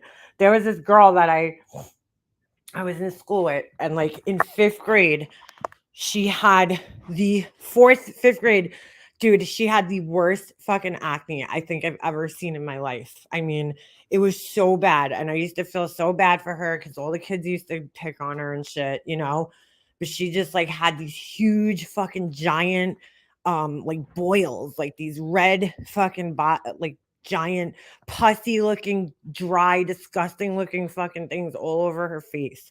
And I used to feel so bad for her. And she used to tell everybody it was because of the chlorine in the pool. I don't know if that's true, but I was like, dude, I would stop swimming if I was you. She was into swimming, I guess. And I was like, dude, I would fucking quit swimming right now if that's what my face looked like, But I used to really feel bad for her because we were young and most kids were not getting acne at that age. So and how kids could be towards other kids. And it was gross looking, don't get me wrong, but my mom just always taught me don't be mean to people just because they look different. And that was me. There was kids that were incredibly cruel to this girl, and it used to get me upset because she was a nice girl, she just had acne, and it was fucking so sad. No, girl, you don't put no colloidal silver. That shit's bad for you. That guy turned blue. You never seen that guy, chick? I actually tried that once when I had a toothache, and it actually did help me. But I saw that guy that turned blue from taking that shit, and I was like, yeah, I'm good on that. The guy, he literally turned, he looks like a fucking human Smurf, like Papa Smurf. He was taking probably in excess that colloidal silver shit, and it turned his skin blue, his whole body. No, that shit is no fucking good. Hold on, I'll let me see if I can find that guy. Blue Man, not the Blue Man Group. Colloidal silver. There we go. Man who turned blue after taking silver for skin condition. Hold on. That shit is no good for you, dude. He was taking, I think, a little too much, clearly. But it's fucking crazy. Hold on. I remember seeing this dude on the news like years ago, and I didn't know what the fuck this shit was that he was taking. Oh wait, hold on, I got the wrong window. Oh my god, hold on a second. Check this guy out, dude. Why is this big fucking ad in the middle? I hate that. I hate fucking websites. Look at this dude. Like, that's not makeup. That is not makeup. This man legit took so much of this shit that his skin turned fucking blue. Could you imagine? And I'm sure the weird thing is like, I'm sure this didn't happen overnight that this guy just turned blue like this. So, like, I'm sure that it didn't just happen overnight that this dude just turned blue. Like, it had to be a slow process. Why he didn't stop at some point, I don't know. But yeah, look, you could kind of see his arm right there. Oh, he died. Oh no. Probably from the silver. He suffered a heart attack before contracting pneumonia and having a severe stroke. Oh my god, dude. That's crazy. But yeah, he turned completely fucking blue, dude, from that shit. All right, you guys, I'm going to have to mute you for like 5 seconds. Just talk amongst yourselves. I have to run upstairs to the little girl's room. I'll be right back. Hold on. I'm going to put this on mute, but I literally will be back in like 2 seconds.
All right, sorry. I had to I couldn't hold it anymore. Dude, this is my favorite hand soap and I'm almost out of it. I found it at Walmart. It's called, hold on, Scent Theory Foaming Hand Soap in the Scent Summer Boardwalk. Oh my God. Can I tell you guys? I stocked up on it like during COVID because it was the only soap in the freaking in Walmart. Remember like when COVID first like hit and like you couldn't even find hand soap? I bought like fucking a whole shit ton of these and I'm up down on my last bottle and I'm so upset because I don't think they make it anymore. But it smells, oh my God, it smells so good. It smells like freaking cotton candy. And I'm so upset. I'm running out of it. It's like, seriously, oh, I just love the smell of it. Normally when you buy like, I don't know, I love the only soap like I'll fucking even use on my hands normally is the Bath and Body soap, Body Works soap. I don't know why. I just love their hand soap.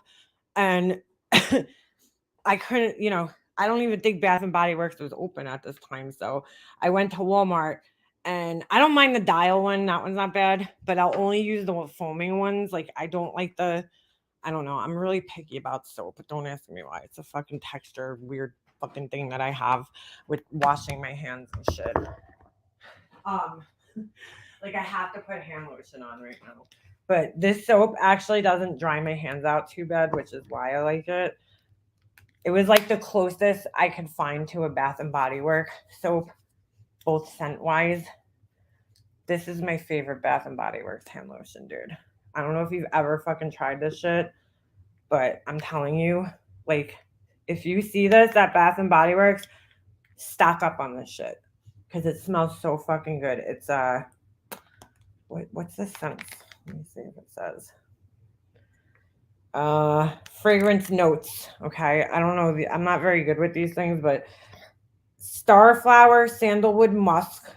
Okay, sugared tangelo, whatever that is. White agarwood. I don't know what that is either. And radiant amber. Whatever the fuck it is, it's magical. Okay. So there's two. This one's in the stars, and then there's another one that's also stars, but this specific one called In the Stars. I fucking love this shit. As you can see, this is my second. This was the first bottle I bought, and I ran out of it. The only problem is I don't know if they're discontinuing it, which of course they probably are because I like it. So that's just my luck.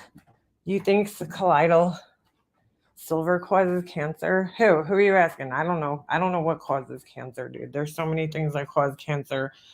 Who knows what causes it? But anyway, yeah. Oh my gosh, so good. It just smells so good. It's just I can't explain the scent. It's not like I can't place it. It's not florally. It's not fruity.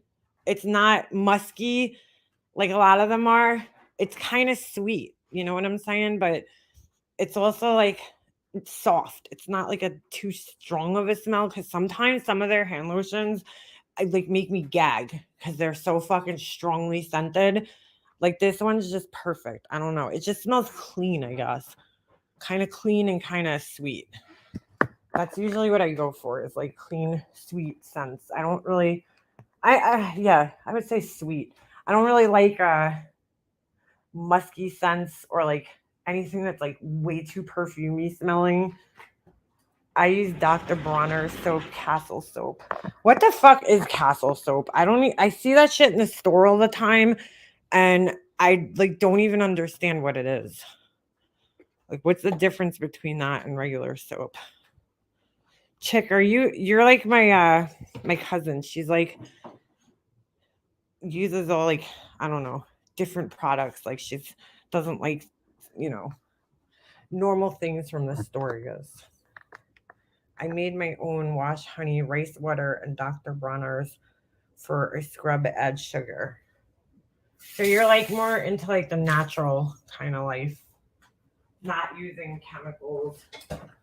Listen, dude, there's so much information out there about things like that this causes cancer and this isn't safe and It's like you literally can drive yourself fucking crazy with all this shit. And I just kind of got to a point in life where I'm like, I'll try to avoid certain things. I know things are bad for you, but like how much longer are we really fucking extending our lives with this shit? You know what I'm saying? And do I really want to extend my life that much? Like, I don't know. I don't know about that. I don't know if I want to live till I'm like fucking 100. You know what I'm saying? Like, I don't know. I feel like we've gotten to a point in our society where people are just so scared. Like there's these people like that girl Dre. She adopted this whole fucking crazy lifestyle where she's just so paranoid about everything. You know what I'm saying? Where it's like almost detrimental to your health that you're so fucking paranoid.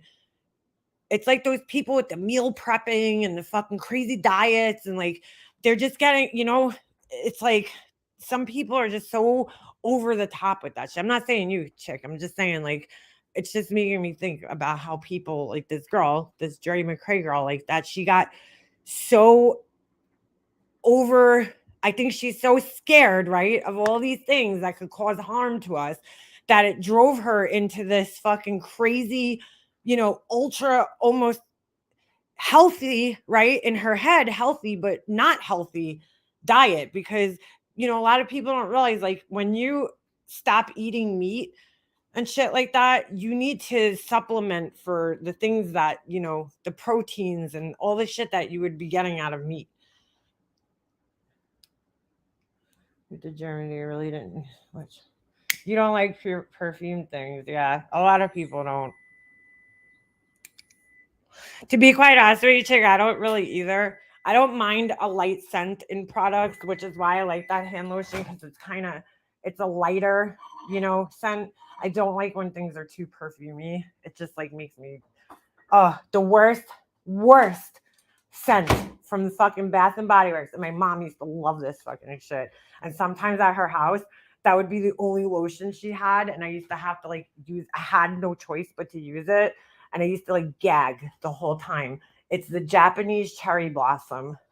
Dude, that shit is fucking migraine inducing. Like, I don't know how the fuck anybody enjoys that scent, because I seriously fucking gag every time I even think about it. Ugh. It's so unbelievably strong and perfumey scented. It's terrible. It's Japanese. I think that's what it's called. It might not be Japanese. It might just be cherry blossom, but it is intense, dude. That shit will fucking give you a migraine within seconds. Hey Ben, how you doing? Ben. When I quit meat for 4 years, I moved to Germany. If I didn't eat meat, I would have starved and eat meat ever since. You could drive yourself into a fucking just total state of paranoia. And I see a lot of people, I feel like more and more people are getting like that. And it's kind of scary because they're like so worried about like all these, you know, and I'm not saying you shouldn't worry, you should, you know, but like you have to find a fair, healthy balance. You know, it's like these people that are just so scared to like eat certain things and whatever, they get crazy with the they get over the top with it, with the natural products. There's somebody I actually follow on here and she's really funny. I think her name is Crunchy Mom. And I still can't tell if she's making fun of crunchy people or she actually is a crunchy person. And if you guys don't know what a crunchy person is, like a granola person, it's one of those people that they're like, you know, the kids have to eat. Everybody's got to eat. Dude, oh my God. This person. Everybody has to eat, you know, healthy. Like everything has to be from Whole Foods. You know what I'm saying? No GMOs, like from scratch, homestead, whatever the fuck. Where they're just like over the top with it. And I still can't tell if she's actually one of those people or if she's just making fun of one of those people, or if she is one of the people and is still making fun of it. Like she knows how crazy it is. So she makes fun of it. I really can't tell. Let me see if I can find her. She makes these really funny videos about it. Crunchy Mom. I think that's her name. Yeah. Really very crunchy. That's it. That's the name of the channel. And hold on, I'll show you guys. And it's really funny. I still can't tell though. I still don't know if it's just like a joke or what. But it's really funny. Nevertheless, you know. Hold on a second. I mean, I don't know if I sure hope whoever. I think she's kind of making fun of it, but it's still funny. Nevertheless. Hold on. Let me see if I can share this. Fertilizing all veggies. I listen, I laugh at vegan. What do you think is fertilizing? Don't mind me, I'm just here for the porn I can't click on. Yeah, exactly. So stupid. She's pretty funny.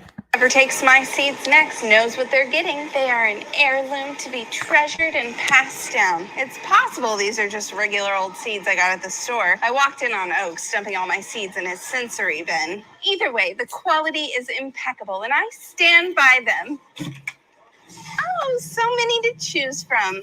I'll just put my special tomatoes there and my mixed flowers there. What's that? I would know that handwriting anywhere. These seeds are from Donnie. People really should be warned about these. GMO, clear as day so they can see. GMO. What is Donnie trying to do here? OMG. GMO. Disgusts me. I sure hope whoever takes my... It's just really funny if you watch a whole bunch of her videos because, like, she has all this shit. She knows her shit about this stuff. So it's like, is she actually making fun of it but also kind of living the same lifestyle? I want to see, like, I don't know. You gotta go through her videos. Mom, the naked ladies are back in our yard. She's like over the top with the kids. Oh, I just love this time of year. So lovely. You want to go see if we can smell them?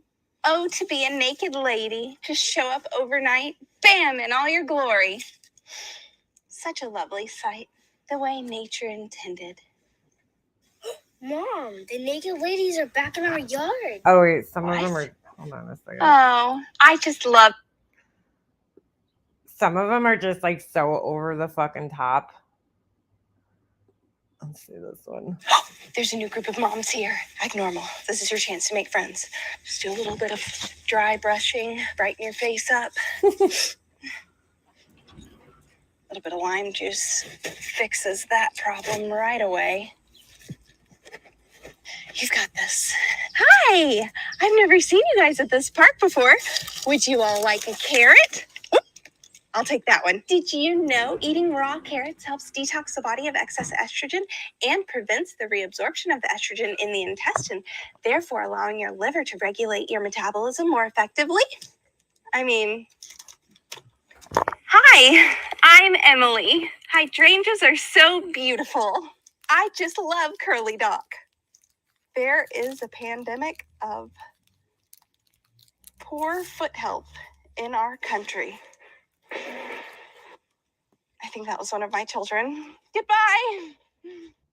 There's a new group of moms here. She's just one of those This is moms your chance that, to like, dude, everybody knows a mom like that where, like, they're just fucking, over the top with pushing their fucking lifestyle on you. It's really funny. They're, like, just trying to, like, overdo it with the fucking health bullshit, you know? It's like sometimes you just got to give your kids some Kraft macaroni and cheese. I get it. It's probably not the most nutritious shit, but you know what? Sometimes you just got to do it. You just got to fucking do it. My son fucking loves it. You know what I'm saying? Like those moms that they only feed their kids certain things. Da, da, da. Like, why do so many kids nowadays have fucking peanut allergies? Like, no, dude, I don't even think I knew one person that had a fucking peanut allergy when I was a kid.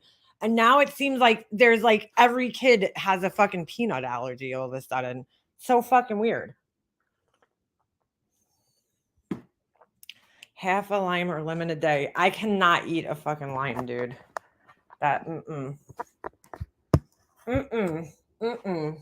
I take my vitamin D. That's what I take.